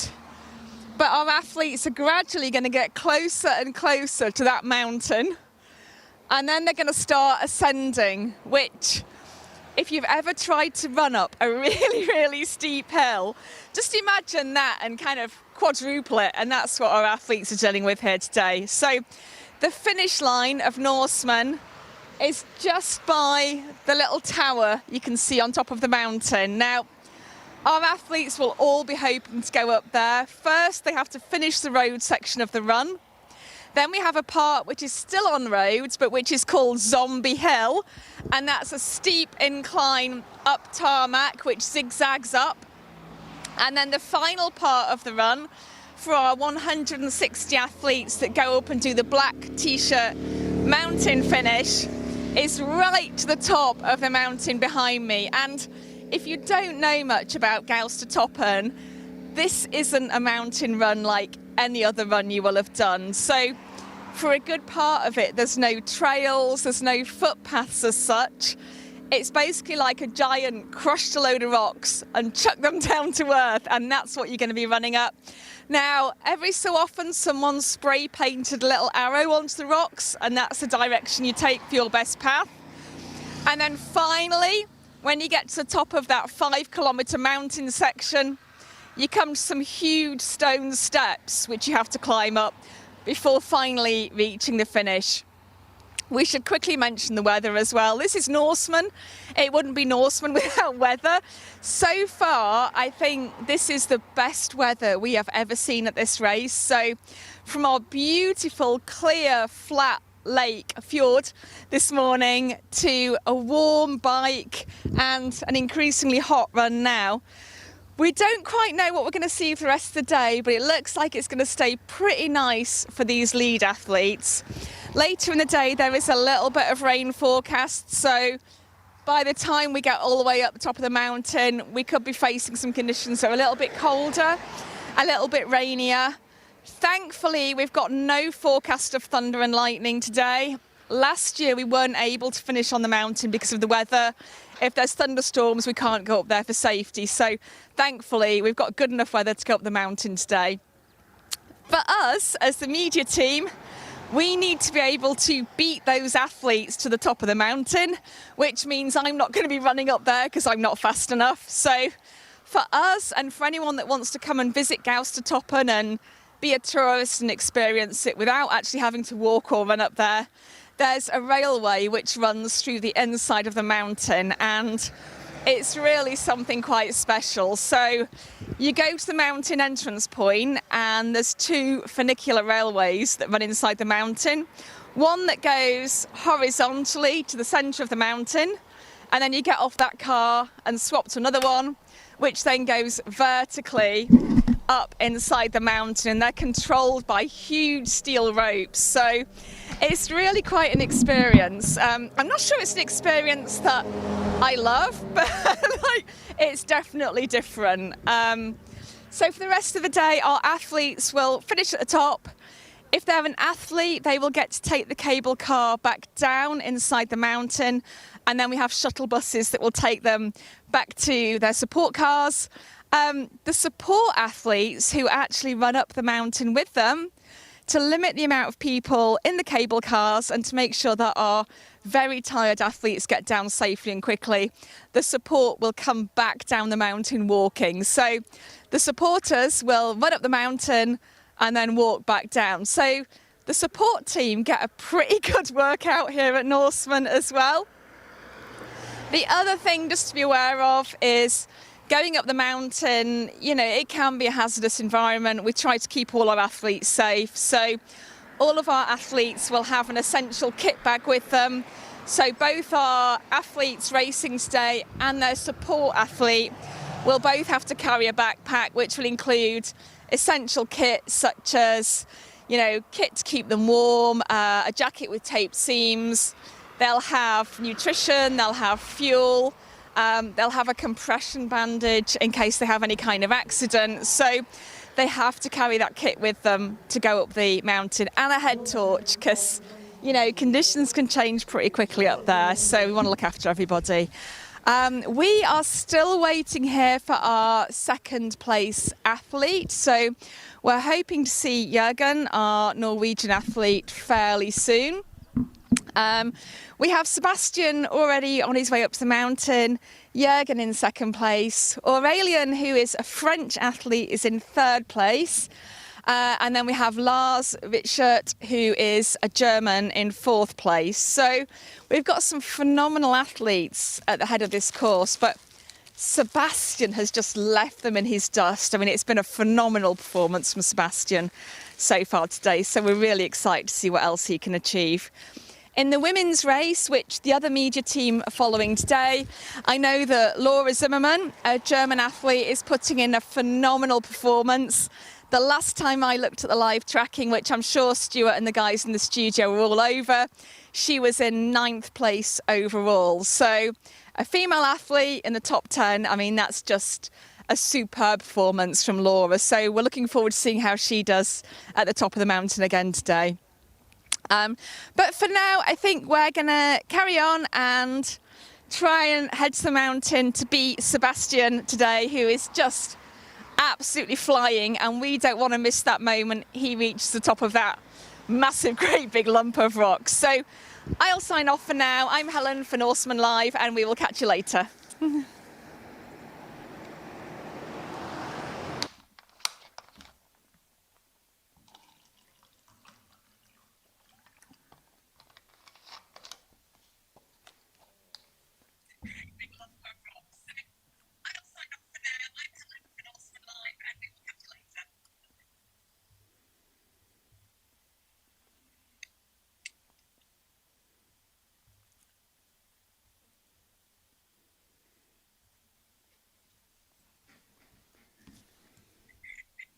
Test.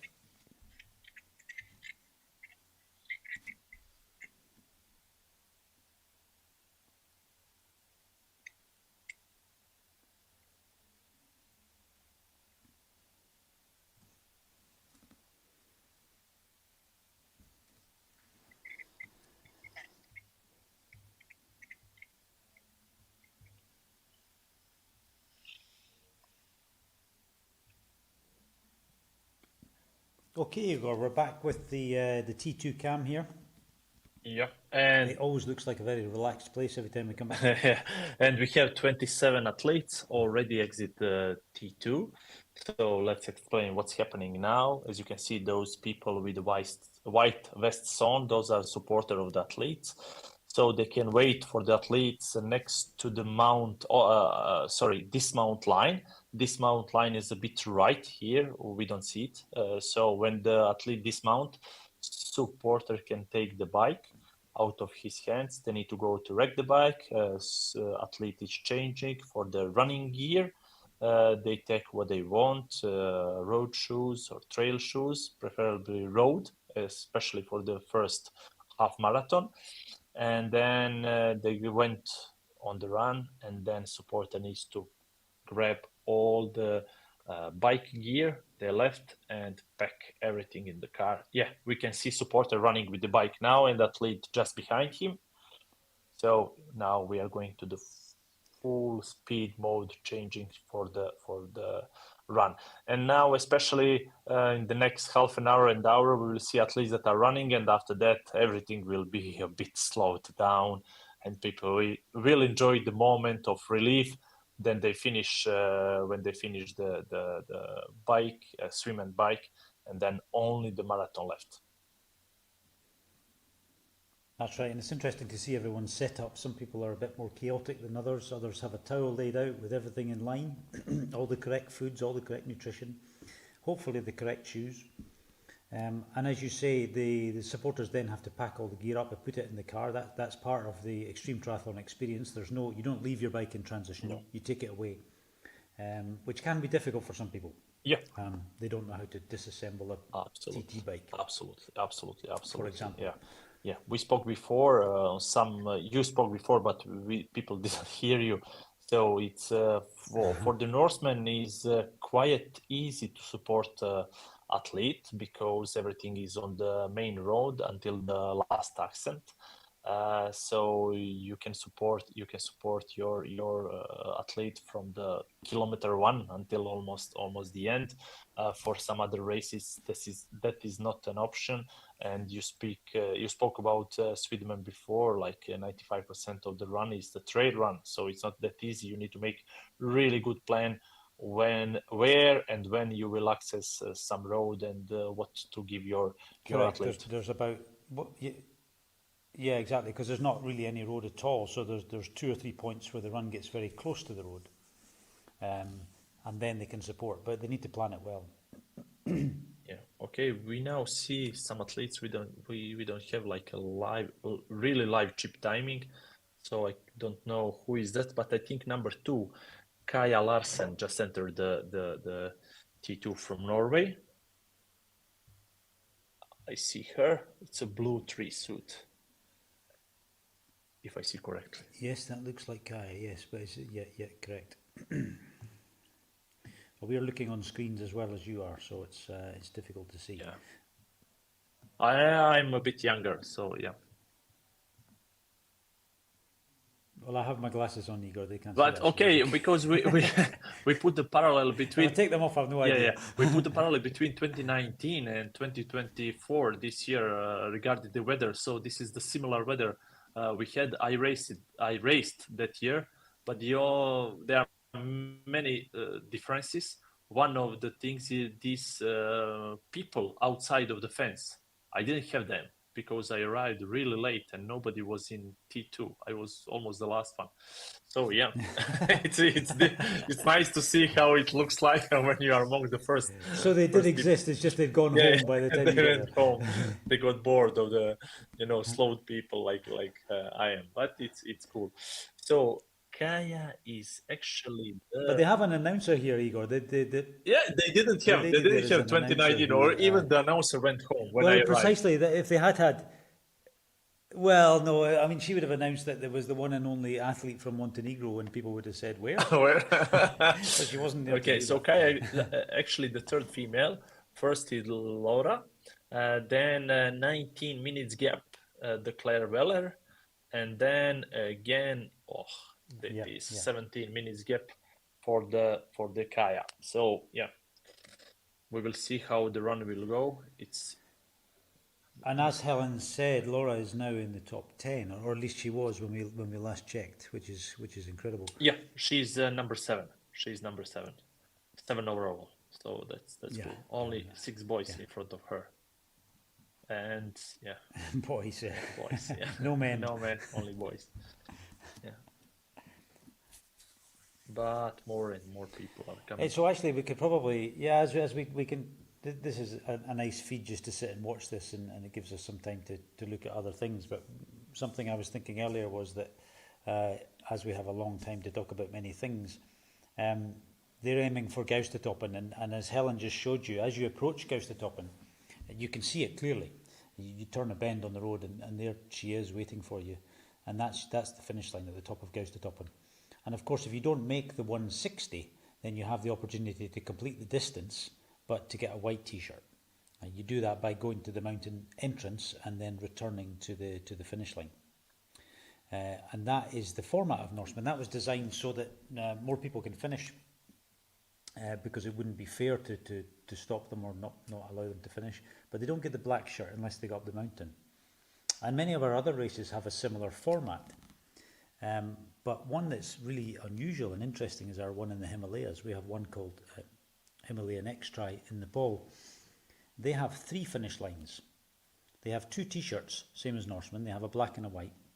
But the black you can get for going to 4,000 metres or 3,500 metres, and the white you get for going to 3,000 metres. You don't elect to go to that height. That's just how far you can get within the time cut-off. So the higher you get, the different T-shirt. And some people make it to 4,000, which is what they call viewpoint. And then they immediately return. We don't keep them up there for any length of time because you start to suffer from some problems at that height. But it's quite a cool format.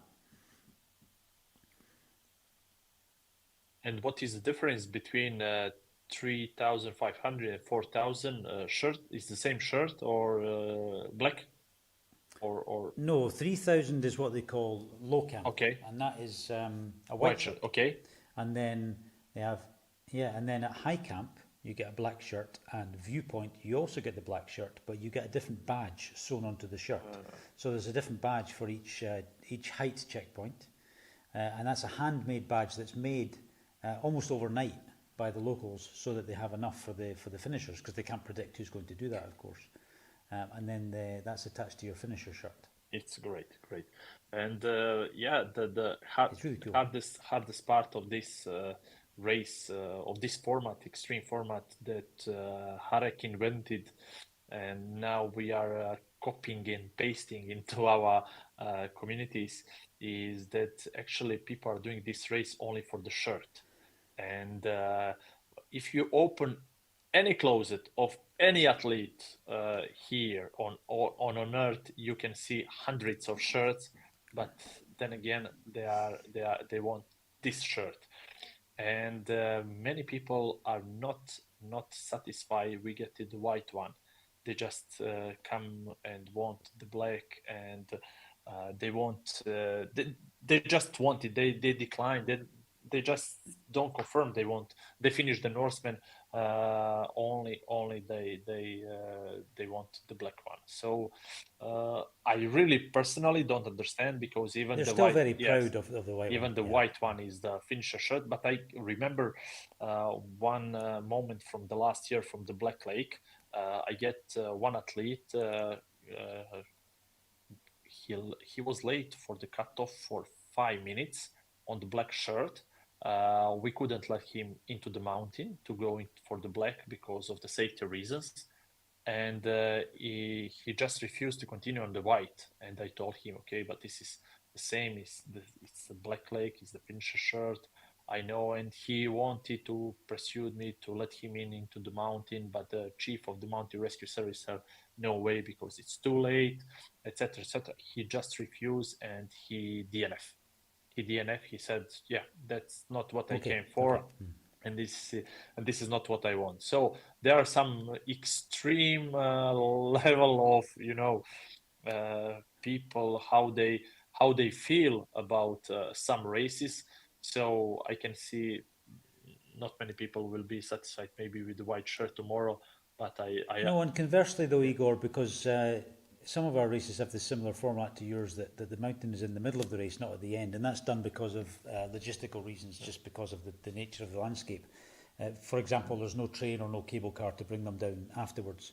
But I have seen people in Keltman who have slowed down so that they miss the cutoff. Yeah.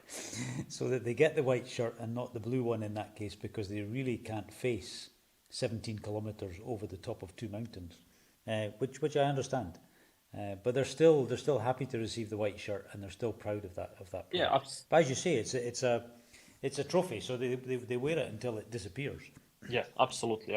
And I mean, even though the white shirt for the Norseman is amazing achievement, it's still full distance. You still did 95% of the race the same as the others. It's just difference on the last 5 kilometers. So that's it. Okay, you are not in the first 160 athletes. Okay, you need to train a bit more to be faster, but it doesn't mean that you are not worth to wear that shirt. That's absolutely true. Yes. So all of these people now are going to head out on this what would be considered a fairly flat run, although apparently it's not. It does raise. Well, slightly. It is flat. It is flat. It is asphalt run, so it's all the good. And I can see the Sebastian just now reach almost 210 kilometer overall. Speaking overall distance. Yep. So he's heading to the Zombie Hill, right? Yes, Zombie Hill, and that's he will actually what I was just going to mention, because I just see him. Yeah, sorry, I just see him live on the GPS tracker. He's now on Overland. He will just turn left, cross the bridge, and to the Zombie Hill. So it's great. So it was easy until now. Yeah, he's right opposite now the first suffering. switchback. Yeah. Yes, exactly, and that's exactly what I was going to say. Because Zombie Hill, of course, it's a nickname based on the fact that everybody walks up there absolutely exhausted with their head hanging low, and not many of them run. Although I'm sure Sebastian will, but it's something that will be nice for you to see watching the live broadcast. If we're able to have any footage, perhaps some of the live teams will stop on Zombie Hill and give you an idea of what it's like. Because in the days before Google Street View and live broadcasts and everybody having social stuff all the time during the race, it was a bit of a mystery. So in the early days of Norseman, where people would read the race manual and wonder what Zombie Hill was, they'd read about it, they'd plan their day, but they really have no idea how steep it is until they get there. Yep. And actually, the first time I went there, I'd borrowed my wife's mum's car, which was an old banger. And overheated the brakes on the way down, because it's a hell of a hill. It really is. Yeah. Well, my memory. Okay, just to check if everything is okay with the live stream. I think yes, something is moving on. Yeah, a bit pixelated, well, yeah, but, it's a bit pixelated, it's but working. it comes and So goes, yeah. my favorite memory is the smell of the Zombie Hill, of the burning clutches on the car. So if you are into manual, it just burn the clutch, and trust me, so many people. Yeah. And you know, when we are speaking about supporters, it's not only the wives, it's not only like you know, the ladies supporting the husband. There are, of course,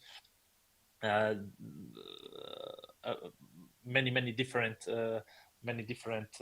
types of supporters. But you know, like a casual athlete that got the Norseman slot will bring spouse or wife or the family member to support, because you know, they are not there because of the results. They are there because of the experience. They want to share the experience with the closest family member. So it means that not many people are into the sport that are supporters. Maybe they are not good drivers.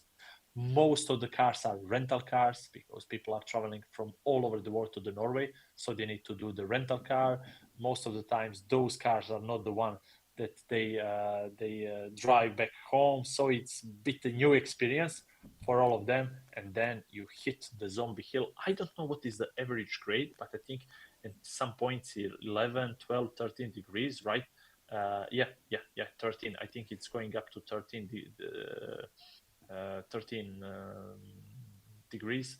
So it's not easy. You just see the car stop. They cannot start the engine again, and then the clutch is burned, and everything is smelling on for the like burnt things. So for me, Zombie Hill was really amazing, and the highlight of the whole race.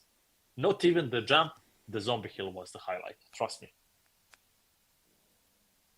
Yeah, and actually, Harek has a funny story about that from an athlete. And I mean, not even at Zombie Hill, but one athlete.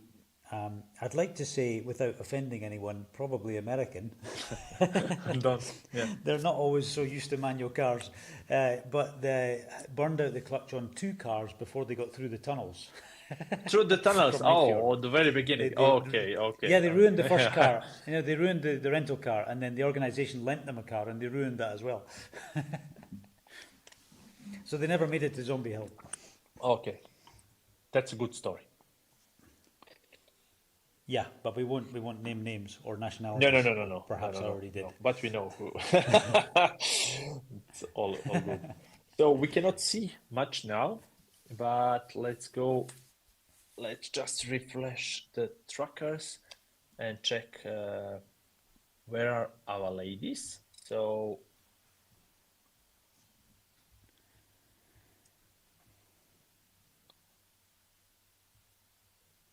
we don't see, we just see some pixelated T2, but we already have 6 ladies out of T2. So Laura is the first, Claire Weller from UK second, Kaja Larsen Norway third, Flora College. Oh, Flora went for the 4th place. So Flora is in game for the podium now.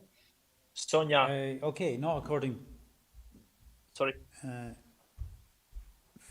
Not according to. Oh no, it is. Sorry, it's refreshed. Yes, Flora has moved up 2 places. Yeah. Sorry, my tracker was. Okay, Sonia from Austria 5th, and Christine from Norway 6th place. So actually Flora has a 13 minutes gap for the podium. I think it's not possible to be more than that, but okay, that's Flora College. Anything is possible, right? Yeah, everything is possible. Yeah, correct.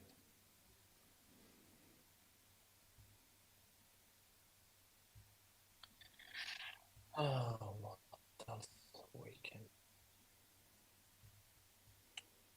Yeah, we're trying to get the feedback for T2. Sorry, it's a little bit pixely still. Yeah.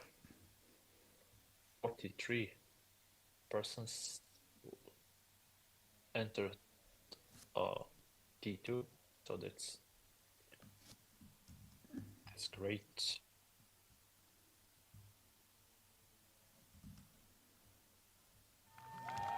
We're back here now at Tinnausbygda. We're waiting for Claire Weller, and a lot of athletes have now hit the transition. We're seeing here one of the athletes, Christian Østli from Norway. He's laying around 15th position now, and we'll try to see if we can get some words. Christian, how is it going? This is from T2. Yeah, it's going fine. This may be looking really strong. Back is really killing me, but yeah. Which position are you in now? I don't know, maybe 15? Yeah, we guess so. We saw you around 15. Yeah, I think so. I think it's gone according to plan? Yes. Good luck for the run. It's hard to start to run now. Det blir så bra så. Ja. He's looking really fit, and Christian has soldiered through the whole bike race, and he's been kind of stable around 15th position now. And Christian is, as many of the athletes here at Norseman, a regular guy with a full-time job, who is training on weekends and after work. It's really impressive to see how fast they can go. And I really have to say, what he said, it's hard to start running now. I remember that feeling. He has swimmed 3.8 kilometers, biked for 180 several hours, and now he has a marathon ahead of him.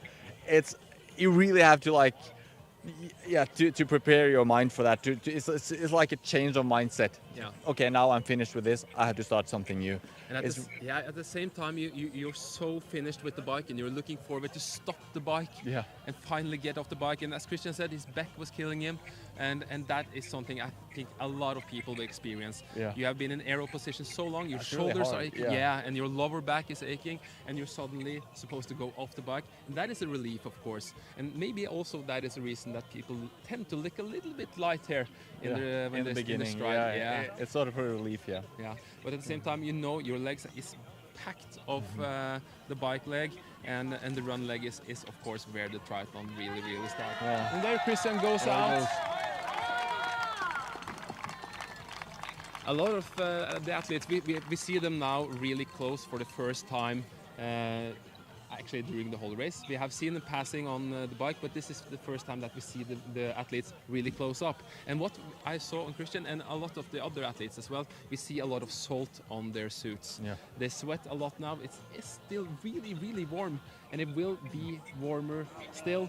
And people lose, a lot of salts and electrolytes here. And the results of losing salts will be massive. Number one, you won't be able to absorb the hydration so good, and of course you will cramp up, and a lot of people will feel really just basically really bad when they stop getting their salts in. Yeah. But it's really visual. You can really see it. A lot of salt on the suits, especially the dark ones. Yeah.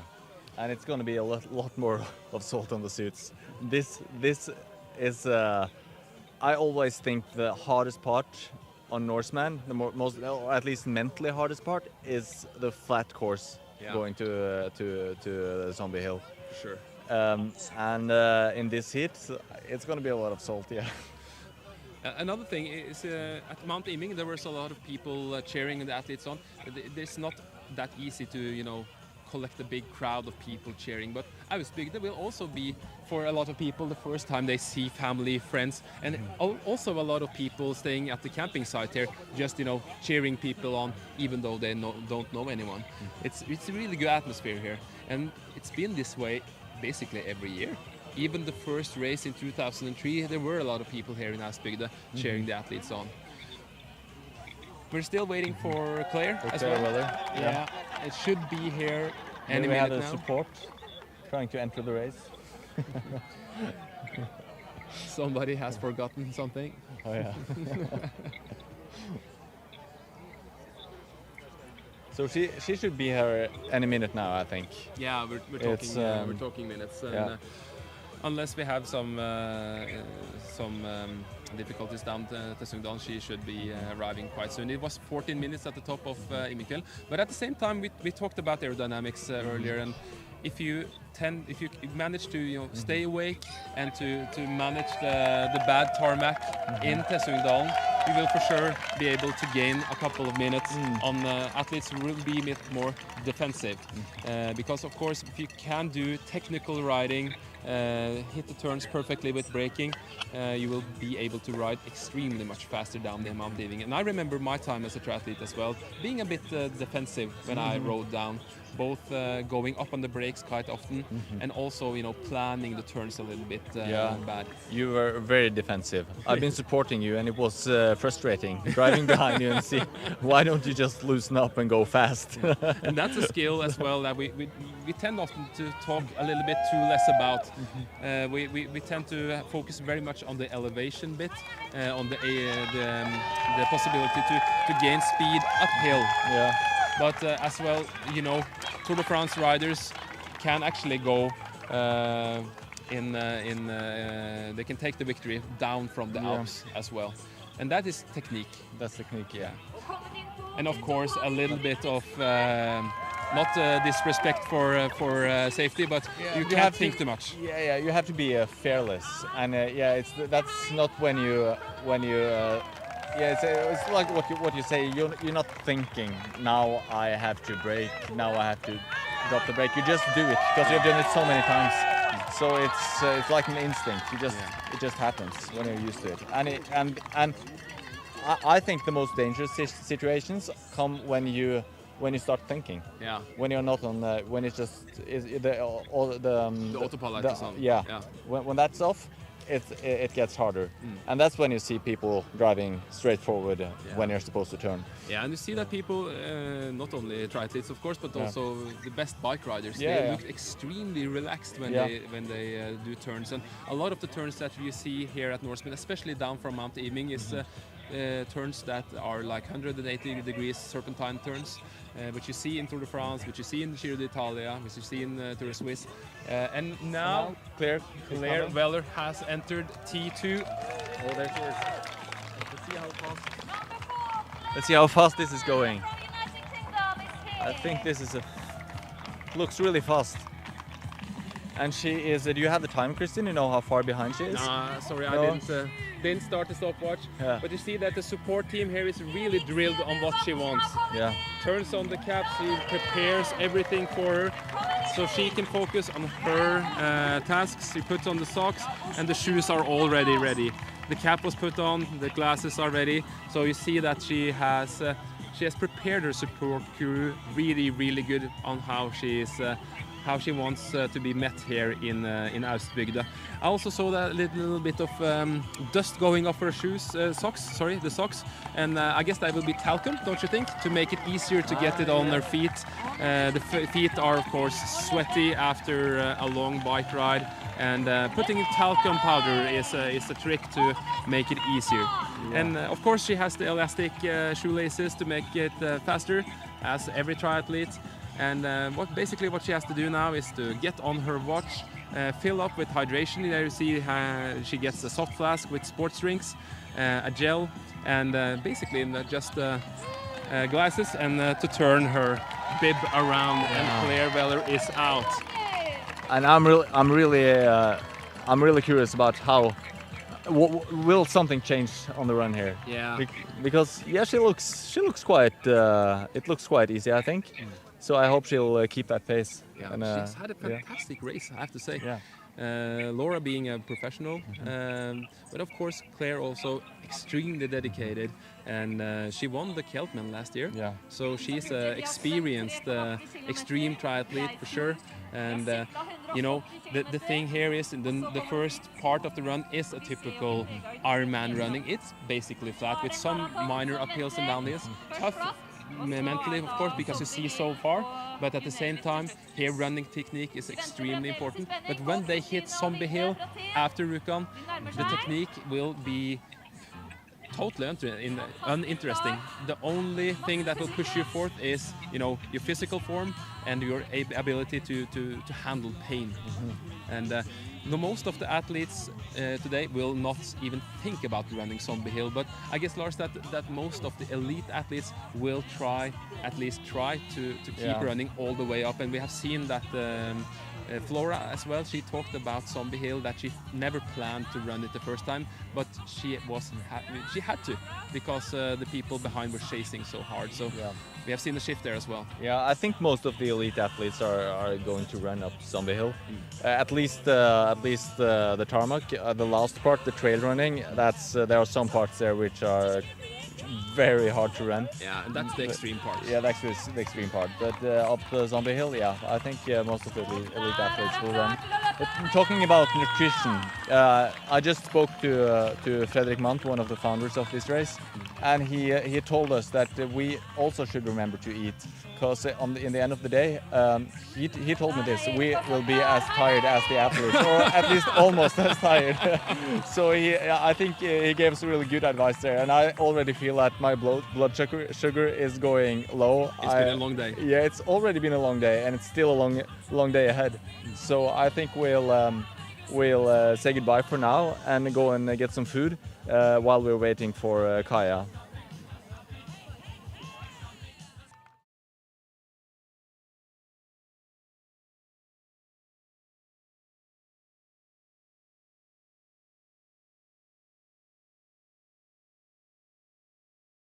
Approximately 10 minutes about. I think around 10 minutes, and I think she has the fastest changing time we have seen today. Yeah, a lot of the other athletes, elites as well, has done a lot of things. They have changed socks, they have put on extra gear, changed glasses, put on a new clock. But Kaja was basically down to the bone, stripped it down to the bone, basically just took off her cycling shoes, on the running shoes, and she was off. Yeah, it was so fast. We were sitting, eating, and waiting for her, and suddenly she was here, and she was out before we barely got a glimpse of her. Yeah, but the next next athlete that we're waiting for now is Sonja, right? Yeah. From Austria. I think I said Germany earlier, but we have to. On the start list it says Austria. Austria. Yeah. And Sonja, you had a chat with Sonja yesterday, and she was good prepared, wasn't it? Yeah, she was very well prepared. She said she is coming here with quite relaxed actually, and bringing her youngest daughter, and she has retired. So all the stress around triathlon, which she had when she was a professional triathlete, doing 4th in Kona, the World Championship, and she just 1 minute 20 Ironman. That stress, it didn't seem like she had that stress now. And the hardest part for her, or the part she was most stressed about, was the swim. And now she's done with the swim. She's soon finished with the bike. So I think and I hope she's having a good time. And here we actually have her support. She's having a great time. Great time, that's good to hear. Yeah, I know. No problems during the race so far? No, she talked to Lars about the swim, and it really helped. So she had a great swim. She was a big smile when she came out, you know. And at kilometer 140, still looks fresh and is in good shape. And her strength was running when she was professional. Now she's almost 50. She's still a good runner, but not as much as she was 35, you know. Yeah. But 2012 in Kona, she was the fastest runner in the World Championships. Wow. She was the only one in this day below 3 hours. So. To this day, she's the only one below. No, back then in Kona 2012, she was the only one under 3 hours. Yeah. Wow. So she's still a good runner for almost 50. Yeah. Not as strong as she used to be, but we'll see. She's tough. She's very tough. You know, so. And she was actually a little bit scared of the cold weather, and now we have the real warm weather. She said the weather on Kona suits her better than the Norseman weather, and this is not Kona weather. If everybody starts dying in Kona, she starts living. So this is good for her. This is good for her. So. But we met Sonja on the ferry, and she told us that she hadn't slept at all. No, she hadn't. But I've supported her in 35 Ironman races. She never slept the night before the race, so we know that. Has she managed to get in all the fluids and all the gels today? So far good. At 142, 139 I gave her the last ISO with water, and she was fine. You're looking forward to the rest of the day, of course. Of course, because she was looking so much forward to this race. Yeah. She was excited for weeks or months already to do this race, and so far it goes well for her. So she's very happy, and we'll see what happens today. Yeah. Is it possible for her to catch up with Kaya, you think? Which the next athlete in front of her? The next one. Yeah. Do you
Team 2 are due to go live, yes, but at the moment we're driving up Zombie Hill, and this gives you this incredible view of Gaustertop, and that the athletes have to look at over and over again. This is not still Zombie Hill. This is not Zombie Hill still. Oh, we're not there yet. Beg your pardon. I'm early. Yeah. Hey, you sure? No.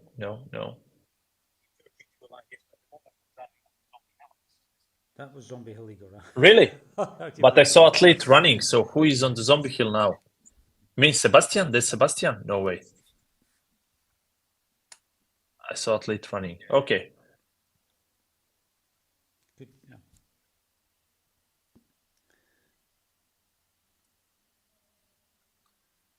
Yeah. Yeah, Sebastian is on Zombie Hill, but I don't know if the Zombie Hill was that. And Jürgen is behind him.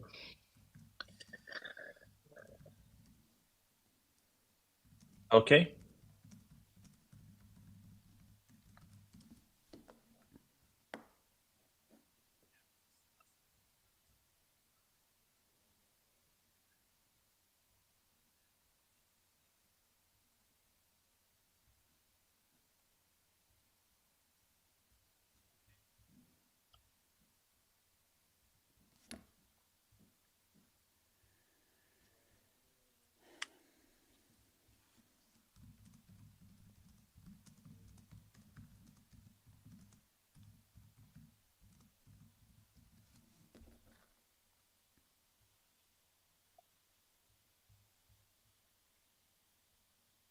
followed him the whole way, or is it from here? From here. From here. Yeah.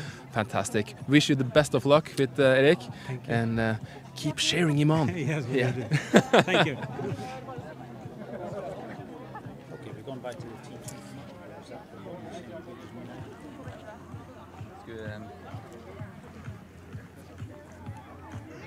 We're live here.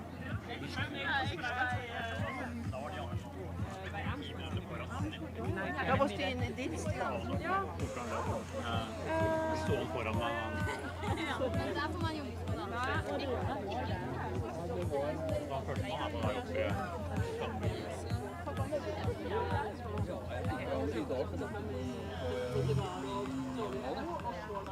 Han har begynt litt.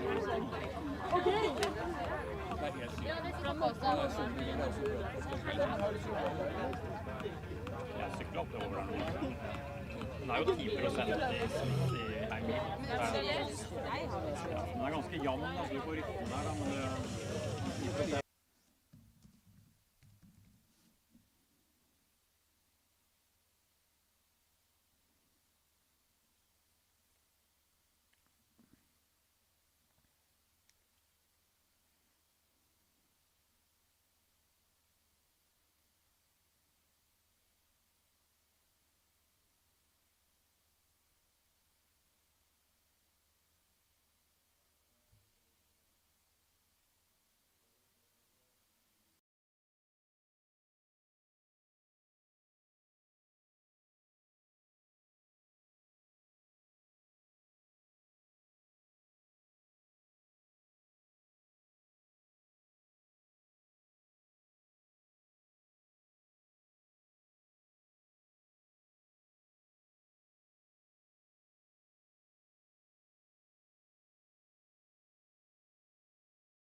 Exit of the T2 with the order announcer is saying 160, the no.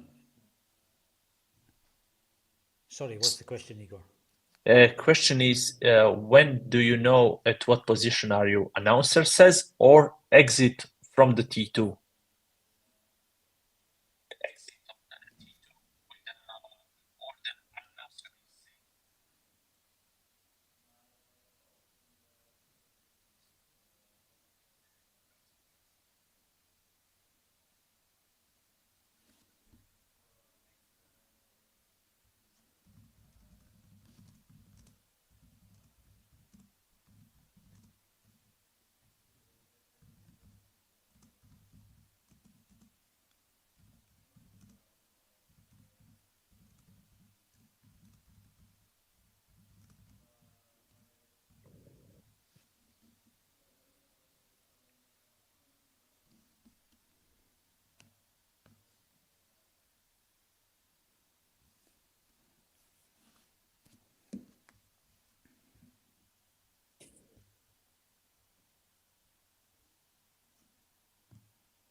So we're almost, if you look at the cluster, we're not even at the peak yet at T2, so there's still the busy time to come.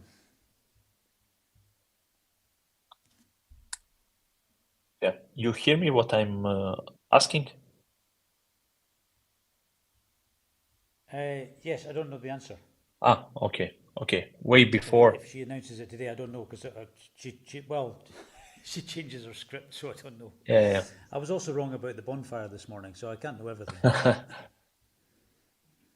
Okay, athlete, what you're looking for? Toilet, left.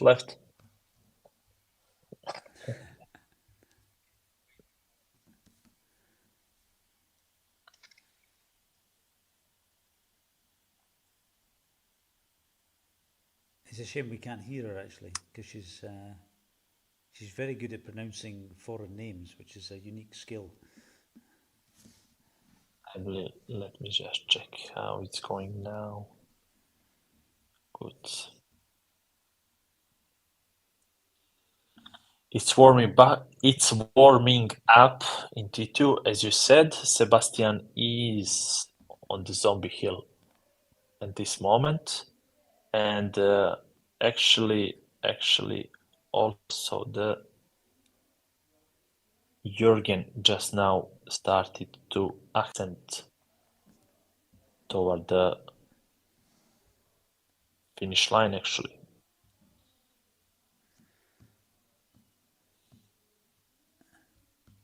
So they have like a bit less than 20k more to the finish line.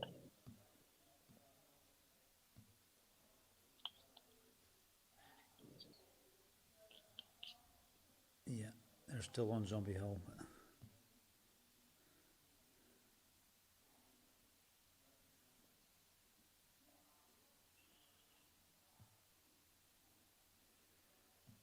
So for anyone looking at the tracker, if you look at the norseman.racetracker.no, you can see number 33 Sebastian in the lead. He's on Zombie Hill.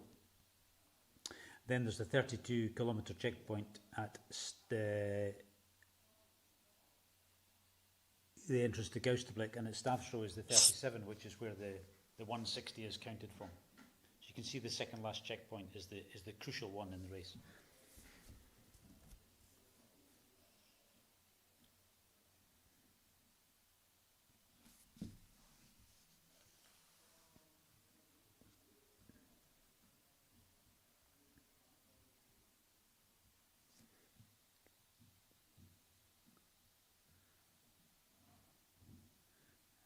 The ladies' race, they're all fairly equally spaced, actually. Laura has a little bit of a lead. I'm checking, so, but actually we don't have now any. Now it's really hard to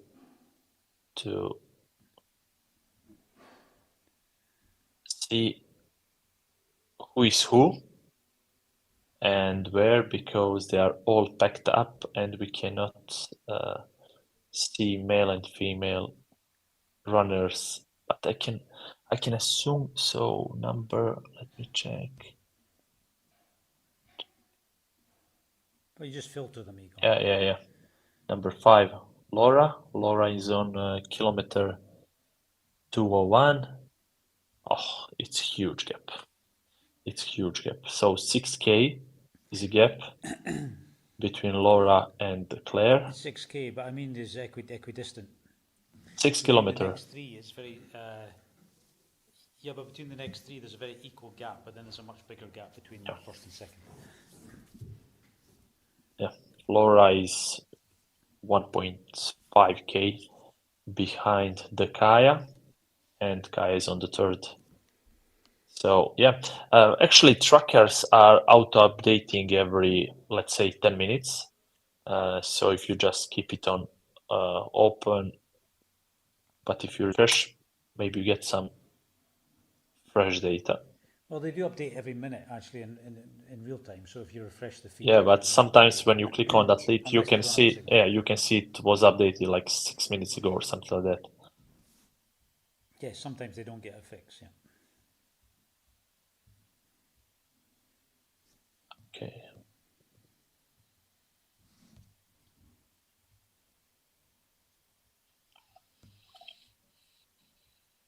But for all the ladies, still nice and flat run.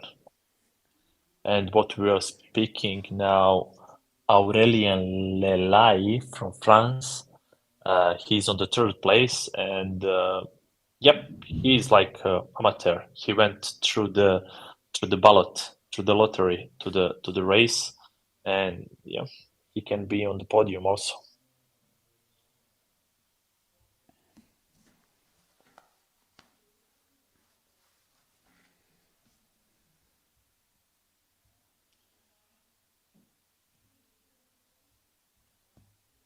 It would be really, really good if we could somehow get alive from the zombie hill, because there is a plenty of things it will go on. But we are speaking now in, let's say, 2 hours. It will be really packed with athletes and with supporters, and the supporters struggling to keep the pace with athletes, and then they need to go back to the car. It will be. I wonder if we could, because if the control room are listening, the car with the camera, if it's just moving across the course to move equipment, then perhaps it could go back down and go up Zombie Hill again later.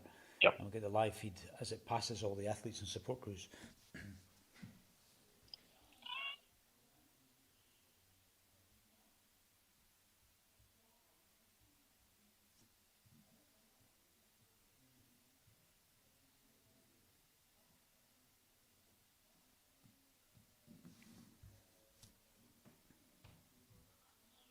So actually, the whole run is divided. Let's say divided on 2 parts. First half marathon is mainly flat, but the second one, second part of the second half marathon, second part of the full marathon is really challenging. You need to go from 400 meters of elevation to the finish line, which is on 1,800.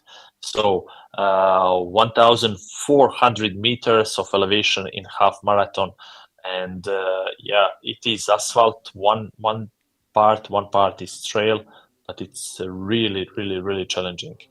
And yeah, we will see if Sebastian has enough gap until Jürgen, and if he can keep the first place.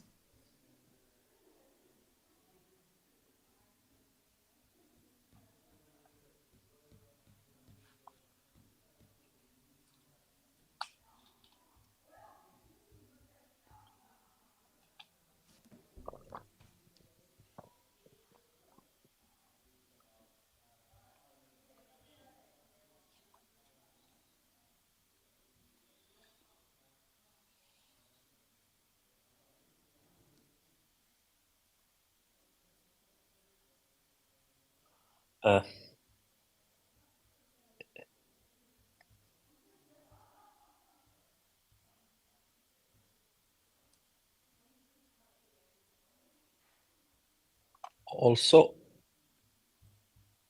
you should check Norseman Instagram page, because they do some really nice content for the social media. So there are a lot of stories live from the course, and I think we are expecting the first video from the Zombie Hill, because the last story was Claire exiting the T2 as the second female. So I think the new content is coming soon. It will be really good to see what is the tactic advantage of the first couple of guys.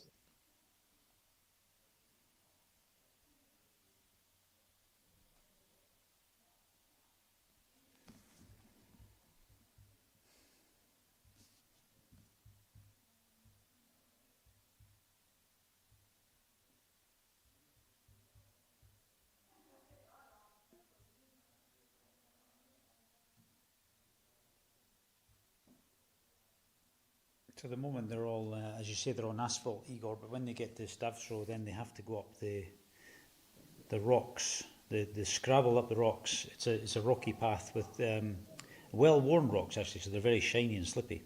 So it's quite dangerous, but it also gains so much height that we do ask that they take mandatory kit with them. And often the athletes will question that, because we check it at registration and again at the foot of the mountain. Extra base layers, waterproofs, hat, gloves, everything you would need to stay warm if the weather turns really nasty, which it can, and it does. So it's really important that everybody does that. And in fact, they're not allowed to go up the mountain without it. Yeah.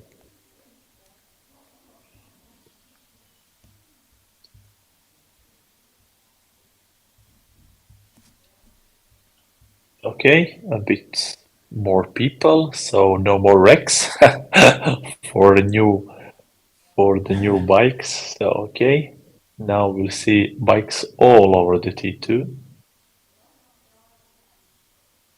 As you can see, some of them decided just to put it somewhere on the grass.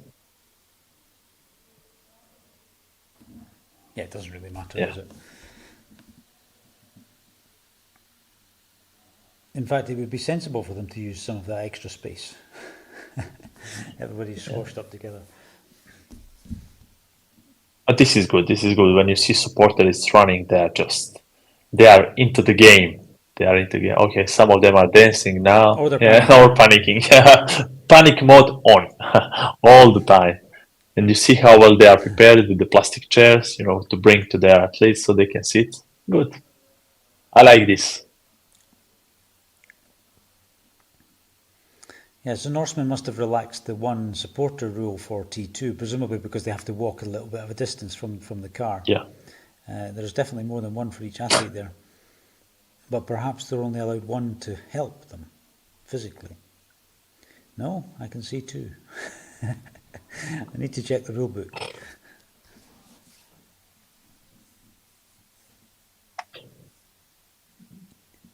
This is very strict in our other races. One supporter only ever in all transition zones. Yeah, but this transition is really huge, so I think it's really worth it to give it space for the athletes.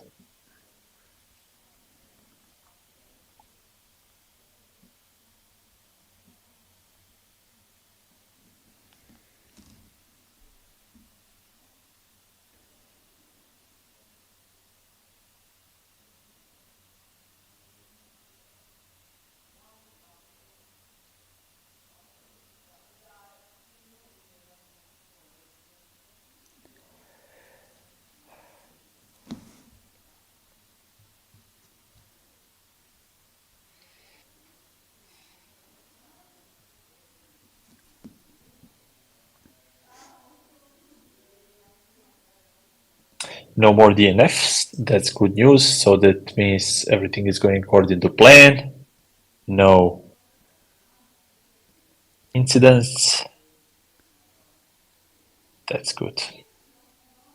And this black snakes, half of the snake is already on the run course. So okay, so you might say you're referring to the tracker, Igor, or people will be wondering where the snakes are. Yeah, so we have 80 people exactly on the run. That means 80 more will get that black shirt. So we can say those 80 are on the safe place now, and we will see how the others will go. But so when you are watching the tracker, you Here's see, David Chapman coming in. This athlete who's just sitting down to the far left, yeah, just under the white umbrella there, is David Chapman, who has done probably every race ever, ever, ever. and many ever. Yeah, Yes, and he even invented one or two of his own. He's dead keen. great guy.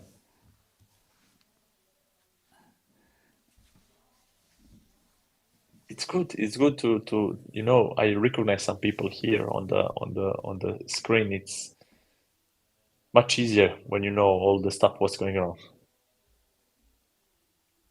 Absolutely, yeah. Yeah, that's useful to wear a kilt for transition.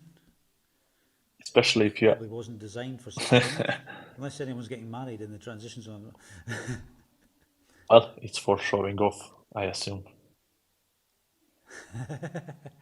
No, Scottish people don't show off.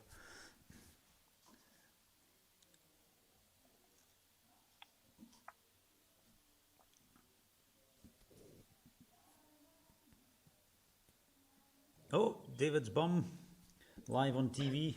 Yeah.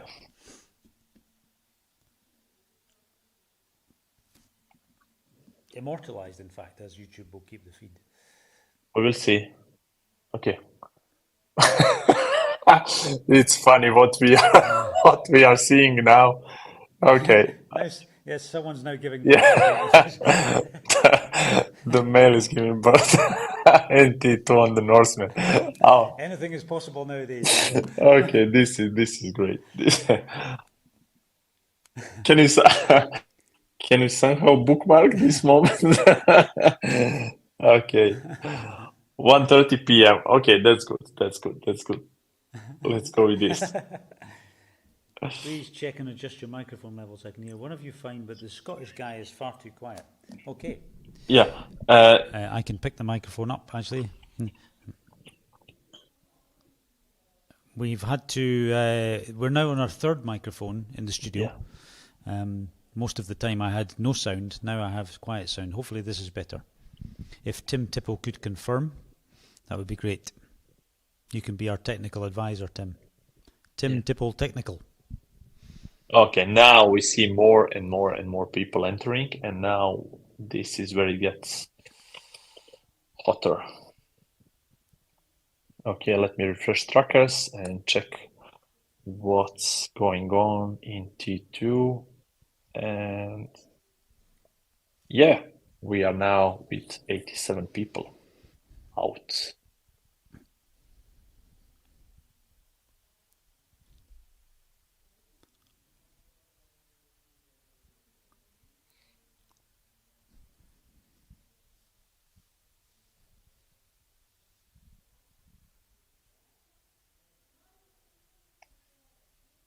But funny thing is how everything looks messy, but actually it's quite simple for us to really understand what's going on in here and how everyone is ready, prepared. You see this guys with the boxes, those are athletes with experience. So you just need to pack everything in the transparent plastic boxes, and you put one for the swim, one for the bike, one for the run, and the one with the nutrition, and one with the spare gears. And with the transparent thing, you can see what is inside. You can reach something really, really fast. It's much easier and convenient to keep it in the car.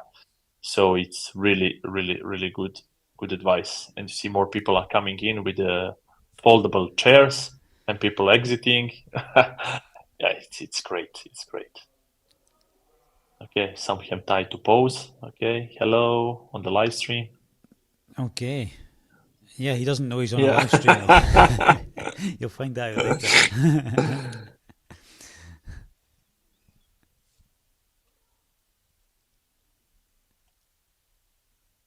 Oh, 2 kilts.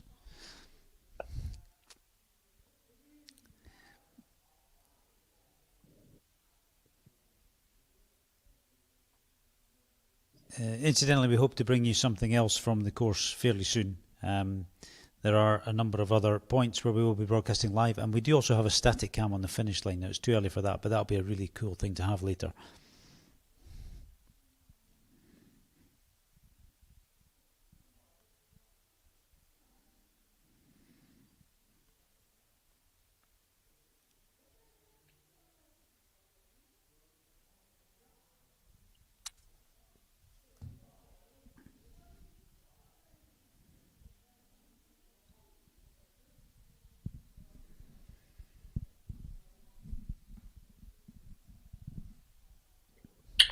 So we have 15 females already on the run. So that's a good number. 15 out of 54, just for clarification. 54 female total today on the race. Yeah, and we're just keeping an eye also on Zombie Hill, where the leaders are, and you see just how much slower they move when they get to that section of the race. They really battered along the road, but now they're crawling up that hill. Even the fast guys are not moving very quickly on Zombie Hill.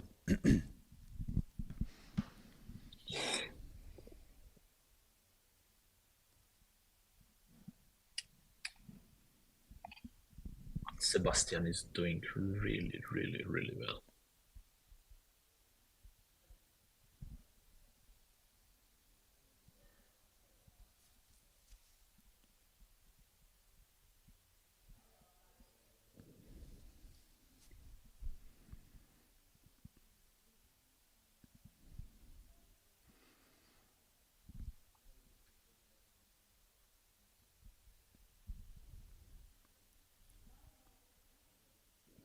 Soon he will reach the checkpoint where is actually also the finish line for the white course.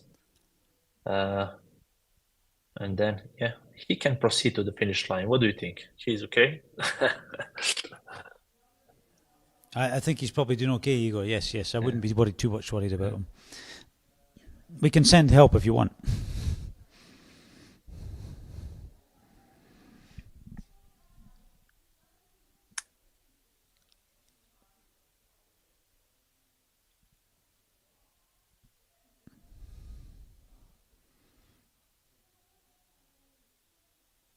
Is there sound from this camera on T2? That would be great to hear the announcer, maybe some music. Maybe it's not so smart to hear the music on the live stream. We will get muted, but I'm curious how it's look like over there. That's probably why it's not there. I'll check though.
I think that I saw now in T2, if you are looking carefully, at the exit from T2, there is a tent, the black tent, and there is a person that shows you the paper. That paper should be the number, your number out of T2.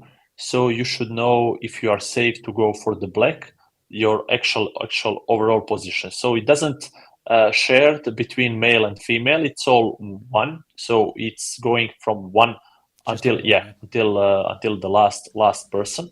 So yeah, there is, you see, there is a person that show up the paper to the athlete, and then go back, and then now again. So yeah, it was like that before. So it's like this now. So when you see that you are 150 or 155, that's, you need to put some speed into the legs. And for you, it's much easily to count to see how many people get passed by you or how many you pass. So it's for the race really starts for the most of the people between 145 and 170. So those guys and girls are really up for the fight. Maybe it's not so fair for the females, but yeah, it is what it is. We know why there is a 160 rule, but everybody is equal, even on the Norseman. Exactly, and Tim Tipple now says that the sound is good, so he says he's really enjoying the commentary.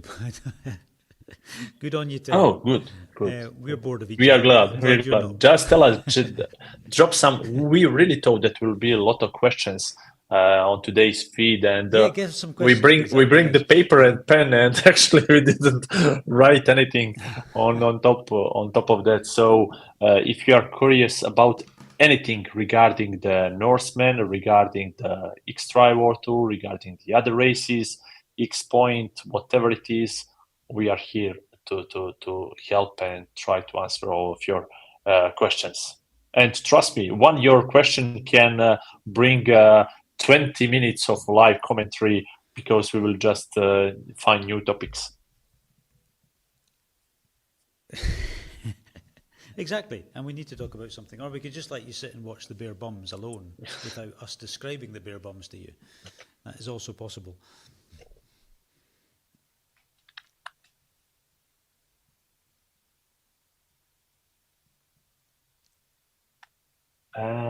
Stu, at what point they are streaming music that you want? At the finish line or here? Maybe here. No, you remember? That's here. Here. Here. So that's the announcer. Yeah. Good. Yeah, so we can't use the mic on the camera there because we'll probably get kicked off YouTube. Yeah. So actually, you can choose the song that will be played a bit while you are entering the T2.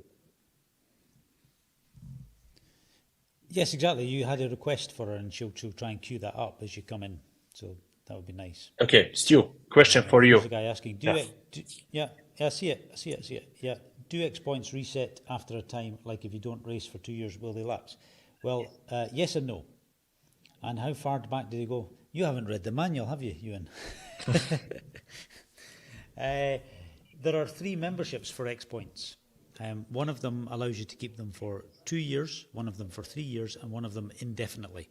So if you have the extreme membership, they just add up over time, and they don't go back to zero at any point, as long as you maintain the membership. How far do you go back to apply for X points?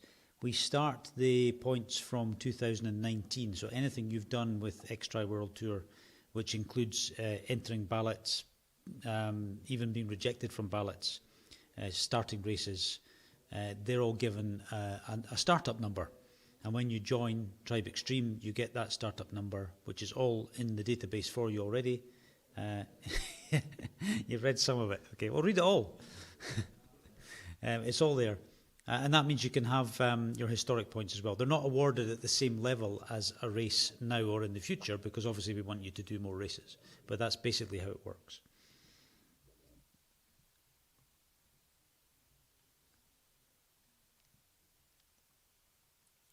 But still, the X points. In Montenegrin. No. But the X points is the most obvious way for you to join some of the races. For example, this year, how many people entered the ballot for more than 5,000? Right, around 5,000 people entered the ballot for the Norseman. And Yeah, it was 5,007. Yeah. Okay, and how many slots do they give through the ballot? Well, that's a complicated question because it depends on the qualifiers and the X points and all that. Yeah, approximately 150. Yeah, but I wanted to say, let's say 150 people for 5,000 people applied for 150, and you have reserve slots for the people from Norway. So if you are in not from Norway, you are from somewhere else, and male and female slots, they have some guarantees. So your chances are 1 in, let's say, 10,000 or something like that to get to the slot. And with X points this year, 228 points, right, for the Norsemen. So that means that from 2019 you should do like 2 races and you get a slot for the Norsemen. That doesn't mean it will be enough for the next year. We will see. Nobody knows how it will be. But let's say if you are into the X-Tri World Tour, had some points and do 1 race per year, 1 full and let's say 1 solo 0.5, for sure you will be into the race in a year or 2. Just accumulate some points, maybe do some my X-Tri, and keep on balloting because of the chances. But for sure you are going into the to Norseman. So X points are meant for people that are really love this sport, doing our races regularly, and yeah, anybody can get the race into the race. That's very true, and this year, of course, the balance was quite low because it's the first time, and that will raise, but it may not raise very much. We really don't know the answer to that. But for now, we have a couple of clips, pre-recorded clips, but from recently, so we will play them now or very shortly.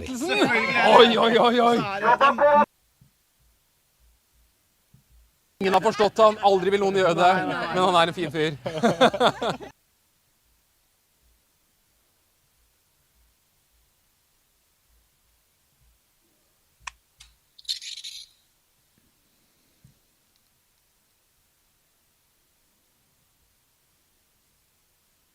Second year, and you are supporting Anders every time? Yes, yeah, and a couple more.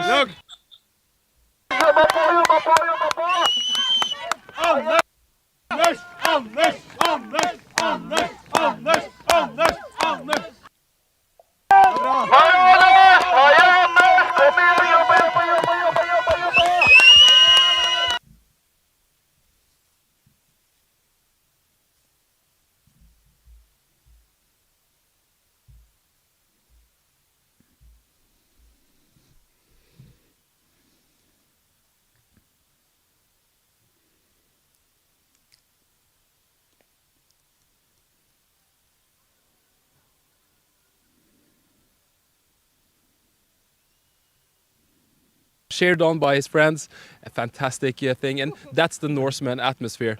But what are you doing? You're going to follow Anders the whole day? Yeah.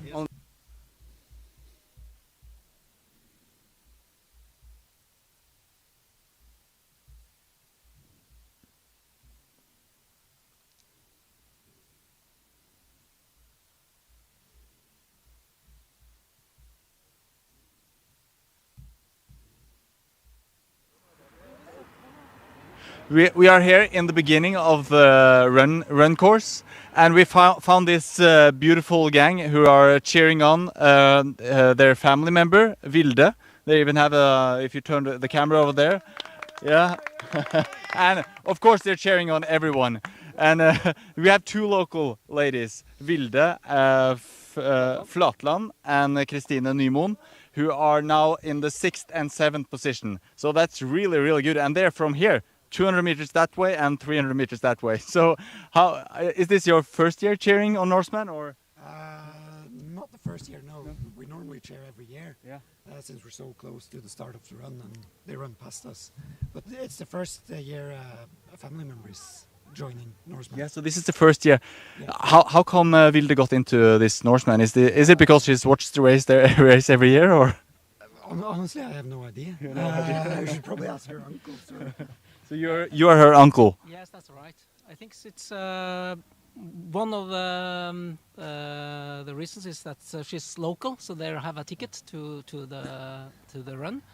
But she's also been training for many years on cross country skiing, so she's quite prepared. She's coming from cross country skiing. Yeah. You know anything about Christina as well? Yeah, she was. Thank you. Participating last year.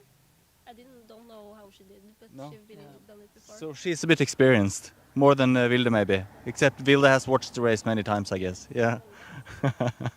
But we know that a lot of the international triathletes, they normally run quite fast on the flats. You know, they don't have too many hills in Germany, especially in the middle and the north. So, is there any possibility that Christine and Vilde will be able to catch up with the girls in front when they enter the long uphill in Rjukan? Maybe. I've seen them been training for uphill running, so can be. Yeah, so they have trained a lot in Zombie Hill, I guess. Yes, they have. So what's the plan rest of the day? Is it just to pack away now, or is it to stay here the whole day and cheer everyone on? We will stay now for within a couple of hours. There is still probably some more people that will pass here. So and then it's some barbecue, I've been told. So yes, it will be a great afternoon. And will it be a celebration for Christine and Vilde tonight? Absolutely, tonight and tomorrow. And yes. Fantastic. We were promised some waffles over here, so I just guess we have to cut it from here, and we have to eat a little bit as well. Of course. Yeah. Yes. So we'll just take the rest of the waffles. We are hungry. Well, reporting from a fantastic gang of people here. We'll see you later.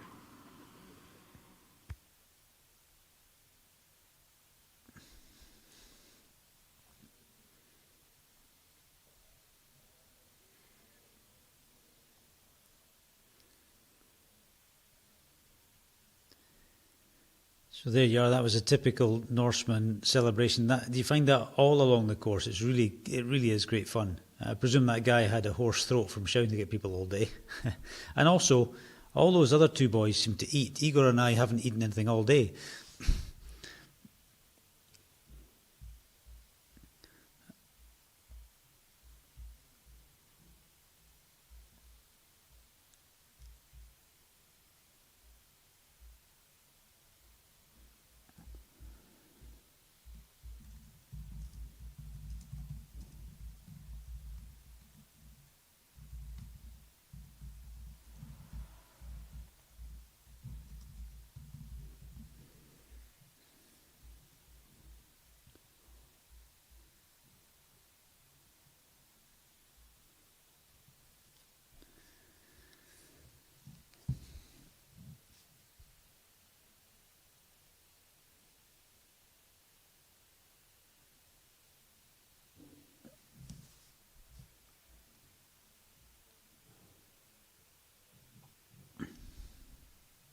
Ewan, yes, we do have one, possibly two para athletes who've been brought by one of the sponsors and supporters of the race this year.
So what I'm doing all day today, refreshing trackers. Sebastian is heading toward the staff throw, and he has a quite good lead.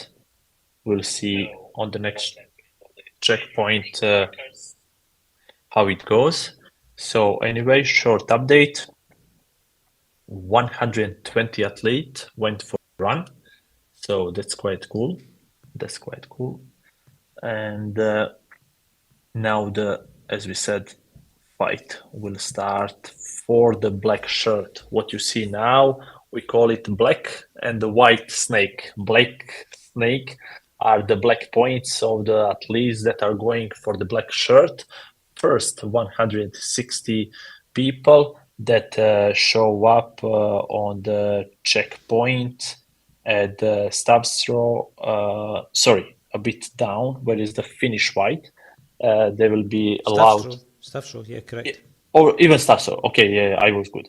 Staff throw, they will be allowed to go for the final 5K to the finish line, and all athletes after that they need to go down back 5K more. So even the white athletes with the white shirt will finish the full distance rate: 3.8 kilometer swim, 180 kilometer bike, and 42-kilometer run, but with the last 5K going down except up. And this is the difference between black and white shirts. So black dots are the athletes that are presumably go to the top of the mountain. If some of them got injured or couldn't finish, they will just be counted, and some of them from the white will get a chance to get a black shirt.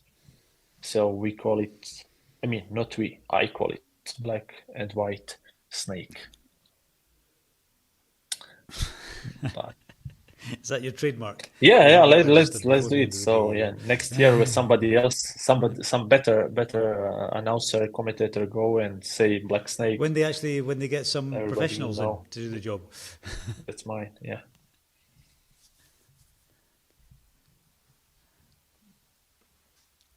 Yeah, just to remind those who are watching, this is an experimental broadcast, so that's why Igor and I are doing this, because we're free labour. Yeah, you can see ladies how they are, where they are now in this moment. I think they are closing the zombie hill. Let me check. Yeah, Laura is starting to climb on the zombie hill. She just needs to turn left. And then I think this is the only aid station on the whole course that you can do. You can drink, eat something, and if it's not provided by your supporter, it's provided from the Norseman. Just when you cross that tiny river over that bridge, you can have some of the fruit or the liquids and start climbing. So Laura is now heading left over the bridge and going up for the zombie hill. She had really nice advantage. Let me check how big. Yeah, it's huge. Yeah. 6 kilometers. So that's huge. Kaya is on the third place and still have 2-kilometer advantage in front of the Flora. And she's behind of Claire for 3 kilometers. So third place can be tricky for Kaya. It will be a huge fight, but now the fight actually begins from the zombie hill. The last half marathon, the last 21K is actually is the real fight. Can we get the live stream from T2 to see how it goes?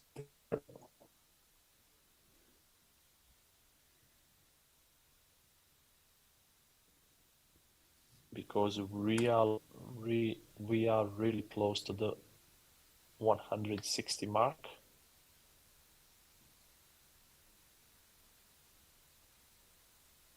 There we go. 130. already on the run.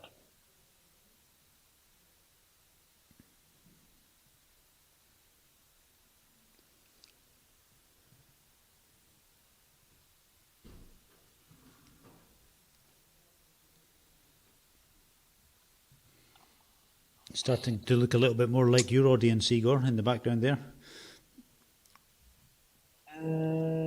Don't see what I'm looking at.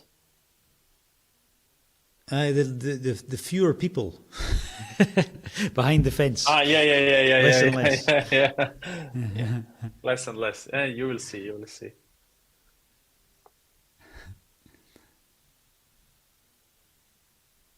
You will see how it goes. Okay, I was around, I don't recall, I think 180 or 190 or something like that. So nobody was there.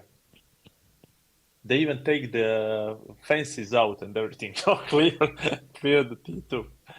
I'd say, okay, let's pack, go home. I don't know what is this corner down, but some of the athletes are running down. Maybe it's toilets also. Yeah, I think is that. Okay, now they're exiting, 2 of them. Okay, somebody is approaching to show them the number. And on number it says, okay guys, you are 132, 131, 132. And that's it. Good luck.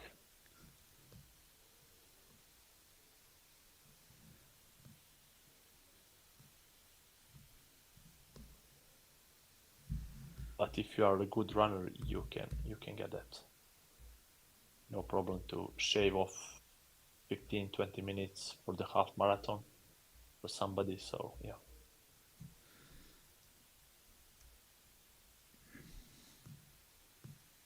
And actually, this is quite good, the T2. I think those Norseman guys knows how to do the job, you know. We thought it will be... you see the girl running in this direction?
We had a message here from an athlete, 256 Barry Middleton, whose car broke down this morning in T1.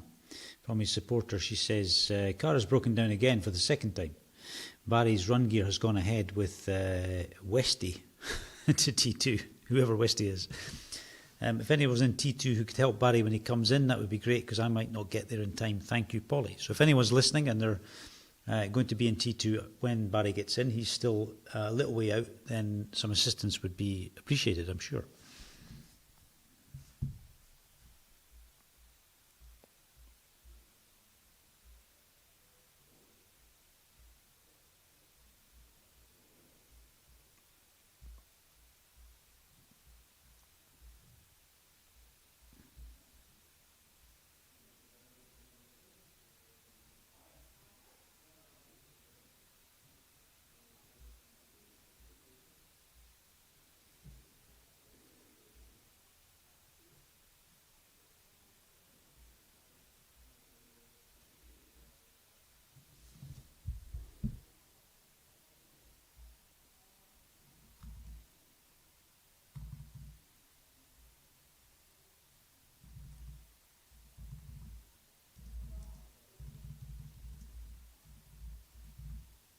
Okay, we got a message from one of our team that they are heading to the top now. So Sebastian is almost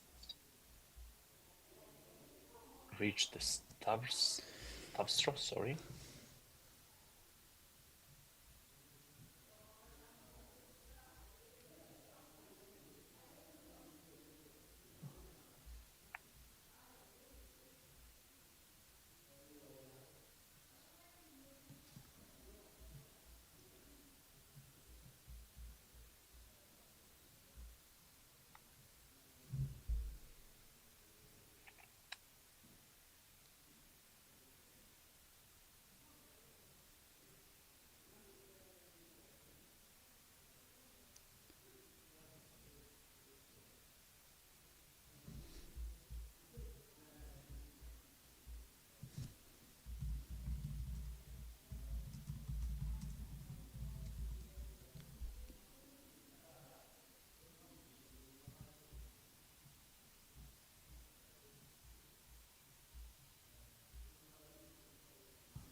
I just saw a couple of Taiwanese flags, and now I managed to find out there are 5 athletes from Taiwan racing today.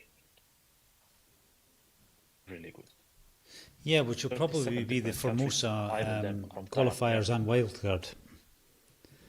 So they'll all have taken the spot.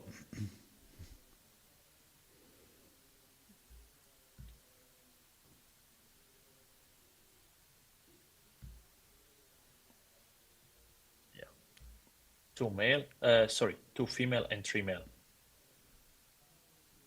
Yeah, the third male's the wild card.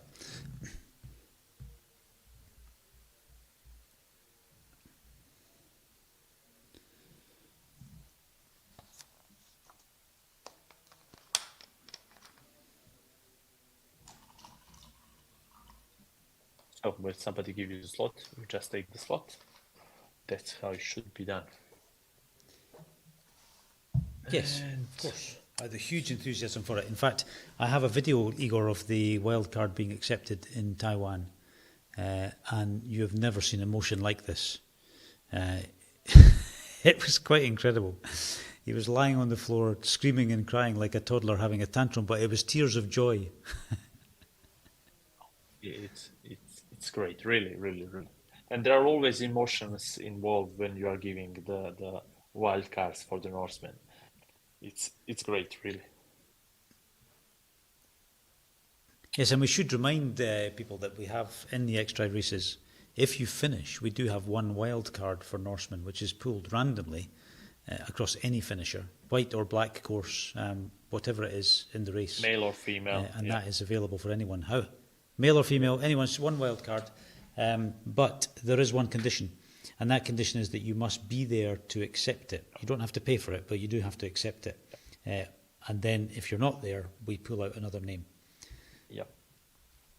So you can't run away after the race if you want the possibility of getting the wild card.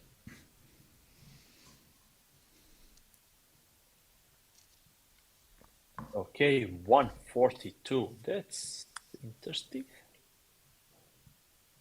This is going to be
Okay, still we are on 150 Yes. athlete on the run course. Now you can see now in T2 the things are heating up. People, even the So there's more than 5 in the transition supporters zone. are running a bit. Yeah. So we have Yep. 150 out already, and the wind is also starting to blow a bit harder, but it will not affect the run. Anyway, what about the course record? So we have some topic, to discuss. Absolutely, because we're So a little bit unsure. We'd have to record. check what the official line on it is. Yeah, we have the course record, but the course record, of course, is based on last year, and no one went up the mountain last year. So I'm not actually sure if the organisation consider that to be the real course record or whether it's the previous one for the top of the mountain. And I think Sebastian is maybe just a Jan minute. Sigurd would have that information for me. Yeah, just a minute before reaching the staff throw, or as the tracker says, he's there now. So that's good.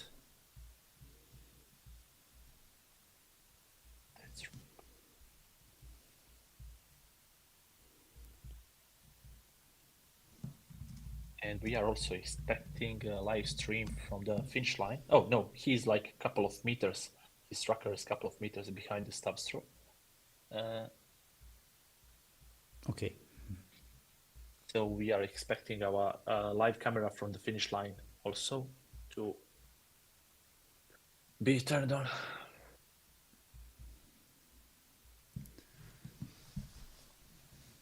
That's assuming the live team can get there before Sebastian.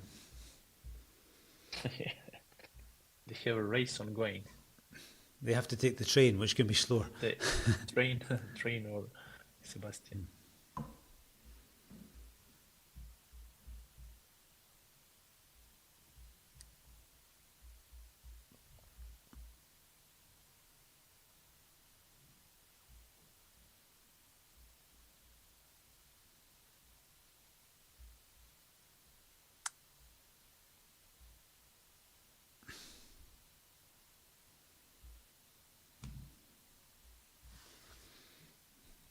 $157, and okay, now the black snake is coming to an end. And we will start seeing white dot all over the run course, and it will, yeah, when you zoom in the map, that's great, really.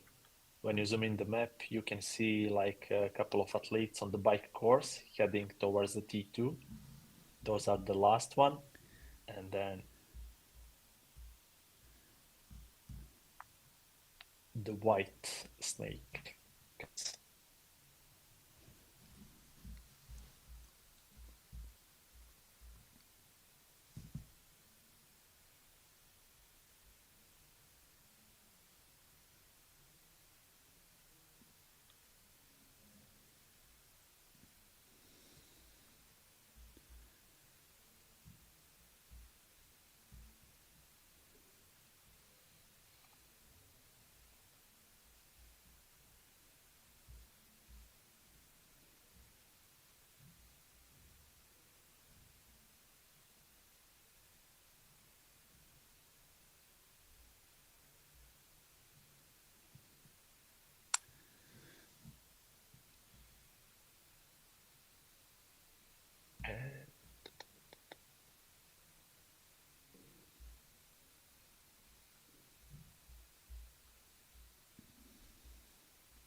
As we are watching the live stream, so we have 155 out on the run, so we can see 1, 2, 3, 4, 5 athletes in the T2. We have right now Chen Yi Li from Taiwan just entered the T2, so he is fast. He's 1, 5, 6, 7, 8, something like that. So he's on the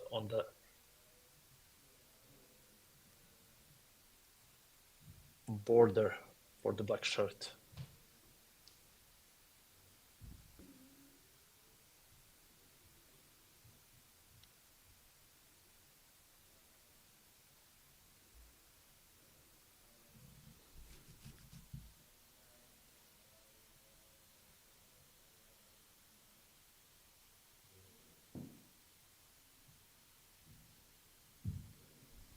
we can see more supporters with the transparent boxes, all well organized.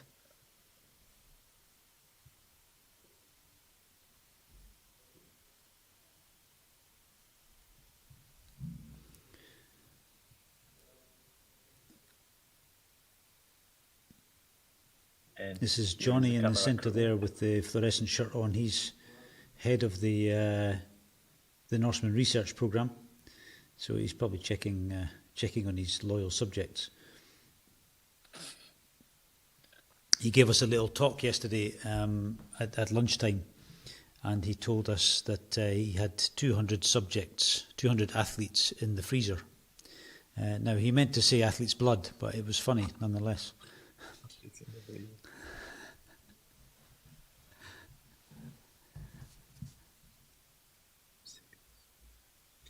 Okay, now we have one more, so it's 157 out of the T2.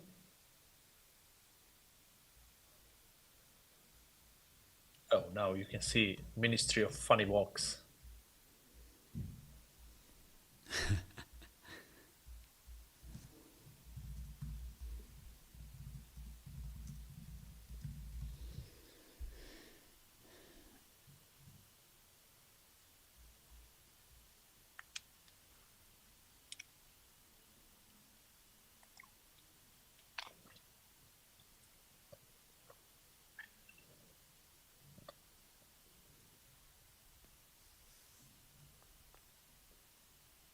Okay, so we just check again. The fastest time ever was 9 hours 53 minutes and 20 seconds,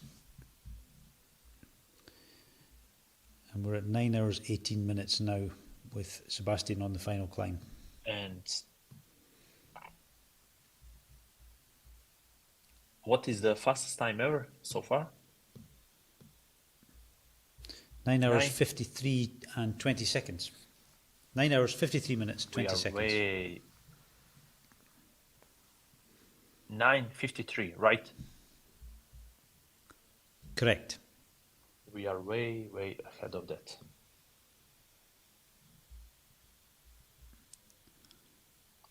We'll see. We are now 9:19 into the race, and Sebastian has 5k more to finish the race. Okay, but not easy 5. Tough 5. He has 30 minutes, right? 30 minutes for last 5k. Yep. Yes, correct. Actually, I think he only has 4k left. 9:20, 36 minutes, right? Yeah. 36 minutes for 4k. 33 minutes, Igor, 33. but close enough. Okay. We'll see. We are not so into the mood, sorry guys, about, okay, do we will get a new course record, something like that. We are a bit like... Yeah. We've been up for a long time. Yeah. We are here for 4 Yeah, this is exciting. Yeah, this is so exciting. Let's go. Let's cheer him up. Come on, crew. Where is our live crew? They are full of energy. They have something to eat all day today and drink. Yeah, but precisely, no one's brought us any Coca-Cola or Red Bull, but it might be nice. Oi!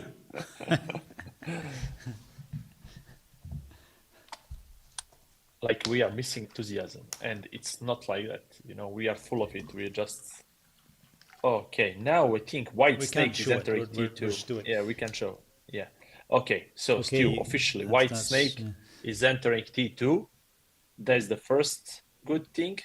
The second one is 159 is out of the T2, and now we'll have one. And I have one athlete with the bib number 132, Pierre Holm. Something is wrong with his tracker, or he's stuck in transition. Maybe he has some kind of problems, but he came like 10 minutes ago. We'll see. He's probably left his tracker in transition. That's the most likely thing. Yeah, he forgot the tracker in transition. Yeah, maybe that's it. So we have 160. This is live from transition 2. So right now we will switch to the finish line. This is transition T2, and 160 athletes are already on the run, and this is the limit for the black shirt. So people who now entered T2. But there may be some fast guys turning up on the bike. Yeah. Who can still claw back a couple of spaces on the run. Absolutely, absolutely. I think not couple, but more.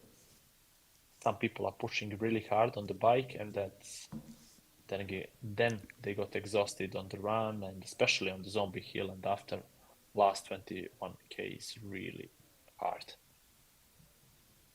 Okay, so Sebastian a bit.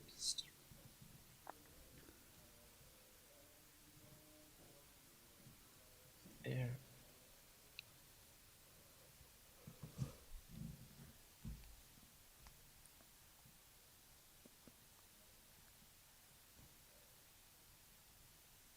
No, race is not finished. We are expecting the first finisher in around 20 to 30 minutes. We will see. He's near the record. He's near the course record. So we'll see. So Sebastian Norberg from Sweden is the leader.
We'll see if we can get something else from the archives today, see if we can find an old interview just to keep you entertained for a few minutes.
Okay, just to say we hope you're not too bored of this T2 view. Obviously, we'll switch to the finish line as soon as we can because it's not going to be long until Sebastian gets to the top.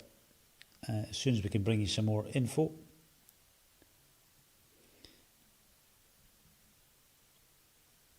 And Sampos has just asked, yes, we will definitely try and do that. Yeah, we have one team heading over to the finish line. And correct me if I'm wrong, but we have a camera also stationary, right? Well, I think so. No? I haven't actually had that confirmed yet, but well, I hope so. Okay. Well, if we continue to T2 in 20 minutes, it will be empty field.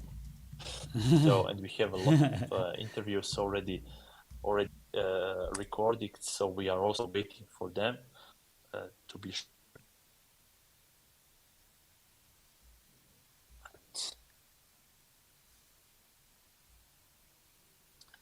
Actually, there are some more athletes that are still climbing the last 5th climb, so they are way behind.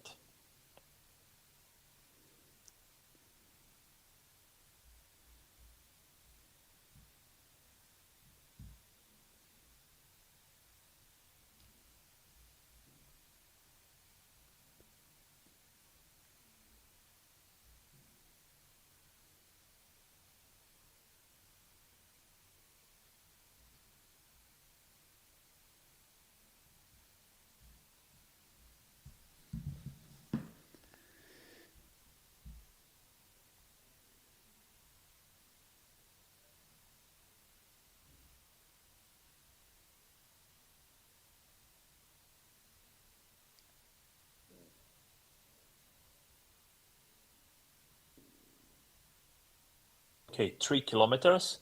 Sebastian is 3 kilometers to the finish line, exact 3 kilometers. And now it's 9:29 from the race start, and we have 9:56 right, Stu, the course record.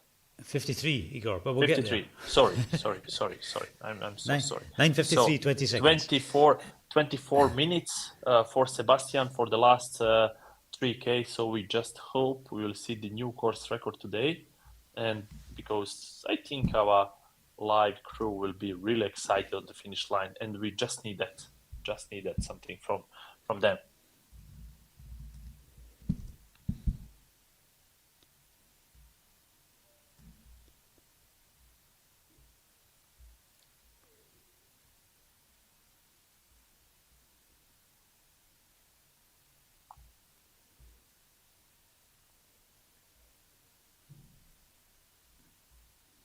Yeah, interesting for sure. Yeah, interesting for sure to see how he will manage. It will be his 5th time, so he will, if he succeeds, he will receive a green T-shirt, and he of course will. But you know, when he is back here at Norseman, it'll be interesting to see what he can manage. Yeah. Let's catch our breath and get into the car, and we'll see you soon. That is the finish line. What you're looking at now is the top of Gauss, the top. Okay, we have some interviews.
Believe it or not, we are really expecting more than you, the video from the finish line, and yeah, we're just thinking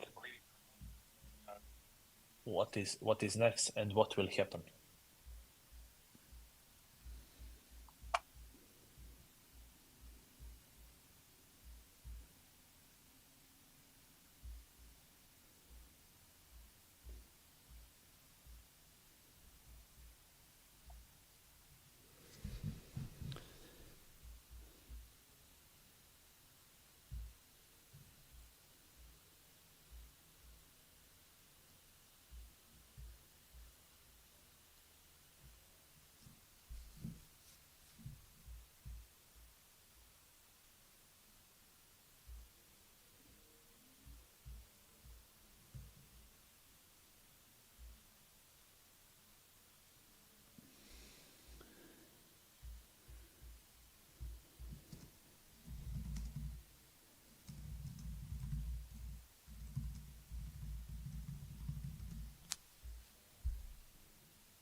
Zimmerman, the leading lady, and she is going so fast uphill. She has a great lead, and come on, Laura, great work.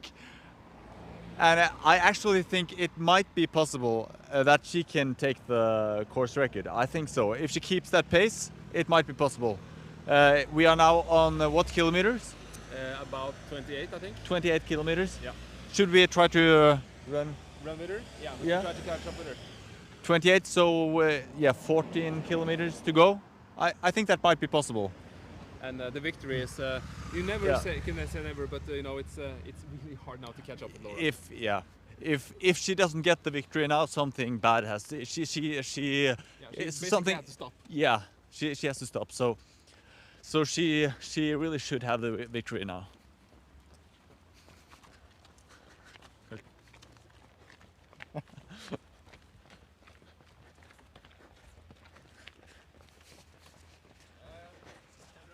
Tack, tack.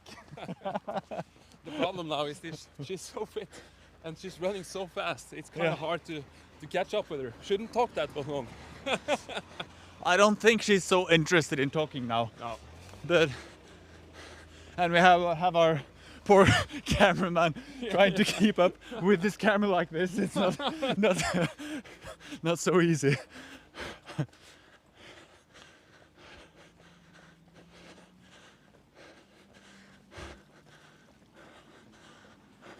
Are you okay, Jon Henrik? Yeah. That's good. You get the arm training as well. Yeah. Okay, so see what's your pace? I guess So, yeah. 7 minutes and 15 seconds. But now we are per kilometers. running a bit. Yeah, we're catching up with it. Yeah, so she's going fast. Maybe too fast. For us or for, I think she can keep that. Yeah. She can keep that pace. Yeah, for sure. I'm certain about that. Okay, here we see the top. I always think it's so motivating to see the top. Now the athletes are really closing in on the top. And they have seen the top now for, I think it's like half an hour, a full hour of running. And it's really tough mentally. It's very tough because it seems quite close and that's motivating, but it's still quite far to go. Yeah, and you have to run all the way up on the side of the mountain and a little bit back before you enter it. So yes, you see the mountain for many people, many hours before you get to enter it. You want me to take the camera and Christian do the interview? You do. Yeah. Okay, a short transition of camera. Lars is now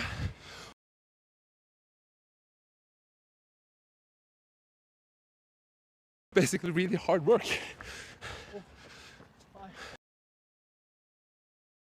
Shouldn't do that anymore. Yeah.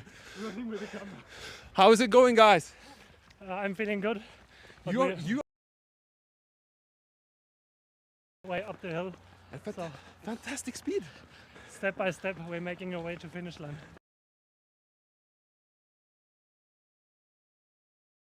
Per kilometer, this is crazy fast uphill. Oh, just one question. Zimmerman, the leading lady. Yeah.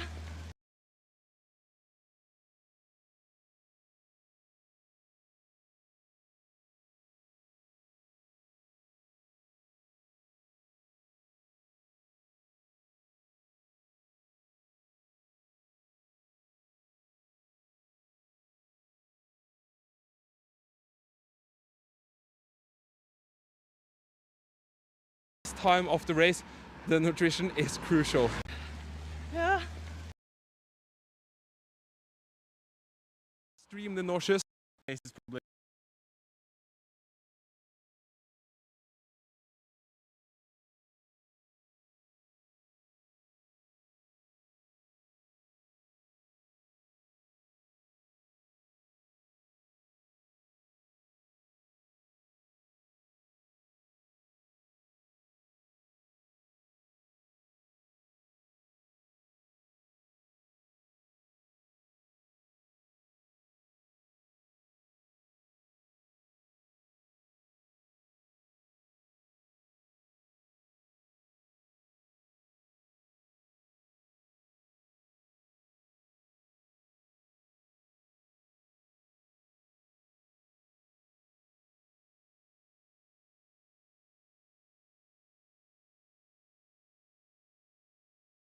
Then the pace is probably going to be even higher, and it's not that far to the top. So, short question, Toby: is everything still going to plan?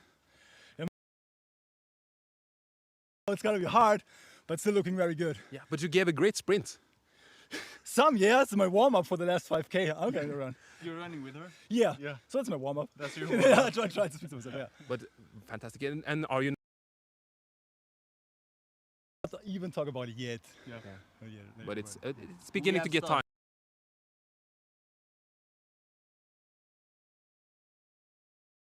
Yeah, let me talk about it. Toby, good luck. Thanks. Good luck. to you guys. And we might say also that this may be the coolest support car for the whole day.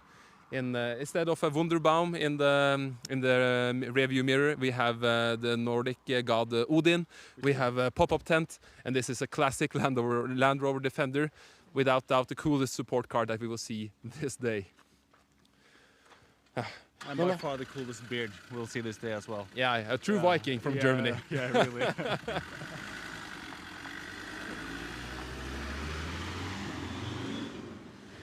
He has actually driven that car all the way from Germany here to Norway. Yeah. Yeah, the sole interest to be a support for Laura. Fantastic. Yes, we'll try to catch your breath, and we will try to find the runner-up. Yeah, the runner-up, and also I'm really looking forward to seeing Team Bob. Yeah. Boys on bikes. We're really looking forward to that. A fantastic gang of guys who always cheer on the athletes here at Norseman. And there we have Sindre and Hans Christian, the brothers. 6th position, if I'm not...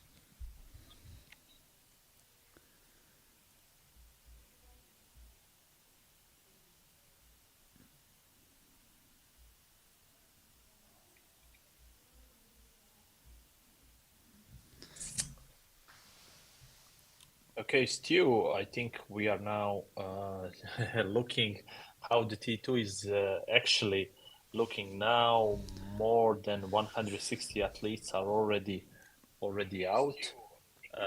So the race is almost finished for Sebastian. We are keep an eye on him. But what I wanted to mention now, you saw how steep, hard, and Zombie Hill is. So they were running next to the Laura. She's, by the way, she's 6th overall now, first female, 6th overall. They were running 7:30 minute pace. So this is really tough thing, and even the camera guy couldn't keep the pace, so they needed to take the camera from him. But this is extreme. I don't know if anybody can run faster than that pace on the Zombie Hill. And now when the race start to slow down, we'll see more and more people. They will just switch to the walk mode from the, let's say, from the beginning of the climb.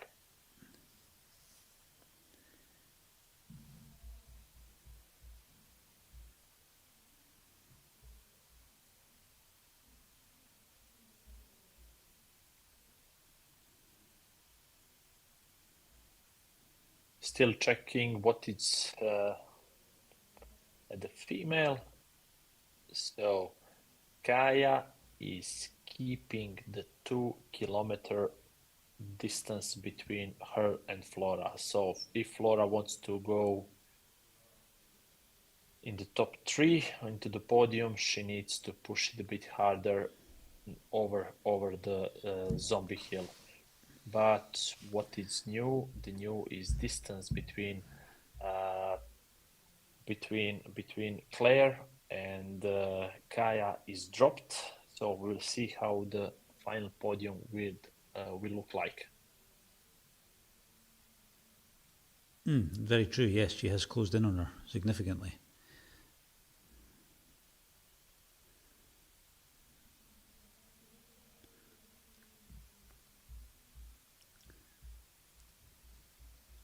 We must be getting close to getting a live feed from the finish. I really hope so. I hope. We don't want to miss that.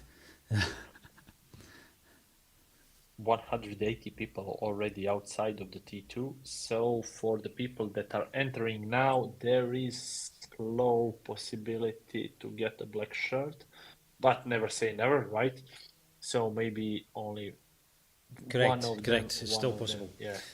But it's already 180 on the run. Zombie Hill can destroy people, so it's quite possible they will. That's also true. If some places, rather. If few of them drop out of the race, there is also always possibility for them.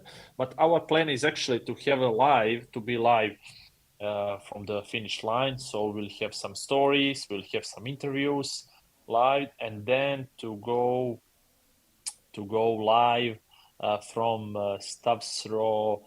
At what we see around 160 athletes, so we can see so we can feel the atmosphere around the final black shirt athlete and with the first white shirt athlete. But we will see how the plan will goes. Not many things went by the plan today, but this is the live, so we couldn't do better than this.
So for Sebastian, 1K more.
Yeah, and I'm just checking with the teams to see what's going on with the feed from the finish. So we're just waiting for that information now. We haven't forgotten about it. Obviously, that's the most important thing. But we're just trying to get some connection there now. Which is why I'm letting Igor do all the talking. That, and he's much more interesting than me.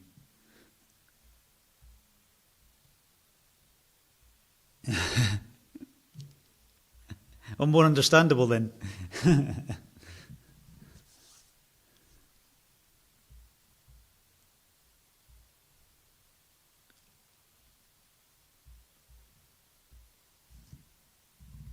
Okay, the information from the team is that the live team should be streaming from the finish line very shortly, and the stationary cam will be available after that.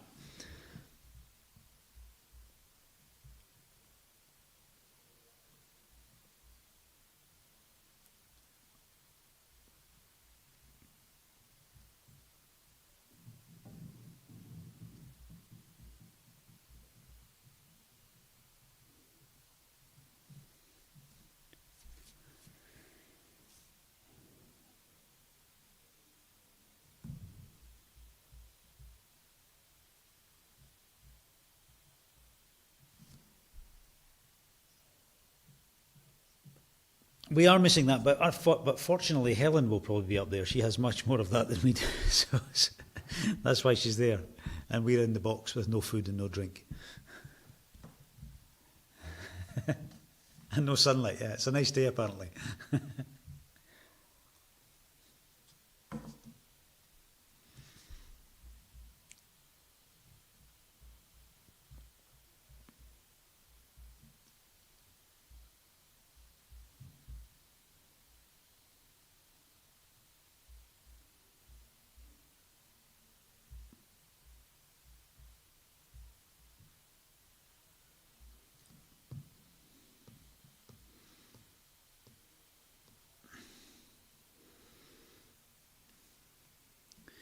He's very, very close to the finish now. We need to get some, or we hope to get some screaming and streaming very soon.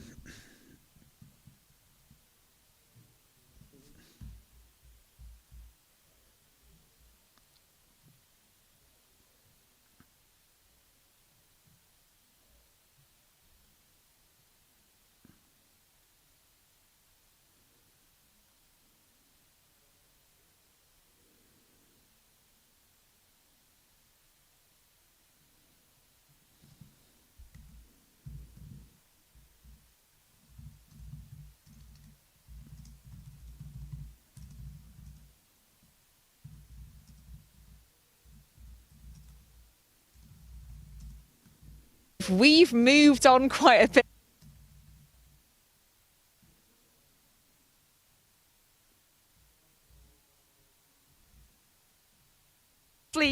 But this broadcast is just to give you a quick tour of the finish line of Norseman. So we're here at the 2024 race. So Gaustatoppen, one of the highest points in Norway. Rumour has it you can see a fifth of Norway from up here on a.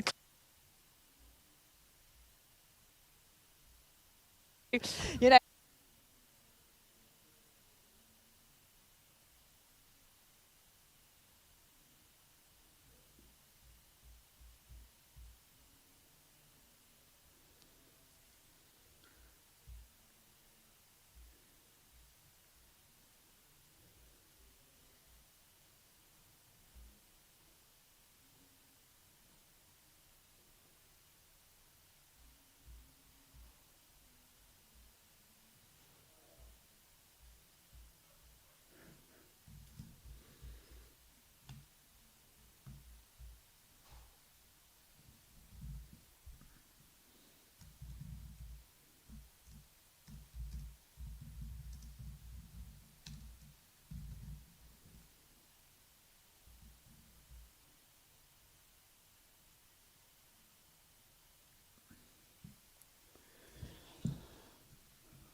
Now, this is a real shame because Helen is exactly what we need at the top of Gaustatoppen today to see Sebastian home. She will give him a huge amount of enthusiasm. There's probably a lot of noise up there. We know how exciting it is on the finish line of Norseman. So hopefully we can get this back, but as you can see, we're struggling again with the signal. And for me, Helen doesn't look her best at the moment. So let's get this sorted out. Day, who will have been racing for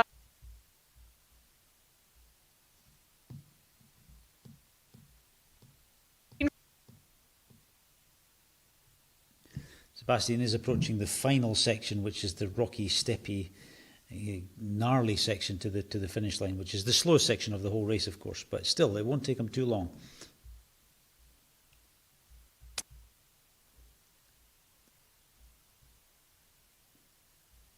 but we might be feeling a little bit chilly towards the end of the day, and maybe a little bit of rain as well. And you can see all our finish line flags here blowing in the wind. So just here is our finish line. The athletes will come across our black finish line, black to represent finish.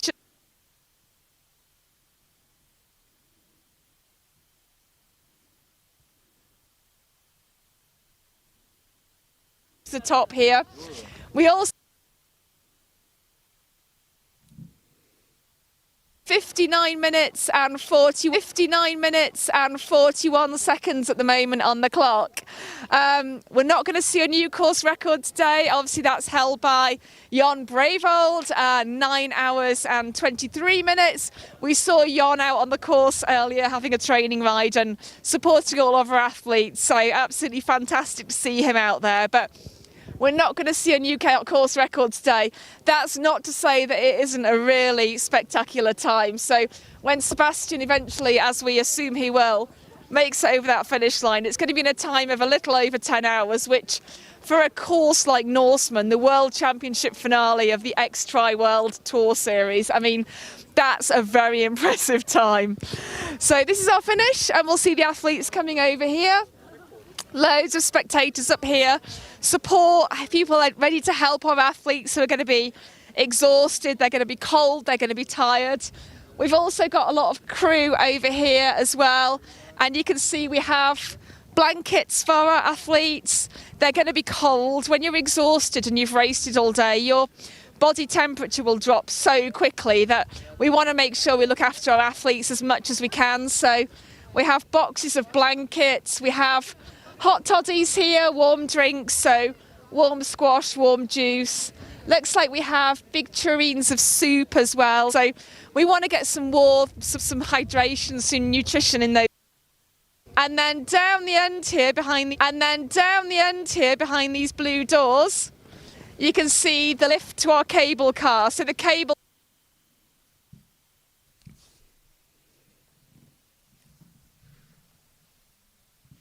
the mountain, so we don't ask them to walk all the way down again.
The live team at the top tell us they can see Sebastian in the distance, so we're trying again to get this feedback so we can capture this finish live.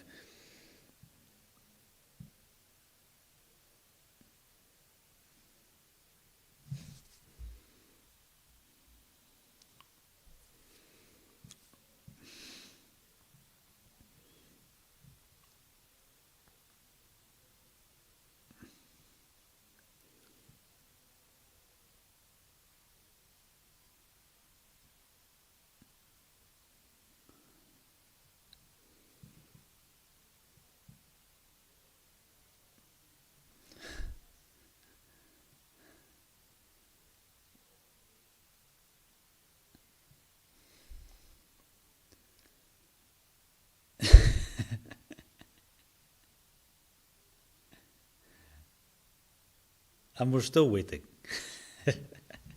Well, it's close. It's very close.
Yeah, I think what he's asking, Igor, is the finish used to be right up at the cafe, but it is now at the cable car entrance, which is slightly further down the hill.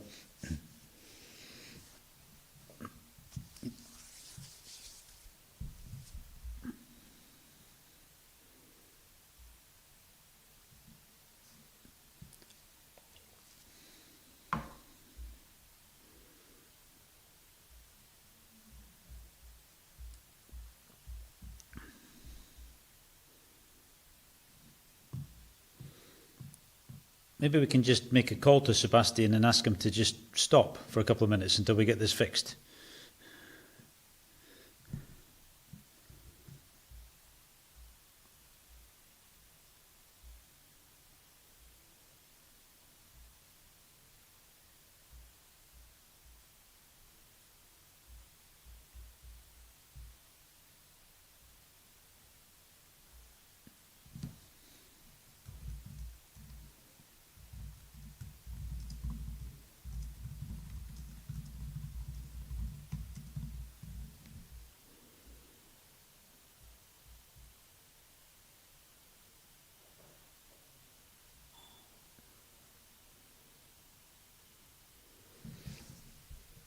Kate, I'm not actually sure exactly why it's been moved down there. It may be slightly easier for logistics or to keep the athletes warm, and there's more space for safety.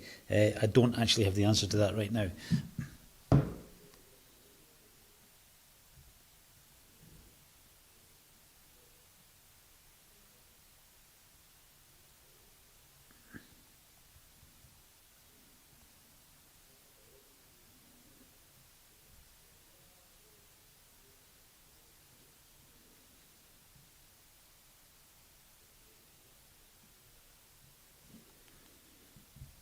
Not going to be long until he finishes. So Sebastian Norberg from Sweden is making his way up our rocky trail here, and he's not got far to go at all. So you can just see him there in the white cap and the blue tri.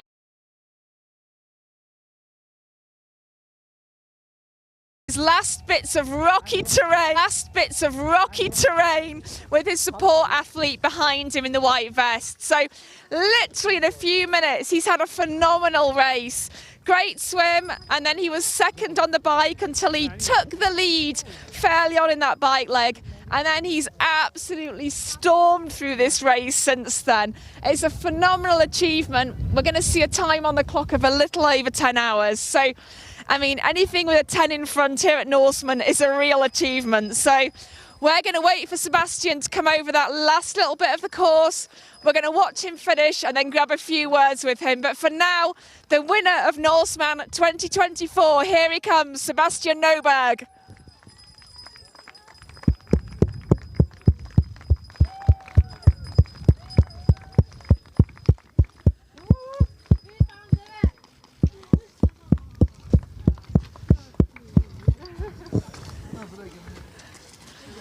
Absolutely fantastic, and all the cameramen here trying to get a shot of our winner of the race. But let's go over and see if we can just get a few words with him.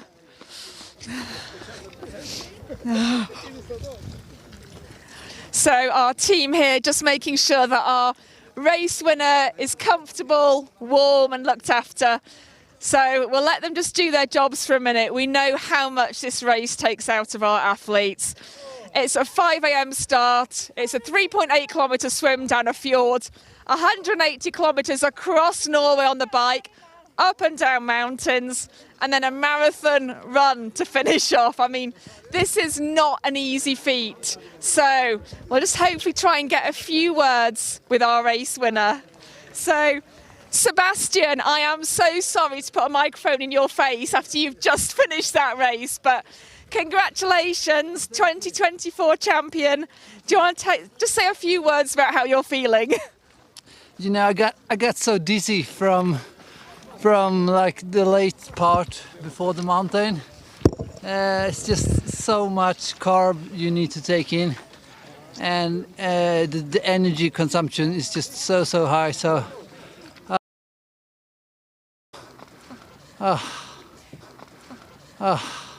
But you had an amazing day. It was such a privilege to see you race, and you led from fairly on in the bike, and then you were just phenomenal all the way. So was that your strategy all along?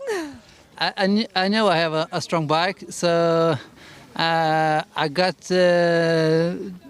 told I had 9 minutes deficit from the start of the bike, and then Jørgen pushed hard in the first climb, so I only picked up like 1 minute for the first 1.5 hours. But then slowly I picked up more and more, and he faded. So I caught him at the last climb. Yeah, from there on, I just kept pushing, and I think I had a gap of 4 or 5 minutes when we started the run. Yeah, it was about 4 or 5 minutes, and then you extended it from there until you were absolutely flying when you got to Zombie Hill. Yeah, I know. Also, my run is also quite decent. So I did the first half marathon in like 1:21 or something, and then it felt okay in the Zombie Hill, but after like 4 or 5K, the back, you know, when it's just uphill, you get no rest at all. But my motivation was just to keep taking small steps and not walk anything. So yeah, it works. I mean, you sprinted up that last little bit, that little rocky finish. It was fantastic. I am going to let you get some warm food and get some care, because that's obviously a huge race and we don't want to keep you too long. But any final words for everybody watching Norseman live? It's just so an amazing race. This is like something else than any other triathlon I've ever experienced. So happy. And Sebastian, you are the 2024 champion. Congratulations. We're going to let you get warm. We're going to let you see your team, get something to eat and drink. But you've done an amazing race and it's been amazing to watch you. So thank you. Thank you very much. Thank you. Okay. Sebastian Noberg there, 2024 winner. Everyone up here applauding. Really, really happy to see this guy finish. He had a phenomenal day today. So as he said, he overtook on the bike in the hills, led on the bike from that point, gathered up about a 5-minute advantage going into the run and then just extended that. But we're going to stay live from the top of the mountain for a little time. We're going to come back to you for the next couple of hours or so with the rest of our finishers. So we're expecting to see our second male finisher relatively soon. And also our top 10 is going to be really exciting this year. We know that we've potentially got Laura Zimmerman sitting around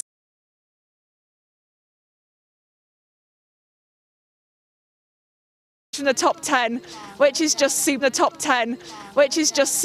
So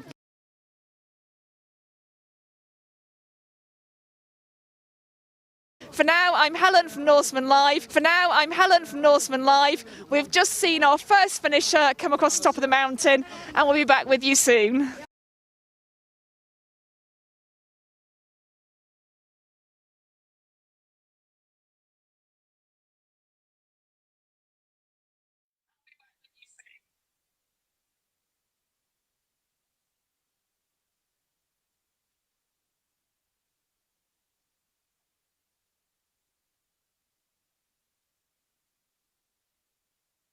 Okay, there we are. We get back to a view of the finish line there. And we just say that Sebastian Norberg, congratulations to Sebastian.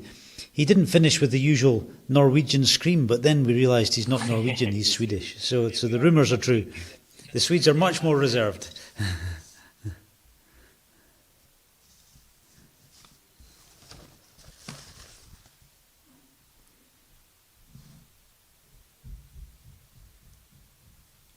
And this you're seeing now is the live feed from the 37k checkpoint for the 160 athletes to go up to the mountain. This is where they do the kit check and the safety check and the medical evaluation to make sure the athletes are fit to go to the top. And only 160 are allowed to pass this point. So placing a camera here should be great. It's not close enough to see the tears and the snotters. Yeah, but only 4 athletes passed this checkpoint so far, so a lot of them are coming.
on their way up as well, so probably a mix of tourists and people that are actually with the Norseman race. We'll be keeping an eye out here for our athletes. So our first athlete, our Swedish triathlete Sebastian, he's been holding the lead for the majority of the race since quite early on in the bike, so we're expecting to see him and his race support fairly soon, maybe in the next kind of 10 minutes or so. But we've got a whole load of crew on the mountain here, eagle eyes trained on that path down there, just waiting for a sighting of Sebastian. You can see as well that the terrain here is not easy going, so let's not forget that our athletes started their race at 5 o'clock this morning with their swim. They've done a massive, great big 180-kilometre cycle across Norway. They'll be finishing a marathon distance run up a mountain when they get to this point. You can see as well that the terrain here is not easy going, so let's not forget that our athletes started their race at 5 o'clock this morning with their swim. They've done a massive, great big 180-kilometre cycle across Norway. They'll be finishing a marathon distance run up a mountain when they get to this point. We're not looking at tarmac, we're not looking at nice footpaths here. It's basically a load of rock. Day who will have been racing for 12, 13.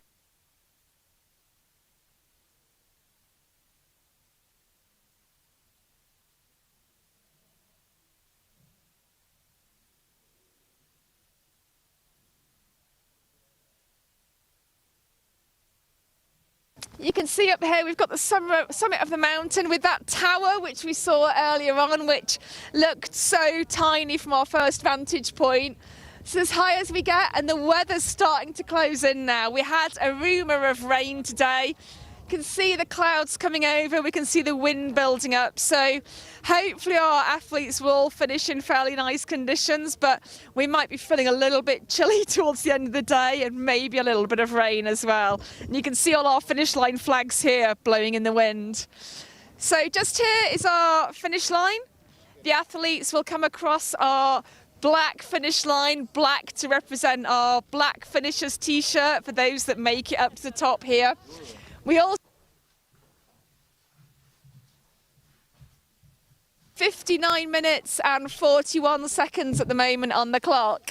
We're not going to see a new course record today. Obviously that's held by Jon Brevold, 9 hours and 23 minutes. We saw Jon out on the course earlier having a training ride and supporting all of our athletes, so absolutely fantastic to see him out there. But we're not going to see a new course record today.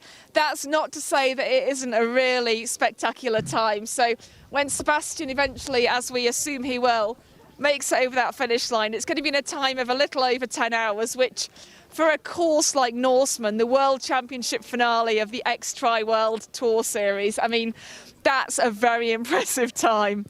So this is our finish, and we'll see the athletes coming over here.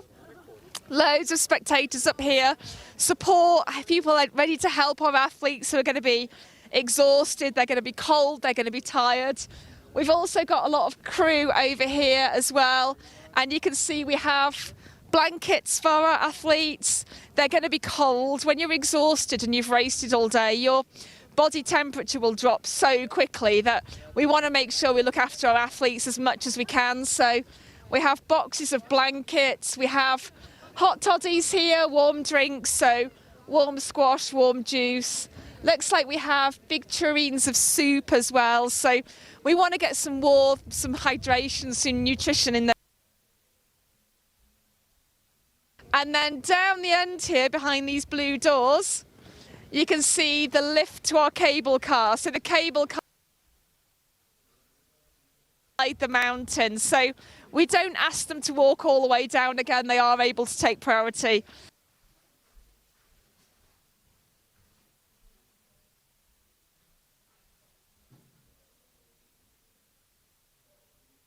First finishers of Norseman 2024. They shouldn't be too long, so I'll probably be back with you fairly soon. But for now, we're going to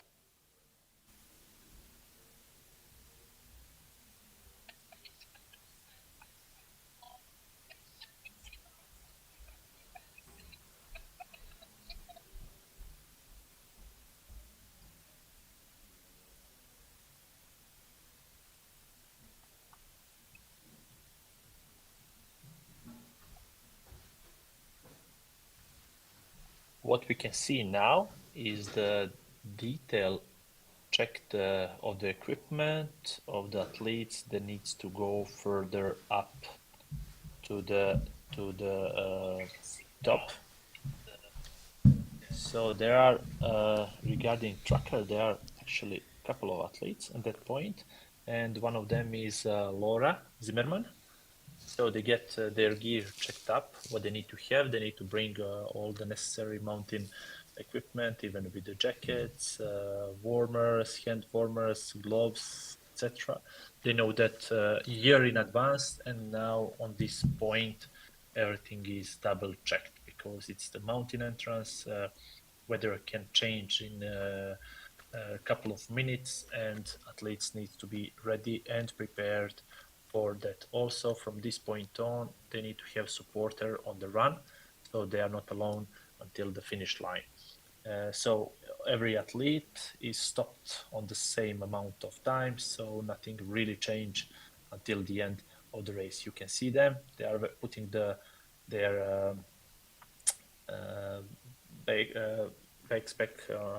backpacks, sorry, on the back, and they are heading toward the finish line. We'll see how they are moving now by the trackers. I think, yeah, this Kristen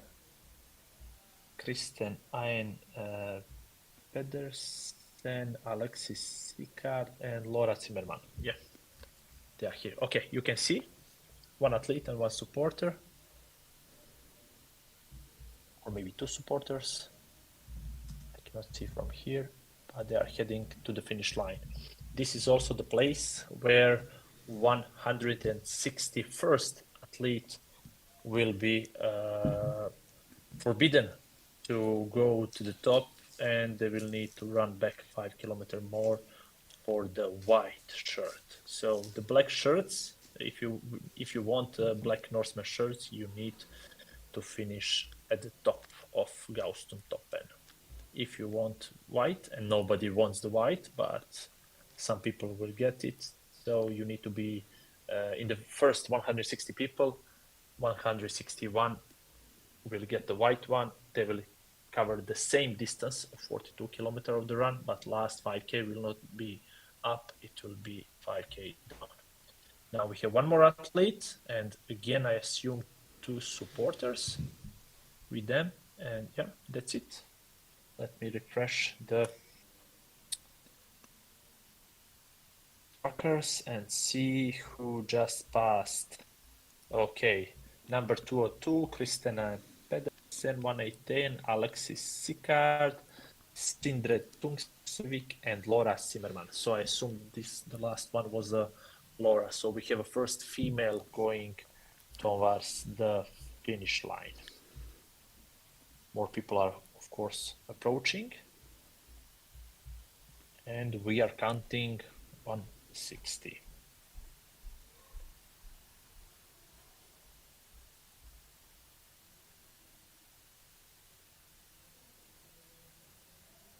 So we know already who will be the winner, but we're still not sure about the full podium for the female, because Flora, Kaya, and Claire, actually Claire on the second place, Kaya on the third place, and Flora on the fourth place are still close to each other. Something can happen during that. And also we have now Bill Elizabeth Flatland following up the Flora College. So it can be really interesting. Top 5 for sure. We'll see the podium for the female, but it is a good race so far. We'll see how it will went until the end, and we are still have ongoing fights. I assume that's for the third place of the male race, and we are expecting the signal from the finish line to see live who will be the top 3 male. Jürgen is second. We can say that for sure that he can keep that place, but for the third place is Aurelien Lelay and Lars Wischert. time cap for T2 is 12 hours from the race start. So it's 5 a.m. It's 5 p.m. So they have like what, hour and a half.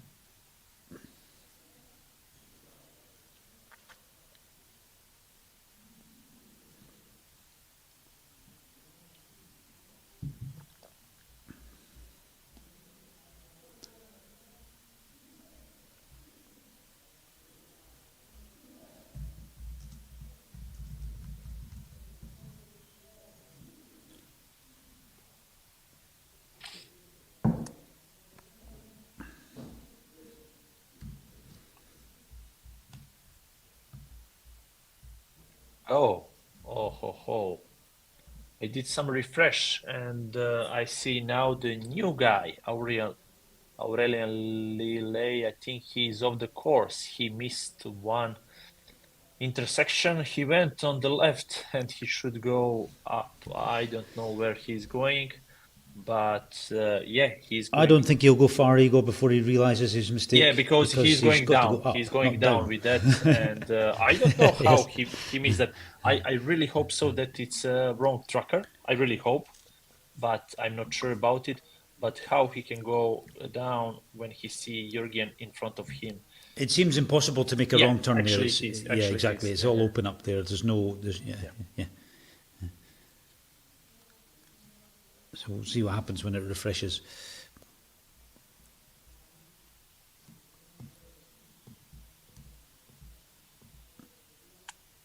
Okay, he's going to Sweden.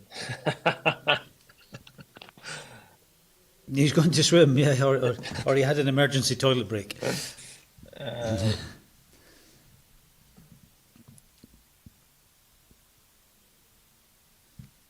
Okay, this doesn't look good for him, at least. So I think he missed the podium by this, or his tracker went, out of the pocket down to the mountain. Yeah, maybe. Okay, we have Sebastian finish time written, so that's cool.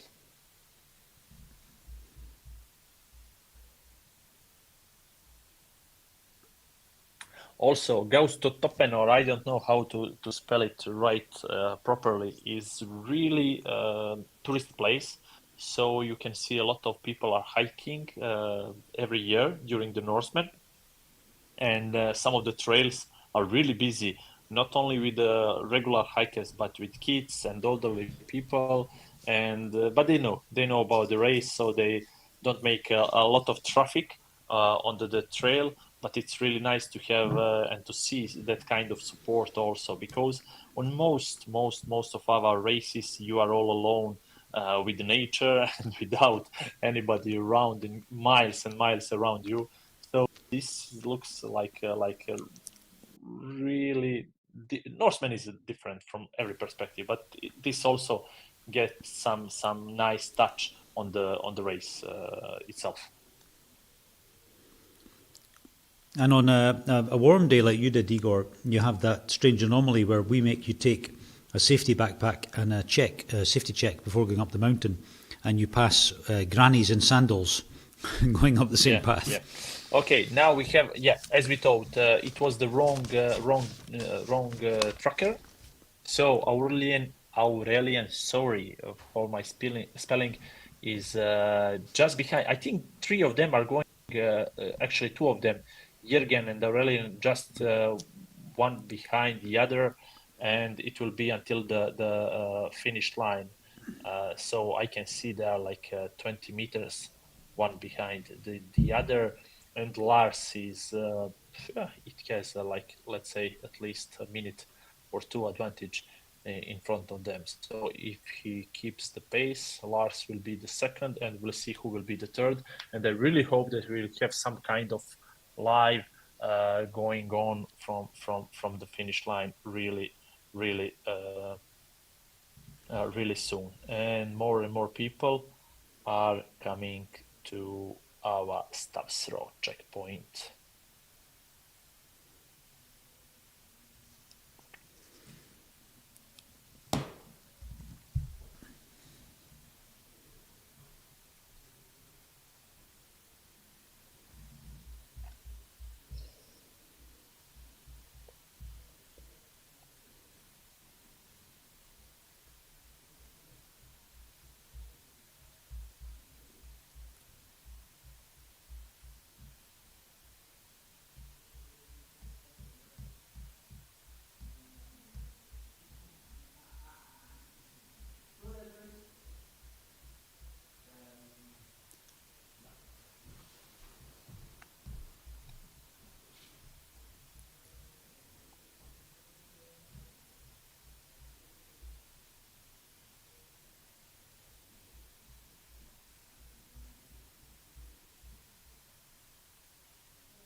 Okay, I think we are going live soon from the finish line, so we can see again the rest of the podium.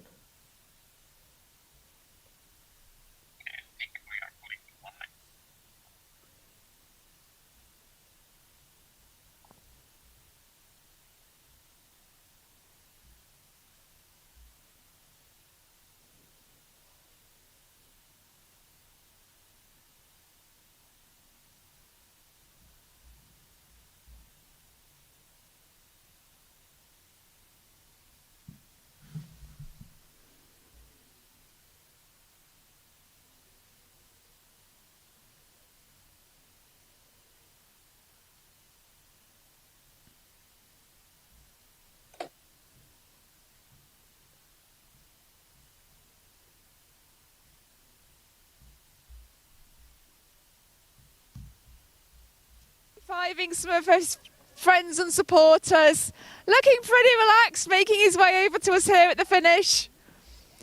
Now, Lars is a former Olympian in rowing. He's represented Germany at the Olympics twice. Phenomenal athlete there, shouting for everybody else coming up the mountain. Now he needs his support athlete to come up here and finish with him as well, so I'm guessing he's shouting for him too. That's a phenomenal race, though. We saw Lars sitting in, I believe, 4th place for a lot of the race. So here he is about to cross the line, coming second in around 10 hours and 40 minutes. Just waiting for his supporter to come and join him.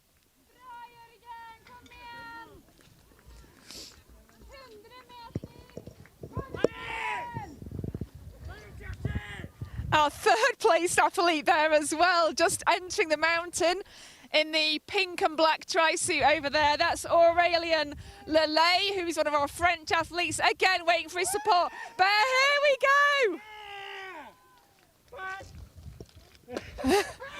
go! Lars Wischert.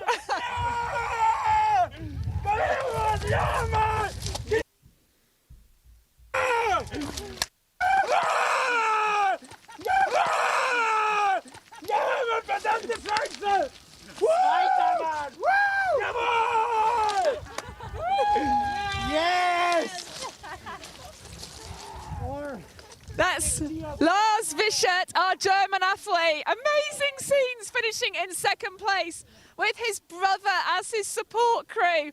Now, can we get a couple of words with Lars? Congratulations. Oh, thank you very much. Norseman Live, how was your day? Oh, fucking amazing. Oh, I played all my cards, maybe not so wisely. The bike part was really, really hard. So I got cramps around the 2-hour mark, and all my way.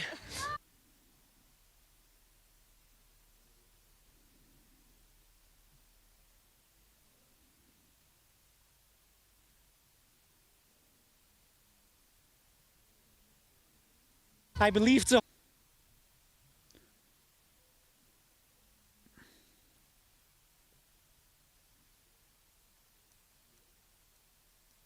Absolutely fantastic seeing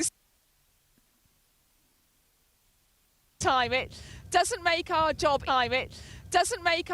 easy at Norseman Live, but it's great to see them all high-fiving. So, Lars, you were in 4th place for a little bit at the time, but you made up a couple of spaces and 2nd place at Norseman 2024. That feels. So yeah, last year Sebastian Kliniel was at this place, so it's something really special. And yeah, the 2nd place is the best place a German athlete has ever reached. So Sebastian Kliniel and yeah, during the first run case, I never thought that I can reach the 2nd place. And when we heard that.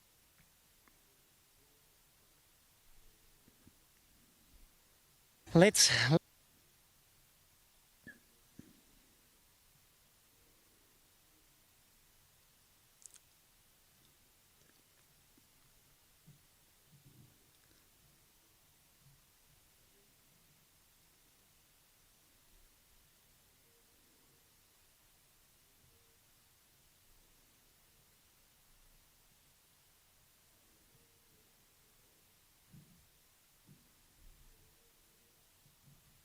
Gabe looks so happy coming across the line there. Gabe looks so happy coming across the line there. Oh, yeah. My kids were all the day with him during.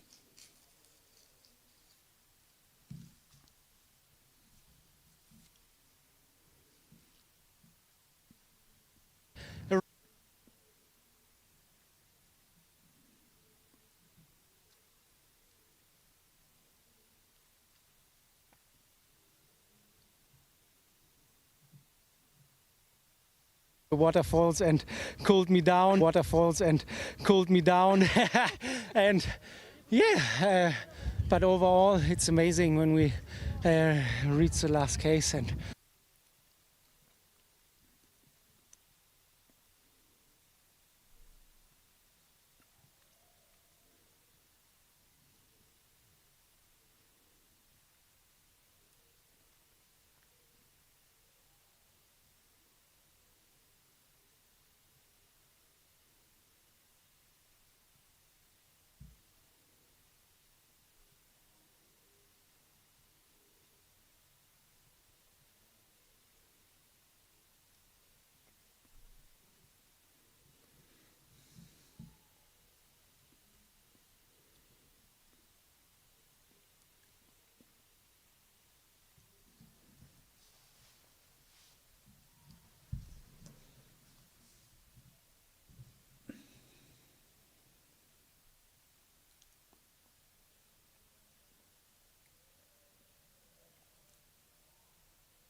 Yeah, sorry folks, we seem to have lost the feed again. The reason we don't jump in immediately when the feed drops to keep you entertained is there's quite a long delay and it may have come back by the time we start talking, and then we talk over Helen, which is not what you want.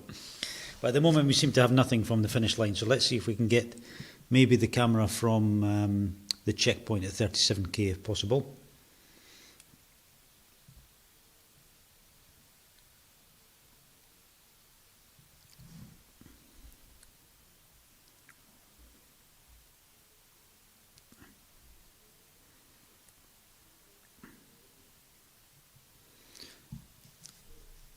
Well, there's a hiker, you could tell them all about the hiker. Do we know his name?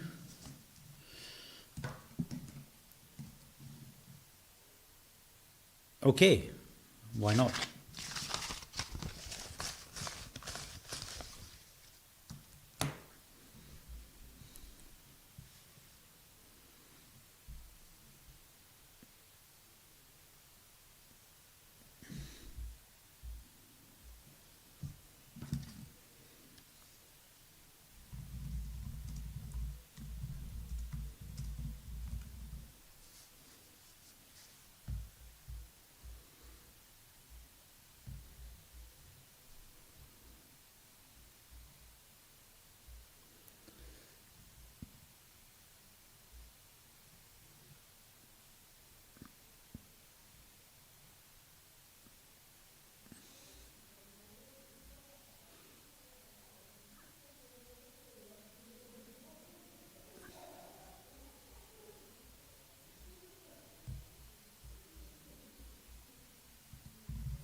Yeah, yeah.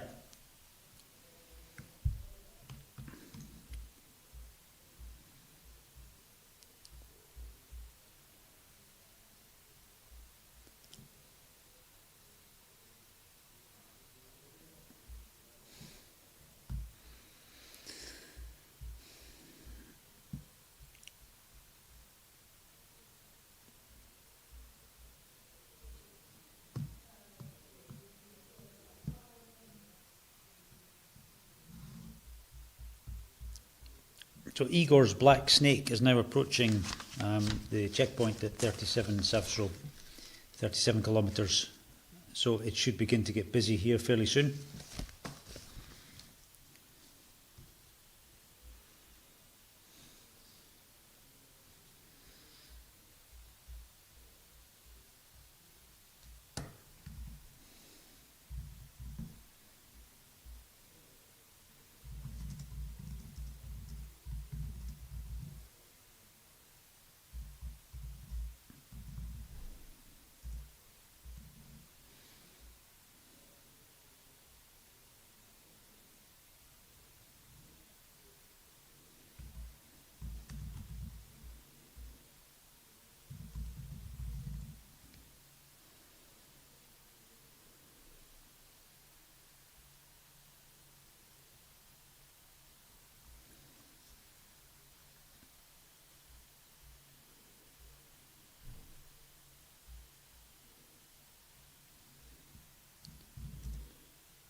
I think I'm online now.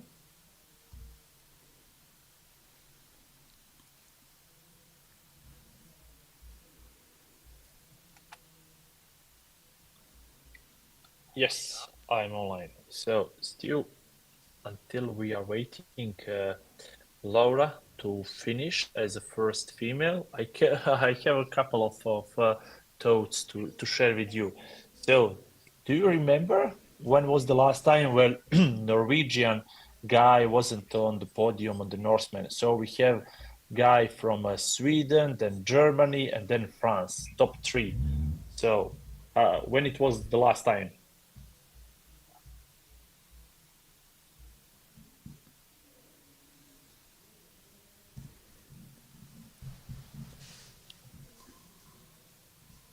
You didn't hear me, right? I can hear you, yes. I presume you're now broadcasting. Yeah. We are live. We are broadcasting, and I was asking you when was the last time when top three on Norseman there were no Norwegians. Now today we have Sweden, Germany, and France. So Norwegian number 4. Yeah, it's a very good question, Igor. In fact, winner-wise, yeah. I mean, it's very rarely not won by a Norwegian. The top 3, we would need to check the stats. But yes, indeed, it's very strange, not strange, uncommon. Yeah, and we saw also the fight for the second place. At the end, it was only difference between around 40 seconds. But what we saw is a bit strange situation for everybody, because Lars, as the finisher, was on the finish line, but he couldn't cross because his supporter was away behind. Also, Aurelien came, but he was missing his own supporter.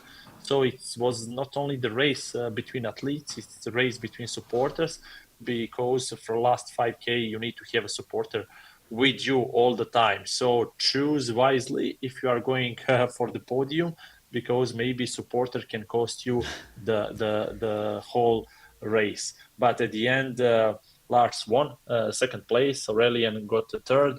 It could be a bit different, only 40 seconds apart. So it was good race. Absolutely.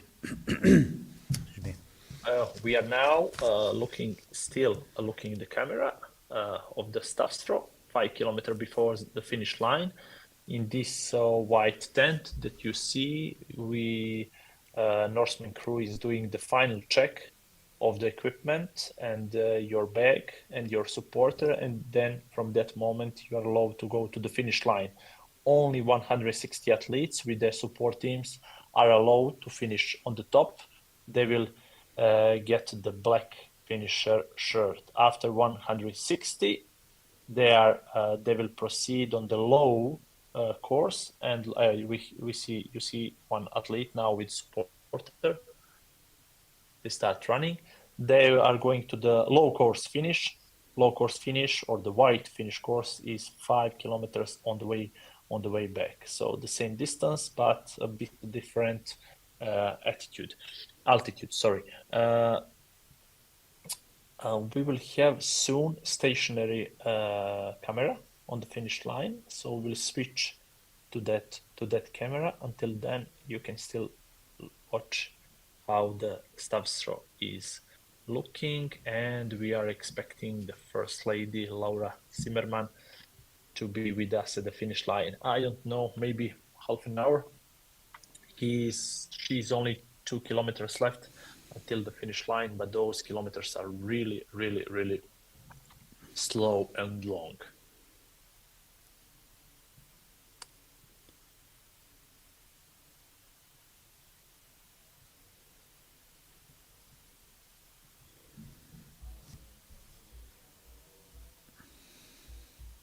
If you're joining us later on and you're not quite sure how to watch this fully live, you can use the tracker on norseman.racetracker.no, so you'll be able to see the people who are on Gaustatoppen already and how close they are to the finish line. So you'll be able to track Laura as she makes her way to the podium for the First Lady. With enthusiasm, as Igor would say. Well, today is not a day of the Flora College. I cannot say struggling, because only finishing this race is amazing thing. But she went from the top 10, she went on the 4th place, but she couldn't attack the top 3. She's now way behind, out of the podium reach. and now Vilde Elisabeth Flatland from Norway is just behind Flora, so maybe Flora will be on the 5th place, but let's wait. They need at least hour and a half to the race. You can run in of your engine and then everything what we did the 1 more hour before the second cutoff, and the second cutoff in T2. So you have 12 hours from the race start to bring your bike to T2. If you don't manage to do it, the race for you is over. Watching out the map, I think that 2 athletes are done also. I think we get some DNFs. I think some athletes decided to call it a day before the last 50th I'm also final seeing line Igor. on the bike course. Yeah, I'm right. I was right. Yeah. Sorry. Flora is actually in front of Vilde Elisabeth. She's just past the timing point, so that updates on it the 4th more place. accurately. So she's on the 4th. Yeah, she has passed. We have 2 more DNF. Those were, I was watching them like 30 minutes ago. I was watching them and they were way behind on the bike course. And now we have also athlete number 161, Martin McCarthy. He has not updated tracker for the last 2 hours, so it's tracker problem. And we have William Pedersen from USA. He could manage to do last 30k in an hour because it's decent. So I think it's possible. So athletes now on the course will be into the time limit, so no cutoff for them. White snake start to mix with the black snake. That's good sign for the whites, bad sign for the blacks. But we will see how it will go. The only thing that counts is start throw, white tent, and 160 people can go forward.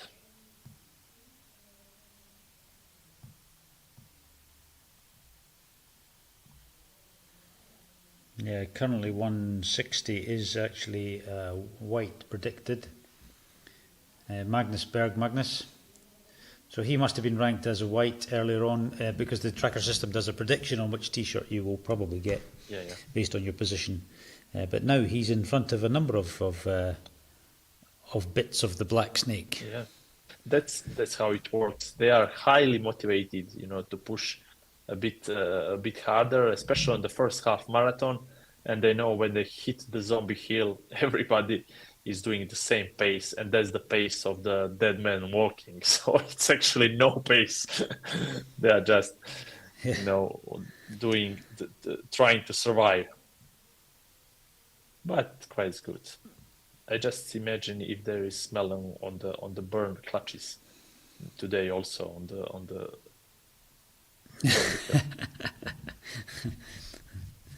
Well, most cars are automatic nowadays, Igor, so maybe not. It's a few years since you've done it. Maybe they go down. Okay, we have a couple of athletes. Burning brakes. Yeah. 178, Roman got just passed, or he get his kit checked. And we see number 32, Giovanni Bortolasso from Italy, is approaching the checkpoint. And we will see him soon on camera towards the finish line on Gaustoppen. And he qualified by going up a Himalayan mountain. Really? Who? The Giovanni Bortolasso? Giovanni Bortolasso. Yes, Giovanni. Yes, absolutely. He actually has a twin brother. whose name I can't remember, and whose face I can remember because they look the same, but I don't know which one's which. We can see them on the white tent. Also, as I said, Lars Hagwart is really close. He's coming in a moment, and Anders Murren from Norway also. Actually, this camera is quite far, so we cannot see the details, the numbers. It would be much better if they put it in the white tent, so we can see all the action going. We know the Norway is beautiful. They seem to have put it in the river. We know the Norway is beautiful. Yeah, we already know we that. Don't need it. We're bored of the scenery now. Come on, we just want to see the athletes.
those of you waiting to see Laura across the finish line, we will have a camera live for that as soon as we can, as she's getting very close now.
We realise you're all desperate to see the finish line camera. We are too, don't worry. We're not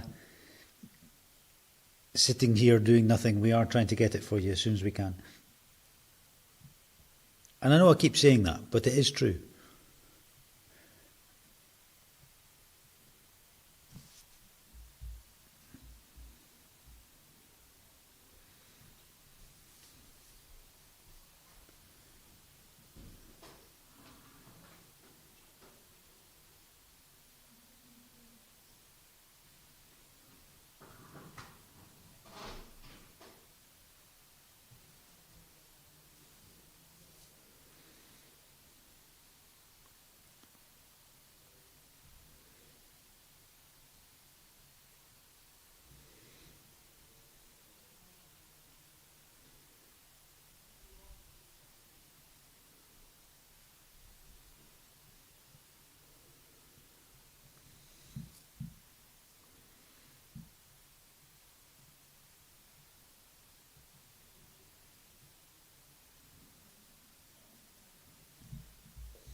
still struggling to get the signal from the finish line, but we really hope so that it will come any moment. Anticipating Laura, okay, let's call it Zimmermann or Zimmermann. Zimmermann from Germany. She's a 2024 Norseman winner and X-Tri World Tour champion. But let's wait. I don't want to, to be enthusiastic about it until we know that we will get camera from the finish line. But we are eager to welcome her at the Gaustatoppen. So only 500 meters to go, but it can go up to 5, 7, 8, 10 minutes, even more, because now the finish line is so close, but it's not so easy. Average elevation is around 13 degrees, so it's step by step, stone by stone, and it's slow road.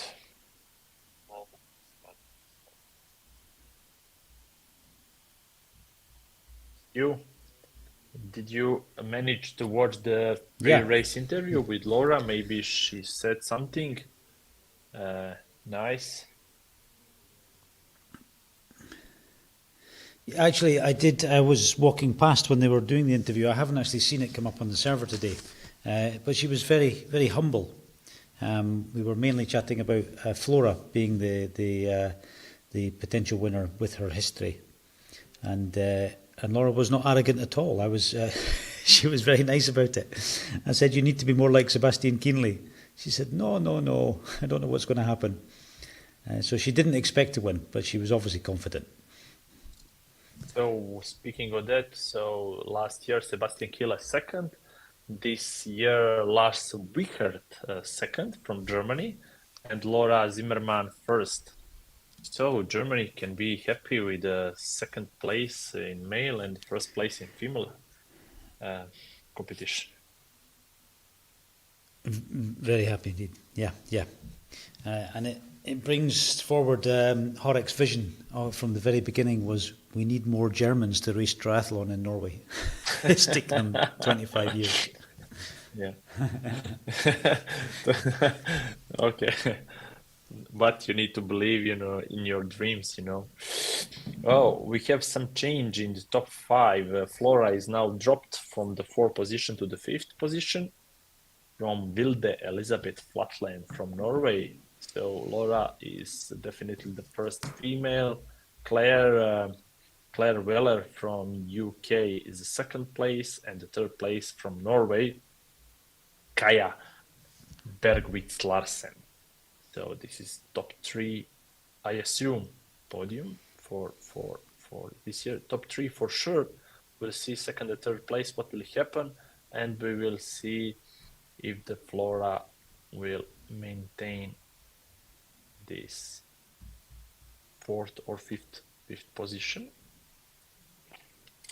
Other girls are way behind. We still have way behind. Something big to happen on that, and we have 30 more minutes until the cutoff for the bike course. Let me check if we have number 71, Sophie Isaacson, biking towards the T2. Yeah, it would definitely, we should see the T2 how it looked like. I mean, same as I remember, nobody there, like a couple of people. Yeah, they may have moved the camera though, Igor. They may have been relocated the camera.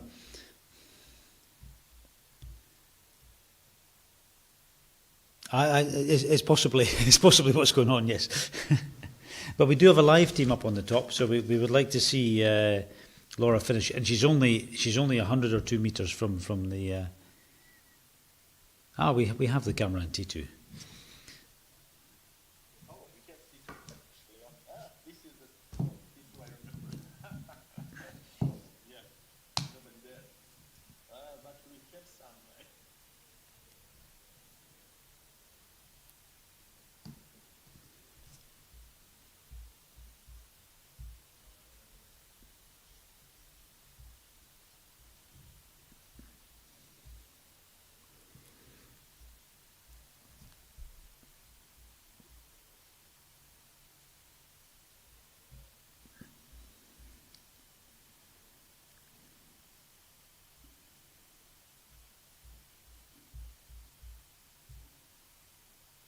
Okay, they're live. We apparently have live now. Let's be quiet, Igor.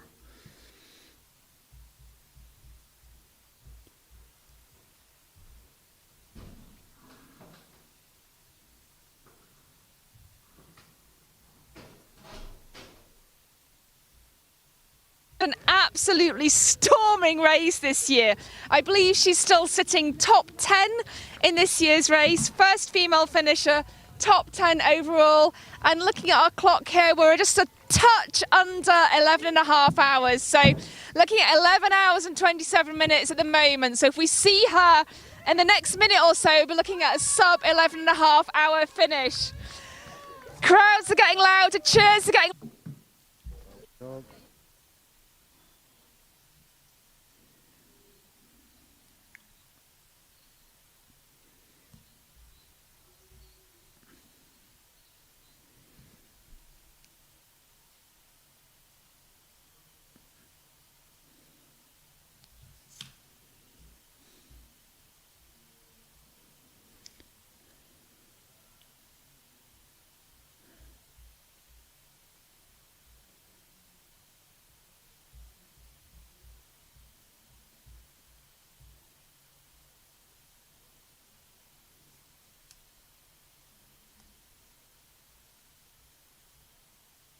It's the local infrastructure, it's the bandwidth usage, it's everything. We Absolutely wonderful there. And there's probably about 40 other people streaming from the top as we speak.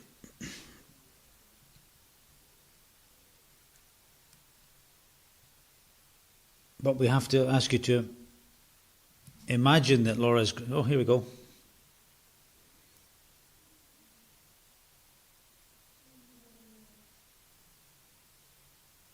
Tweets coming up the mountain here. We can hear people cheering. We can hear people shouting. So we'll stay live and we'll hopefully see our first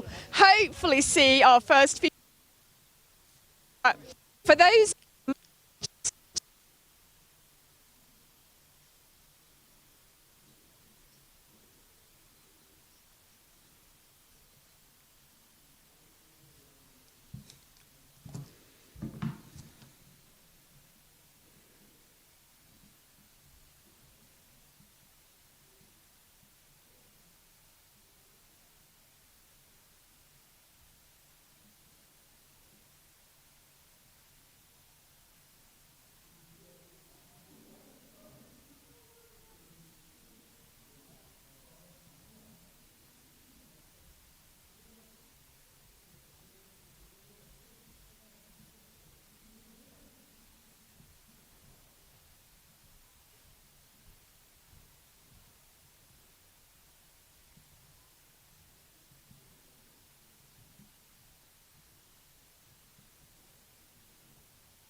We'll try and get a few words with Laura, just a few words.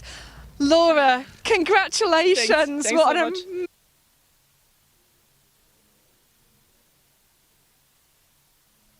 It was just an epic race.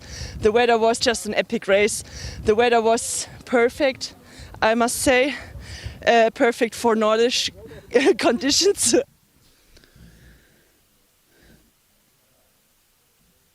The win here. Yeah. The win here. Yeah, we were watching you the whole day and you were just storming through that course and we kept saying she's top 10, she's an amazing job out there. So was that always your plan for the race today? Yeah, my plan was to win. Like 1K, 1K away from the finish line that I'm in the top 10. I didn't know.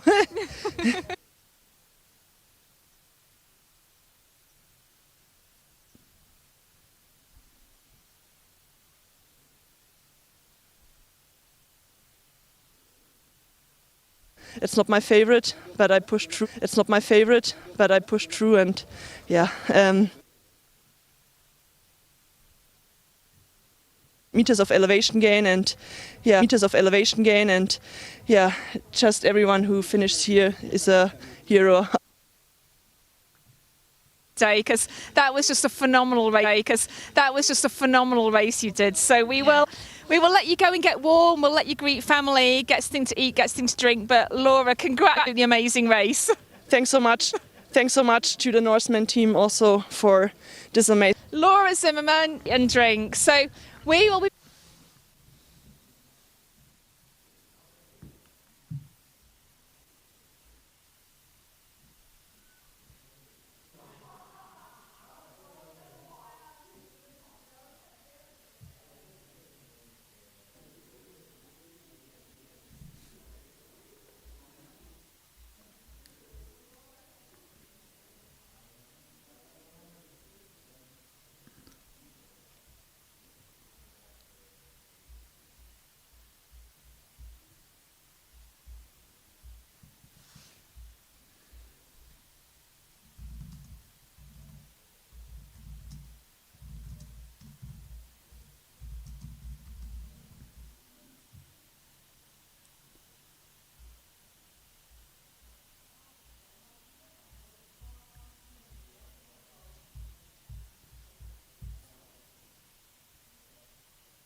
Okay, just testing the mic.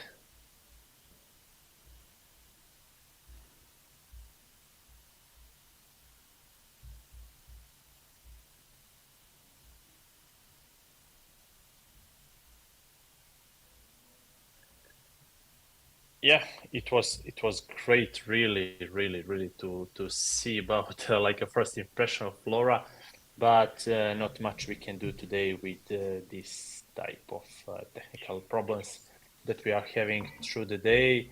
This infrastructure just didn't made to hold on the live video coverage, and 250 supporters trying to do live stream, checking internet, checking all the stuff, and many more tourists, as you can see by the cars parked already there. So I think that's the biggest issue that we are dealing with the whole day. We are doing the best we can. In this moment, I think we are installing the fixed camera on the finish line, and everything will be set up really soon. At least we will try to deal with the top 3 female till the finish line. On the second place and third place, they are almost sharing.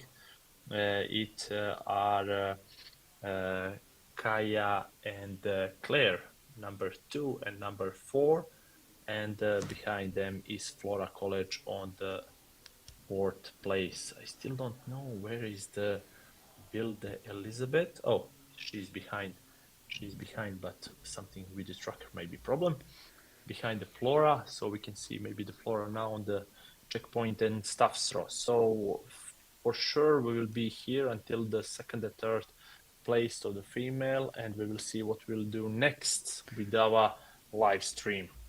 Stu, take over. Yes, Igor, you're doing very well. In fact, they don't need to. We don't have much more to show them at the moment. This is of course, the live feed from 37K Stavsro, where they do the safety check for the last 160. Maria Bang is asking, is this the finish line? No, Maria, this is not. This is 5K from the finish line. This is the bottom of the mountain section, the final mountain section of Norseman, the famous last 5K, which goes to the top of Gaustatoppen, where only 160 athletes are able to go. The rest are turned around at this point and they go back down the mountain at 5k, so they do the same distance and they finish for a white shirt. The ones who go up the mountain finish for the famous Norseman black shirt. Now, how many have gone through yet? You can check the tracker on norseman.racetracker.no, which will allow you to see all of the athletes who've passed Stavsro and all of the ones who are still approaching. If their tracker dot is black, that means they are predicted to get a black t-shirt. If white, they are predicted to get white. But that can change. The numbers where there's a crossover can change depending on the speed of the individual athletes. And they still have, many of them still have to go up the famous zombie hill, which just takes everything out of you. People end up walking like zombies, which is why it's called that. And it's a really, really steep climb. So that can change the dynamic where the 160 athletes are. And there's still quite a lot of time before we see the results from that competition. But as I say, if you're at home and you want to see what's going on, norseman.racetracker.no will give you what you need to see. And for the moment, we bring you the live feed from 37 kilometres. Louisa says, what happens at the medical check? What evaluations are made? Well, they're made by our medical team, and it's a straightforward check just to make sure that people have all their faculties, because we're sending them up a mountain. Today, the conditions are relatively benign. It's not misty or cold, or there is no lightning like last year, of course. So we just need to make sure they're in a good physical state. The exact checks that are done will be based on what the medical team think is necessary. At this point in the race, most people are not completely exhausted, but when you get to the back end of the race, then it becomes more crucial, as the slower athletes tend to be much more exhausted. So that's what goes on there. And we also check their equipment. We make sure that they have the mandatory kit, which includes waterproofs and warm clothes, and a few safety devices like a whistle and obviously a mobile phone, to make sure that if they stray off the track, then they're as safe as possible. And they're also carrying a GPS tracker, as you know, so we can see exactly where they are on the mountain at all times. It's pretty much impossible to go the wrong way, because you're just going up. You're going to the top and you can see it from the bottom. So, as we say in many of our other races, if you get lost, you're a moron. That's trademarked by our Scottish race, so the Norsemen can't have it, unfortunately. If you have any other questions for us about X-Tri World Tour, about Extreme Triathlon, about the Norseman itself, any aspects of the race, please pop them in the YouTube chat so that we have something more to talk about, because staring at a car park and a green arch for many hours is it's not inspirational. It is for the athletes, but not for us here. So please ask away. But Norseman was planned.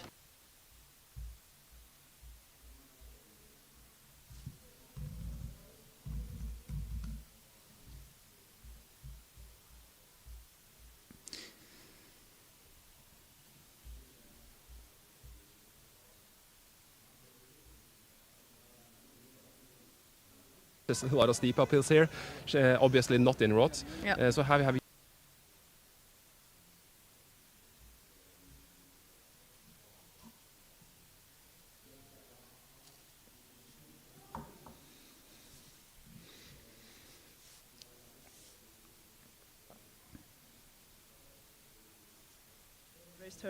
did anything that you feel?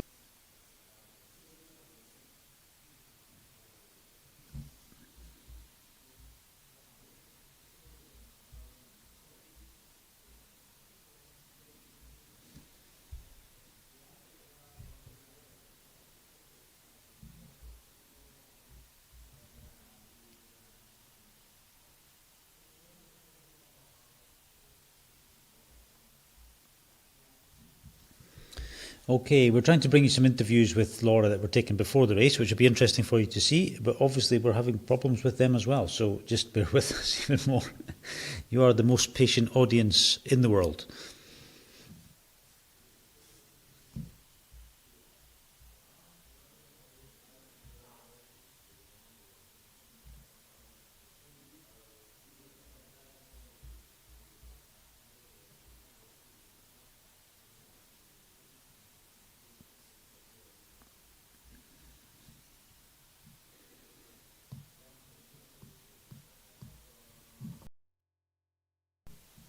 It's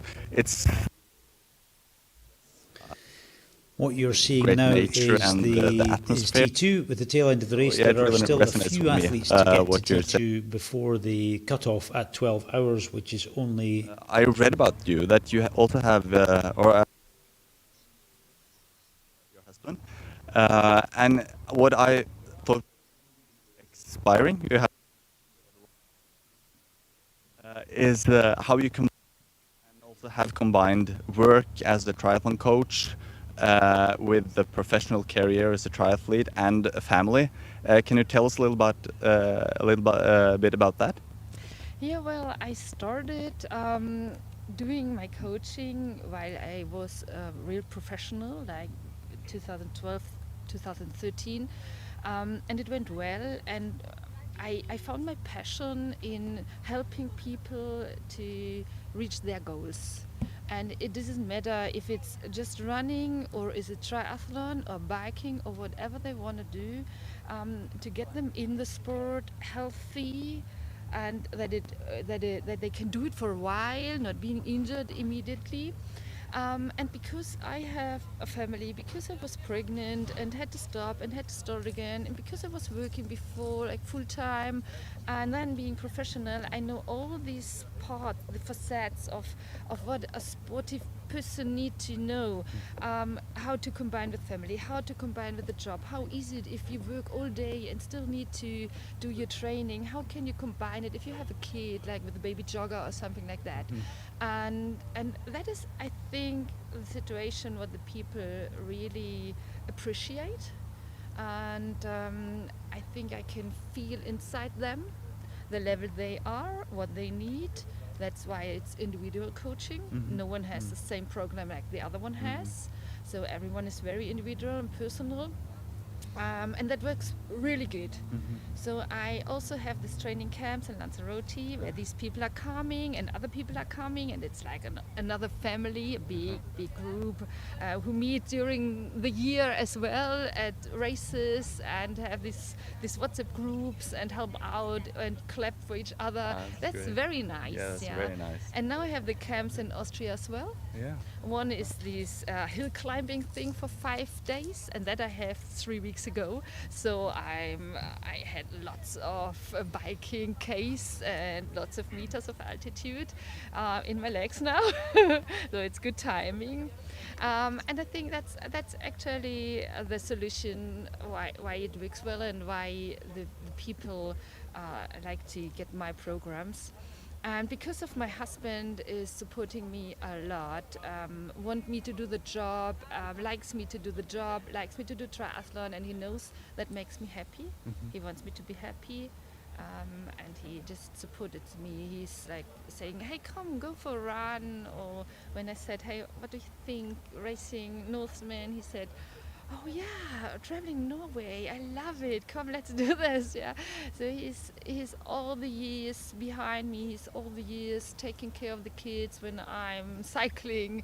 And that's not actually usually that people say, hey, go for your bike ride, I take care. Yeah. But he says, no, why not, it's nice to have a wife in shape. Yeah. So he's supporting me a lot, and I think that's the key why it works so well. Yeah, so it's not only support tomorrow; it's support like the whole year, your whole life. Yeah, we're married for 20 years now. Wow. So it's all life. I met him, and I was not even a triathlete, no, like so in the beginning. And the first thing he said was, hey, that the greatest waste of time doing triathlon, not earning money, spending so much time, because he was a former ice hockey player. And then he saw my passion for it and how I love it, and he said, hey, that you need to support. And he started actually, then he was some kind of manager and did all the bookings, and he reduced his job on 30 hours a week to have more time for traveling. And he went to all the races with me when I was a professional, taking care of Felisa. The older one was 5 years, and she was 5-time in Kona already. Wow. So it was really a great life. We did all together. And my last Kona, Julia, was with us. Yeah. So, she came 8 years later, but it was just all taking its part in my life. And he was always like, let's do it. Yeah, so it's been like a family project. Yes, Yeah. yes. Just for the viewers who don't know what Kona means, that's the place in Hawaii where the World Championship in Ironman is placed every year. Yeah. So when was your last time at Kona? Last time at Kona was 2017. Okay. Yeah. So this is quite the opposite of Kona. Cold water, very hilly. Now it's very good weather, but you never know about tomorrow. It might be harsh weather. It's far from Kona. What's your biggest fear tomorrow? Oh, actually, when I am honest, the biggest fear is to jump off the ferry. So I'm so scared of that. Jumping the deep thing there in this cold water, whew, and then the cold water is my big fear because I don't like cold. And cold water is like getting all energy out. And I just tried yesterday. I was swimming in the fjord, and that was good. So I was very confident that it's going to be good tomorrow.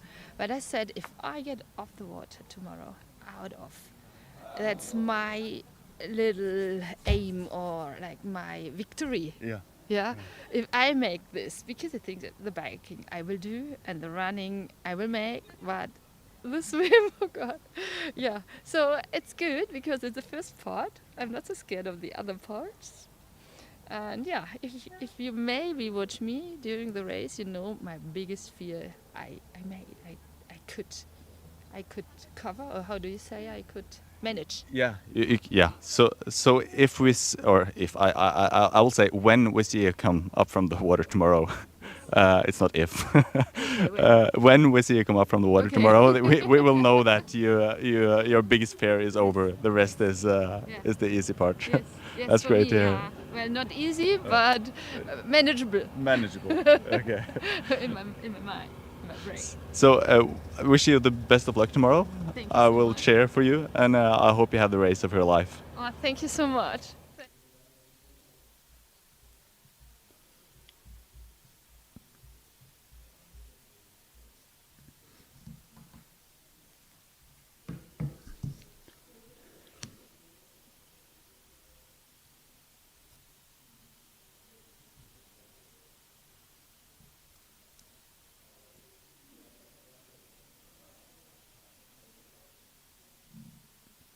We just hear the interview with Sonja Tajsic from Austria. And now we are back live to watch our checkpoint on Stavsro. And believe it or not, Sonja is now approaching, or she's now at the checkpoint. Yeah, she's at the checkpoint. So yeah, she managed to go all the way from Eidfjord to Stavsro, and she's going for the black shirt on top of Gaustoppen. So she made it. Kudos to her husband and the family and everybody cheering her up. She is now number 6 on the woman field. And just in front of her, when she exits the white tent, she will see maybe Vilde Elisabeth Flatland from Norway and Flora College just in front of her.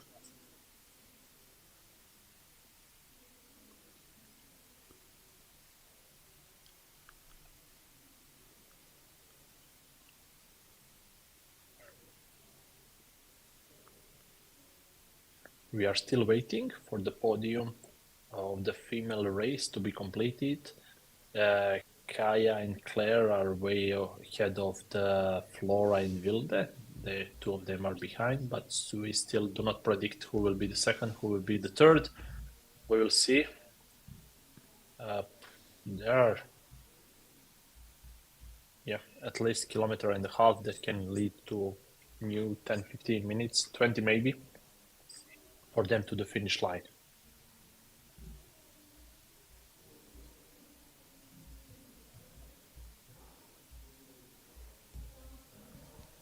Yep, and you can see on the live stream, this is how athletes are passing the green arch with their support crew. So they need to finish at the finish line. They need to come with the support crew. So support crew is not only to be at the checkpoint and then to leave you. They need to be with you all the time until the finish line. We saw something really interesting today. So what happened?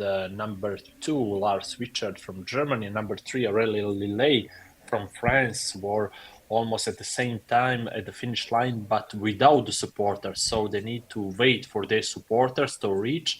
And it was actually a race of the supporters until the finish line. And Lars won by 40-second gain. So it's not only about to make a plan until one point, it's to make a plan until the finish line with your crew, your supporter, who will run, who will cheer you. Everything is important if you are opting for the podium. If you are here just to survive the day, then you can take something different plan. Anyway, Black Snake is spreading across the run course, and I think there are less than 10 athletes on the black shirt that didn't cross the bridge towards the Zombie Hill. So now all athletes on the Zombie Hill are in, let's say, safe. They are safe, but the white shirt guys are heading towards the Zombie Hill.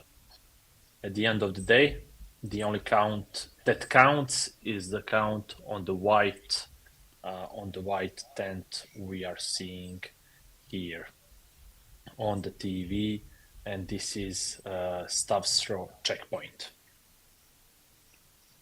I'm a minute. Lars and I have currently left our photographer and the car down at Stavsro, and we are following Claire Weller and Kaja Bergwitz Larsen for the fight for the second place. But we came in on Stavsro a little too late, and now Lars and I are chasing like crazy to be able to caught up. But we're right in front of us right now. We have Claire Weller and we have Kaja Bergwitz Larsen fighting for. Has got a chance to demonstrate that he beats me uphill. He's way stronger. But it will be a tight fight for the second place for sure. And we see Claire right in front of us. And there's still a lot of time to push for both athletes to fight for the second place. I'll take. Okay, so.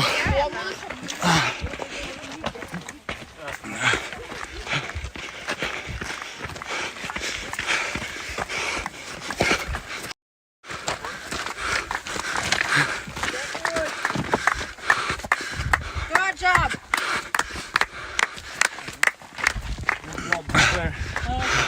Well done. How's the body? Yeah, fine. Is it as rocky as you were prepared for? Yeah, not too bad. Yeah. It's been a long day. Yeah, hot. Not hotter than the first. Yeah. Don't finish, for sure. Do you think you have energy left to answer Kaja? Sure. Yeah. Do you have further runners behind? I'm sorry, we don't have the time. No, that's cool. Yeah. Let's see on the athlete tracker.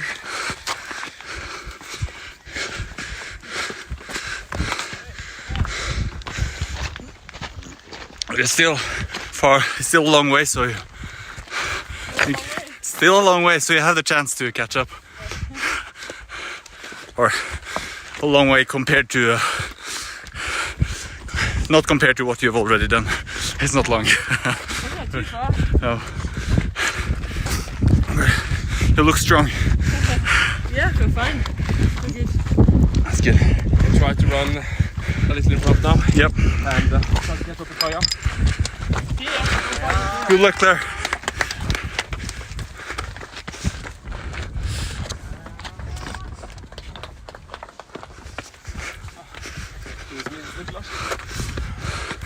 Okay.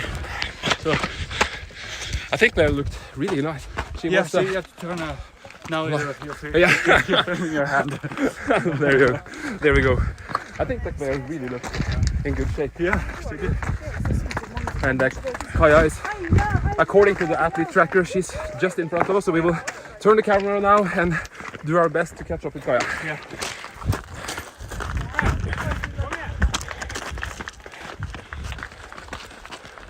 There's a lot of tourists here as well, cheering the athletes on, and it always is like this on Norseman. A lot of people out hiking, and it's the perfect kind of audience.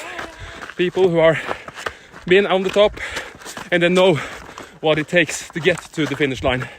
And the respect for the athletes are of course really, really high after having conquered the mountain themselves. And I think that we can see Kaja approximately 50 to 100 meters in front of us. And we really, really have to work here, Lars and I, to be able to catch up with Kaja. Oh.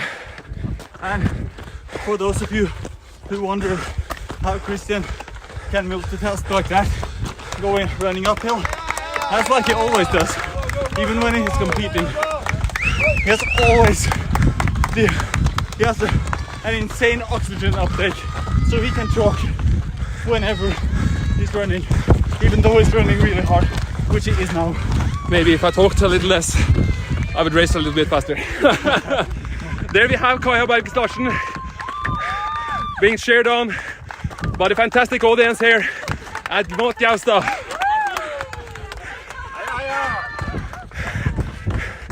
And the support is following Kaja, and she's fighting up the hill. And this is typical Norwegian trekking with a lot of stones. As we said earlier, not the typical trails that we find in Chamonix. These are barren, rocky, slippery and loose trails. And the athletes have to give it their all. Finally we caught up with Kaja. How's it going, guys? All good. All good. And it's looking like you finally got up. You finally got up and you can see the finish line. Yes. What is your main priorities of support now? Just giving her what she desires and then just cheering her to the top. Yeah. It's such great work. Yeah. And you still look strong, Kaja. Kaja is smiling. She's used to climbing mountains. Yeah, we can see that. A true Norwegian.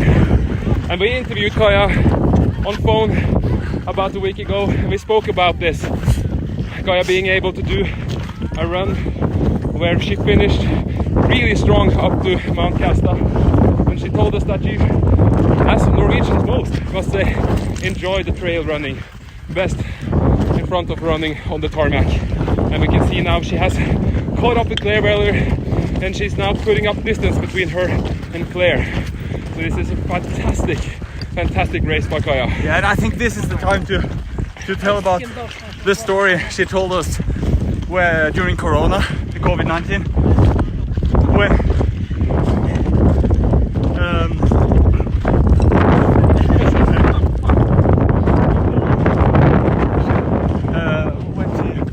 she actually didn't manage to walk after taking the vaccine, and now she's fighting for the second place at an incredible speed. So that's really good work of Kaja. Yeah, and even though the most of the athletes now are walking at this pace, it's almost impossible at this stage of the race to keep a running stride the whole way up. You can run on the flats, you can kind of tiptoe run like here, but it's really rocky and it's really loose. And to give you a feeling, most of the trail here, it doesn't hang together. There's not like the compact trails that you'll find in the woods. These are just basically a pile of rocks. So I think that we will leave Kaja here, don't you think, Lars? Yeah. On the top here, Helen will be waiting for Kaja and Claire, and still, even though Kaja has gotten a little gap on Claire now, nothing is decided. It's still a lot that can happen, and the fight for the second place is not over, for sure. So we're heading back to the car, Lars. We're going to cover the fight for the white and black t-shirt, and we're looking most forward to that. And it's been a pleasure to follow the ladies fight for the victory today? Yeah, it has. A pure pleasure and an honor for sure. So we're going back now. Thanks.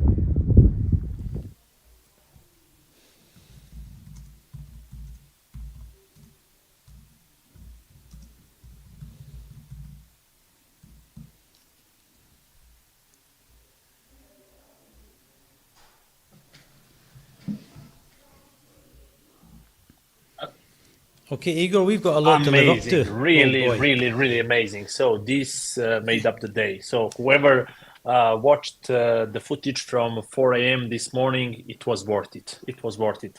We needed 11 hours to make it work, but it was worth it.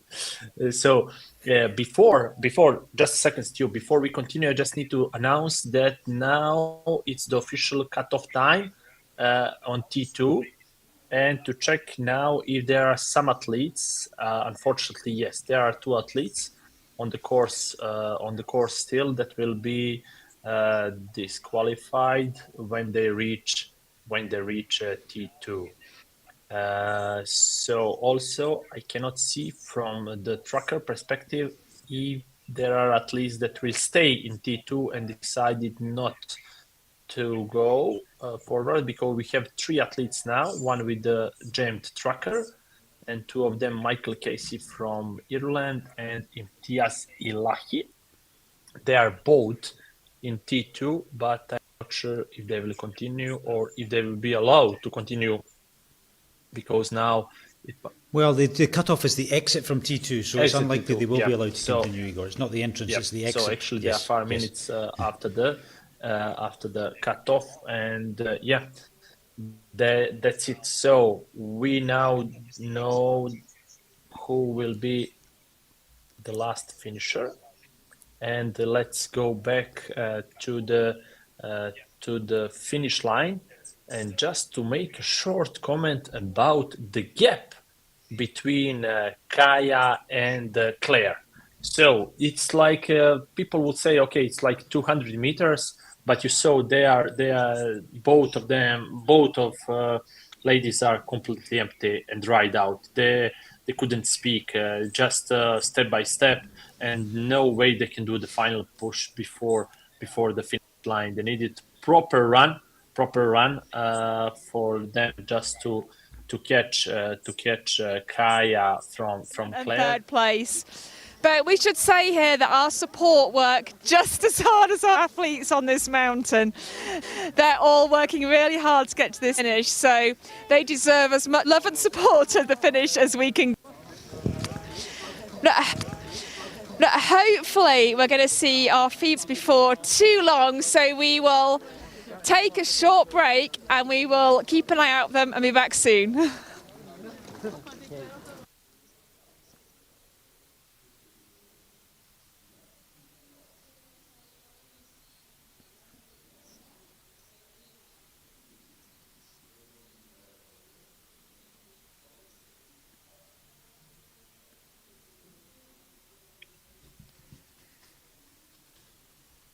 Okay, again, just give us some feed.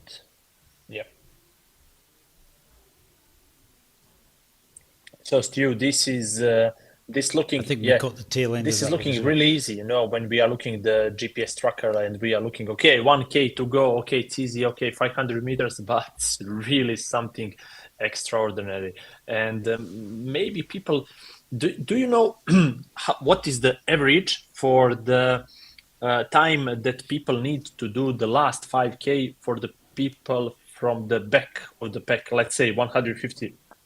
After that, do they need more than an hour and a half for the last 5K from Stavstra to the finish line?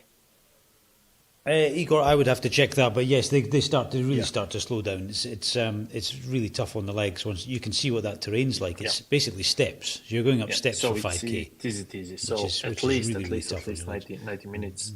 But yeah, it's quite. It's quite challenging. Yeah, that's good. So more people are in Stavstra now. We can see them.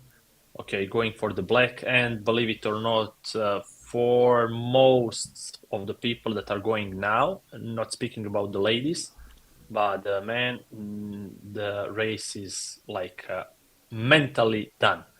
So they reached for the high course. They are going for the black shirt. They know they will succeed. They don't care now about if they are 17 or 27. At the end of the day, they just care about their black shirt, and they know they have the black shirt. So step by step, and going to the finish line. And now we are getting a finish line video. That would be amazing.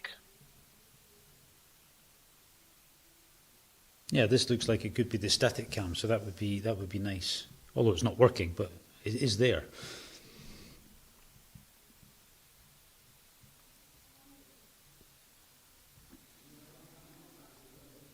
I'll see if we can find out why it is that they've moved the finish line slightly from the original one, which was up at the cafe, which is only another few meters up the steps there. But this is the cable car station where the finish line is now, which is not the traditional finish line for Norseman. So I have asked what the reason for that is.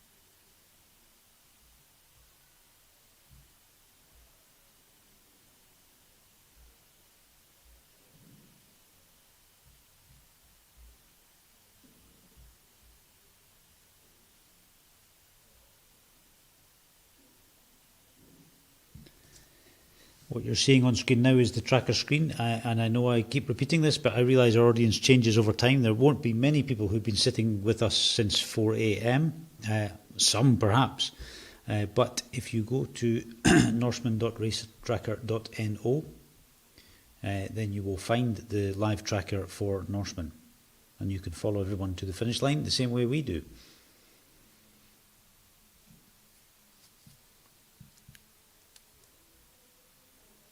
Can you drink the water off the hills in Norway? Yes, absolutely. Of course you can. It's just it has the usual adage that makes sure there's not a farm upstream or anyone camping upstream. Otherwise, it's very safe.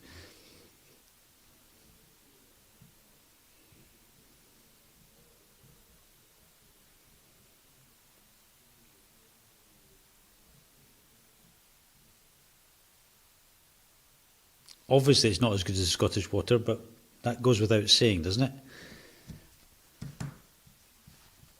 Regarding the black snake and white snake, now what we can say is that most of the people that are now on the Zombie Hill are safe for the black shirt, because the last participant with the black shirt just entered the Zombie Hill, and there are a couple of white shirts just a minute behind. I can see one athlete didn't turn left on the Zombie Hill. I just would assume that it's false tracker. If he starts going down the road, then we need to send somebody towards him.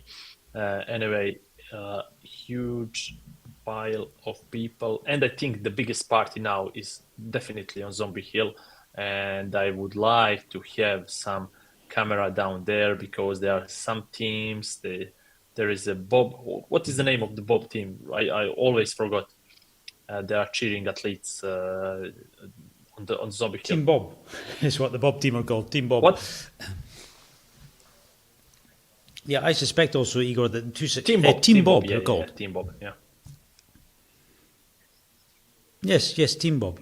I suspect the 266 is possibly in a car, because the speed is much higher than the rest of the athletes. So they're probably in a car, and they'll be going down to Rjukan to the supermarket. Okay. That's what's going on. I suspect without the athlete, though, just the tracker.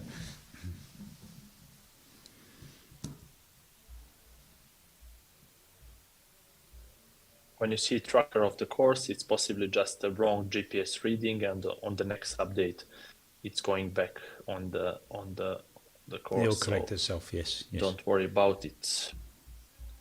what we can say now that we have top 18 field overall of the people. One of them is a lady, so 17 men. So the first place today, Sebastian Norbeck from Sweden, 10 hours, 10 minutes. Lars from Germany, 10:37. Aurelien, France, 10:37. And then Jorgen, Norway. Sindre, Norway. Christer, Norway. Alexis, France. Laura, first and only female so far. And the Finnish, Laura Zimmermann from Germany, 11 hours, 32 minutes, 56 seconds. 8th place overall, first place male. And then Christopher, 8th place from Norway. Patrick, Sweden. Roman, Germany. Gustav, Norway. Lars, Norway. Sondre, Norway. Giovanni Bartolasso, Italy, 14th place. Sondre, Norway. Anders, Norway. And Hakon from Norway. So we discussed it before. We cannot remember when in the first 3 places on the male podium wasn't at least one Norwegian flag, but 2024 is the year that they will remember that. Sweden, Germany, and France on the podium this year.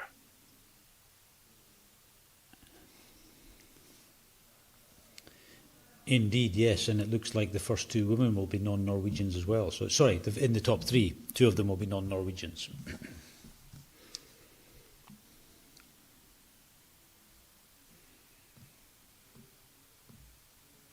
Kaya is almost done, but okay, let's wait for the official. And I think now that Flora is... Yeah, we should get a live feed again from the top for the female finishers here. And I think now the Flora is definitely... Or no, it's 41 white. Something changed. I think that Dennis said... Wait. Something changed. Okay, I think 41 bip. It's now white. Something... Yep, we will see.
Wind is starting to really bite. We do have all hope. In 6, but we hear the cheers going up again, so we might be able to see another couple of F. Say as well that this is no easy finish line. Like there's no kind of really is quite an impressive craggy, rocky mountainous finish.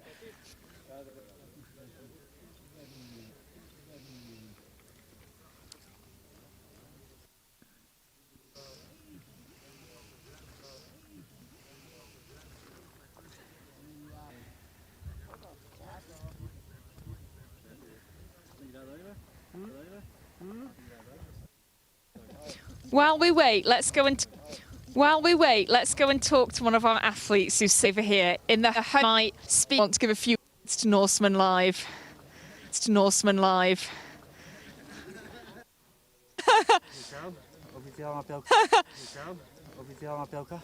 Where Norseman Live, can we get a few words? Congratulations. Thank you very much. Did today.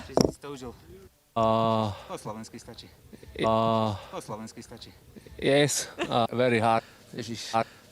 Maria. Oh Jesus. Oh Jesus. Oh Jesus. That about sums it up for a lot of our competitors here, Norseman. How was your role for you? Did you have a good day? Did you have a good day? Yeah, very nice day. It was. It's actually very difficult to support a contender like Patrick is. But we've enjoyed it pretty much.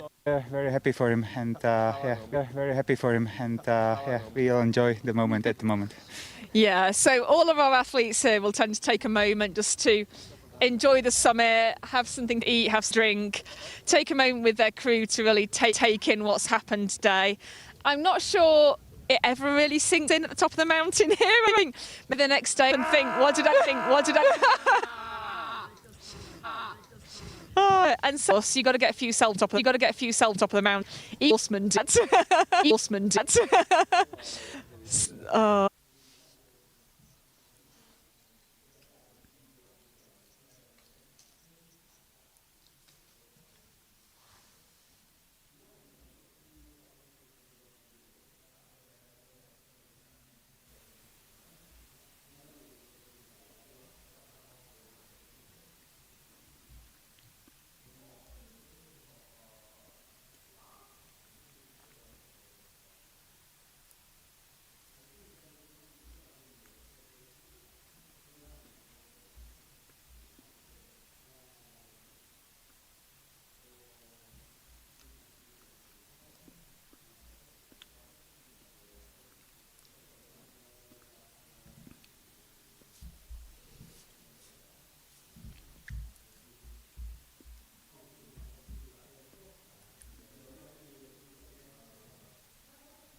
That's a shame we've lost that from the top again, unfortunately, but it looks like Kaya has just pipped clear to the finish line there. But well done to them both.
Okay, we know you're all looking for this camera to work on the finish line because it's possibly the most exciting angle for the moment.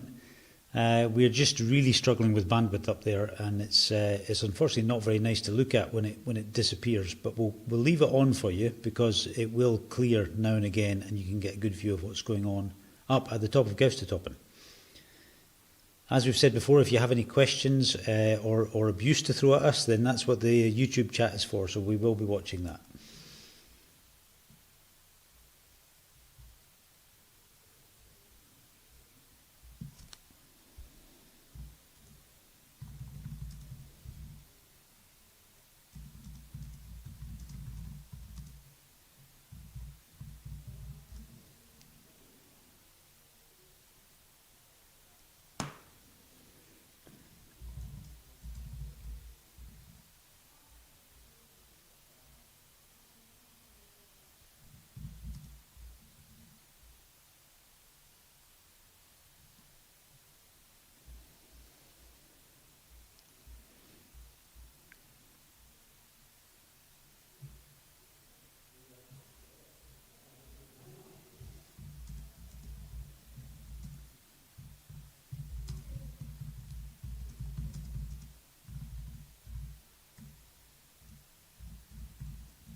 Ewan is asking how many extra points was it to get into Norseman this year? The answer was 228.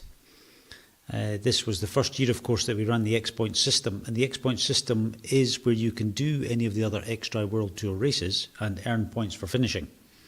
Between 100 and 200, depending on the race, and for the half distance races you would earn 75. So for the first year of the X point system, you only needed to do one race plus one smaller race or one of our virtual triathlons or something else within Extra World Tour to earn enough points to get to Norseman. So for those of the people who've been trying for many years to get in, sometimes attempting to get through the ballot 6 or 7 times, then this was their year, using their X points. They only needed 228.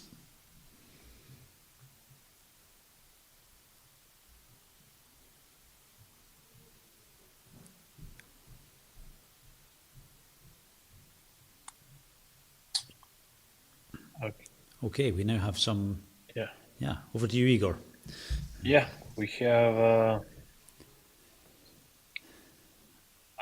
only so far 34 finishers. So we need to welcome 130 more on the top of the Gonstoppen, and then all the others will be dispersed onto the white finish line. So I took some time to compare some data from actually 2019. So this is just from that year on. We didn't have such nice weather, so and that weather can affect a lot especially the bike course. So we are almost on the same times, you know, with the especially with the middle of the course and with the cutoffs and with the black and white finisher shirt. So what you can see, there are a lot of athletes, more than 70, that are still out of the zombie hill. That doesn't mean anything. They will finish for sure, because I went through some, as I said, through some data, and I saw people at 9 p.m. Still doing some zombie hill things. We have one more cutoff. I think it is on right on Stavstra, and it goes at 10:15 in the evening. So that's the only thing. That's the only thing we still are looking at, and we are a bit counting 160 from the for the black finisher shirt. Regarding the girls, what happened over there was that we get now the first 6 female finishers. So first one, Laura Zimmermann from Germany, 11 hours 30 minutes 41 seconds. Then on second place, as we suggested, Kaja Bergvis Larsen. Claire Weller from third place from UK couldn't get to her, even it was like 100 meter, 200 meters, but it was at the end difference of 12 minutes, so it wasn't so close. On the fourth place, Dani St. Laurent from Canada, 12 hours 28 minutes. On the fifth place, Flora College, Switzerland, 12 hours 29 minutes, just a minute behind Dani. And on the sixth place from Norway, Vilde Elisabeth Flatland, 12 hours 31 minutes. So we have top 6, but many more to go, because right now in this moment 54 ladies started this morning, 6 finished, so 48 more are on the run.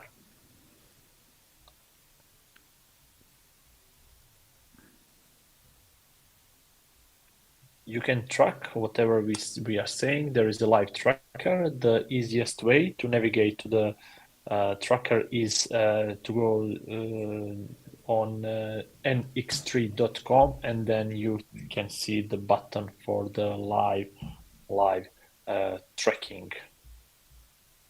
What we will do will be with you until... Yes, and I'm being told... Yeah. No, you're probably going to say the same thing, Igor. There's going to be a live stream from the top in 5 minutes, and they've apparently magically changed some settings, so we should have a much better broadcast this time. Good. We hope.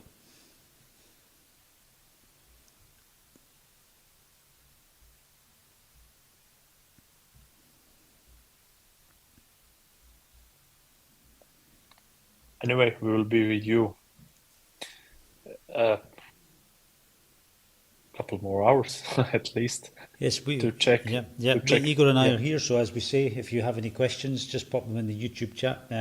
If we don't answer immediately, we're probably sleeping. Buying coffee. Sleeping. We'll be back. Or sleeping, yes. Sleeping, having spilt coffee all over ourselves. Yeah. Yeah, so actually, the thing is, who will be the 161? That's, this is the how we should call it. Not loser. We the most famous person. The loser. The most famous person, yeah, the first loser, yeah. Yeah, that's. Sorry, what?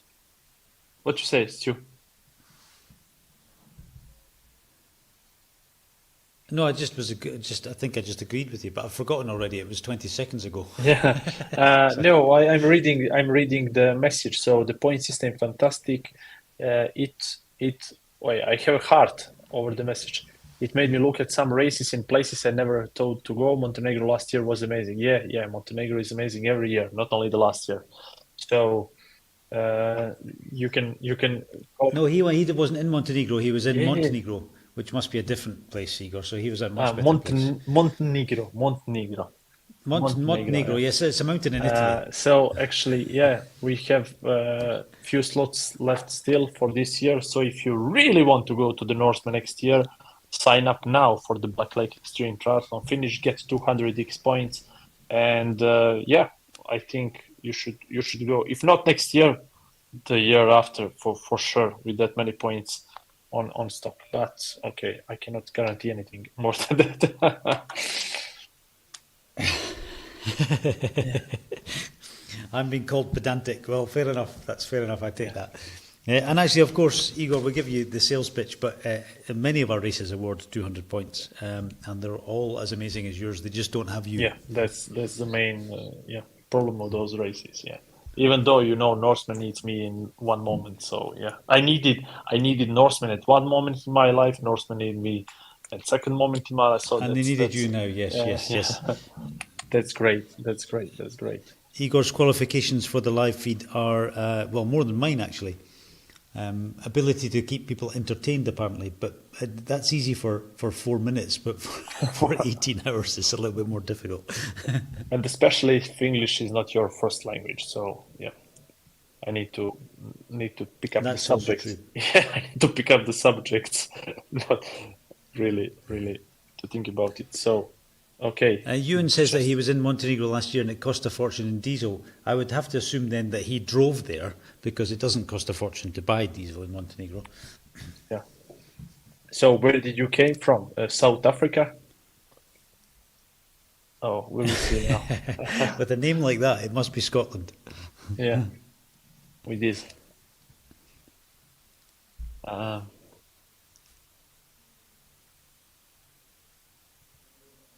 All day today, I'm looking at the live stream with 2-3 different sources, so I can compare and I can see when some of them are freezed, and that's cool. Okay, this is something on news too now. Yeah, draw from Scotland. Yeah, okay. Yeah, draw from Scotland. That's highly commendable, because that is a hell of a long way. However, a really nice adventure. Yeah, at least for 2 months if you plan to do something. Yeah. So, but take you that long to get there. Yeah. You can buy a ticket like 50 euros in both directions to fly. It's expensive to buy to take a taxi from the home to the airport, but okay. Anyway, so what we are now waiting for the camera to boot from the finish line, and we are counting up the finishers. It's going nice, really. These last 5K now look really tighten with so many black dots over the screen.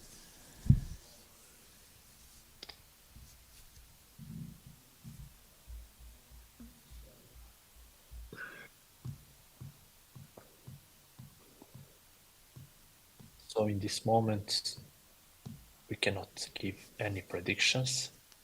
Last black shirts are exiting the zombie hill, and they are going towards direction where the team Bob is, on that crossroad, right, Stu, where we take a couple of years ago, turn left to the hotel and to the white finish line.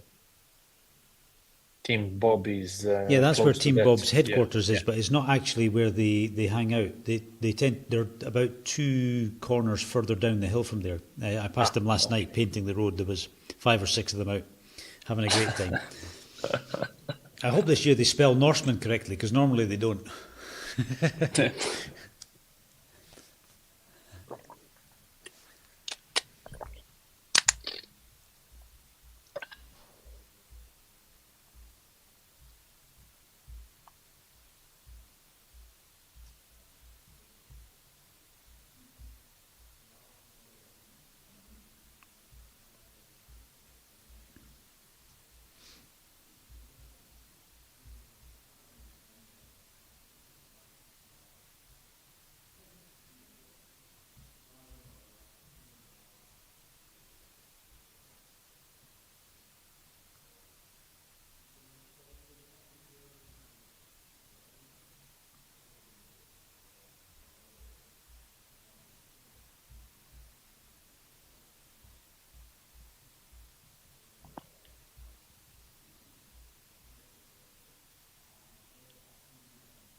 Yeah, there's quite a bit of activity going on towards the top of Mount Gausta, so we are promised a live feed in a few minutes, and we will bring that to you as soon as we can, hopefully with some commentary from the top team as well.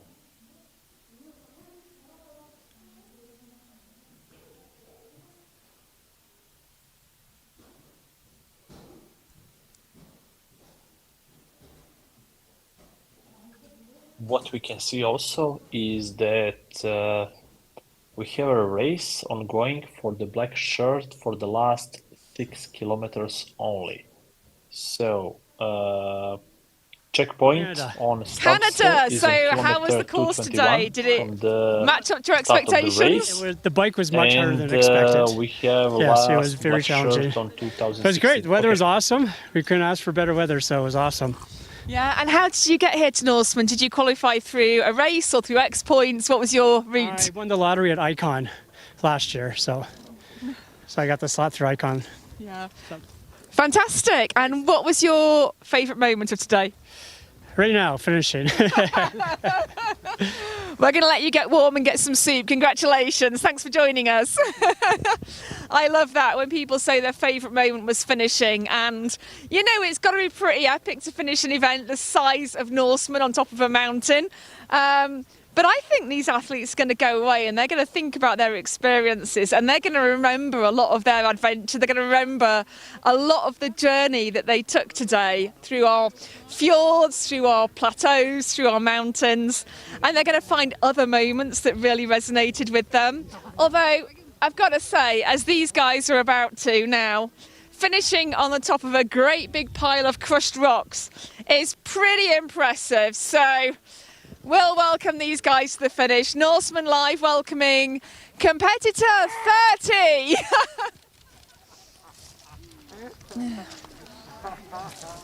They finished in almost dead on 13 hours, 13 minutes and almost 13 seconds.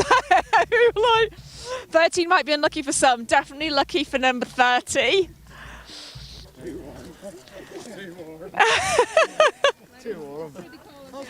Hi, come talk to Norseman Live. Hi, how you doing? I'm good. You're one of our support crew. Yeah. How was it? It was good. Hi, really good. We had a couple of little mishaps, but oh, a camera. There's a camera over there.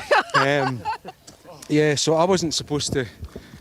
I was only supposed to do this last bit of the run, but the guy who was meant to do the run, we were giving water to someone else, and he ran into the safety barrier at the side of the road, and he's got 12 stitches in his knee. So I'm not going to say what I was going to say because Norseman Live, but it's all right. Robbie's got my warrants. It's fine. Don't worry. Don't worry. So he's okay. He's been taken to hospital, I'm guessing, and you've had to sub in. He's down at 32, so we're good. We're good, yeah. But the heat, he suffered in the heat. He really suffered in the heat. So it was constant water, and I had a towel and dipping it in the river, and it was good though. It was good. Yeah. He was grumbling a little bit at the end, but he did amazingly well. So you're an athlete. I'm guessing you're from the UK. So Scotland. We have a lot of Scottish athletes here today. Yeah, we do. Well, he's Irish though. Oh, okay. So yeah, so it's an Irish team I'm with. But we've got a few other guys as well, a few Scottish guys. Yeah. A lot of Celtman guys. But he qualified 3 times for this. So he was second at Greek Hero, and then he got drawn out the ballot at Montenegro, and he already had enough points to get in. Ah, so he did the X Out race in Montenegro, or was it the Black Lake? Oh, Black Lake, fantastic. And have you been supporting at other races as well? No, the guy with the stitches. So they take turns at supporting each other. They asked me to come as a bit of an extra because this one's a little bit bigger. So good job you were in shape to get up a mountain then. Only just. Don't tell anybody. But yeah, but I've been up here before. So I came up. This is my 3rd time up. So the first time I came up with Chris Stirling.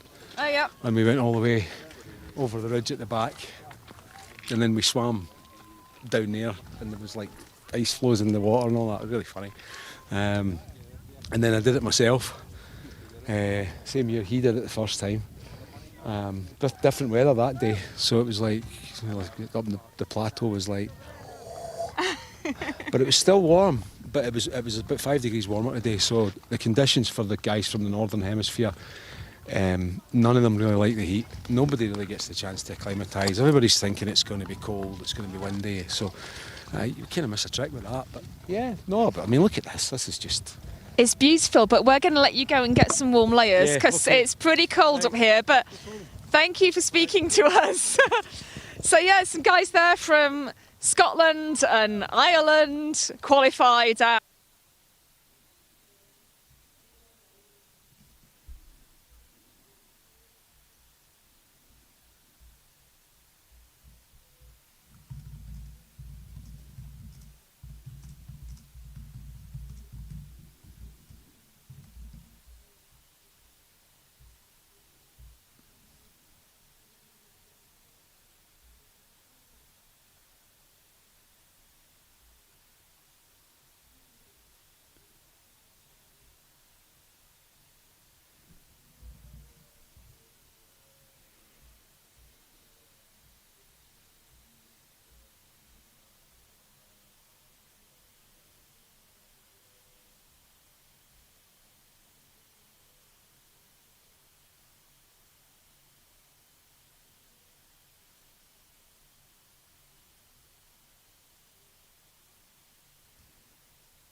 We are now back with the GPS tracker. You see on the top corner the blue tick, the blue clock. That is where the finish line for the white shirt will be. And in this moment, right now,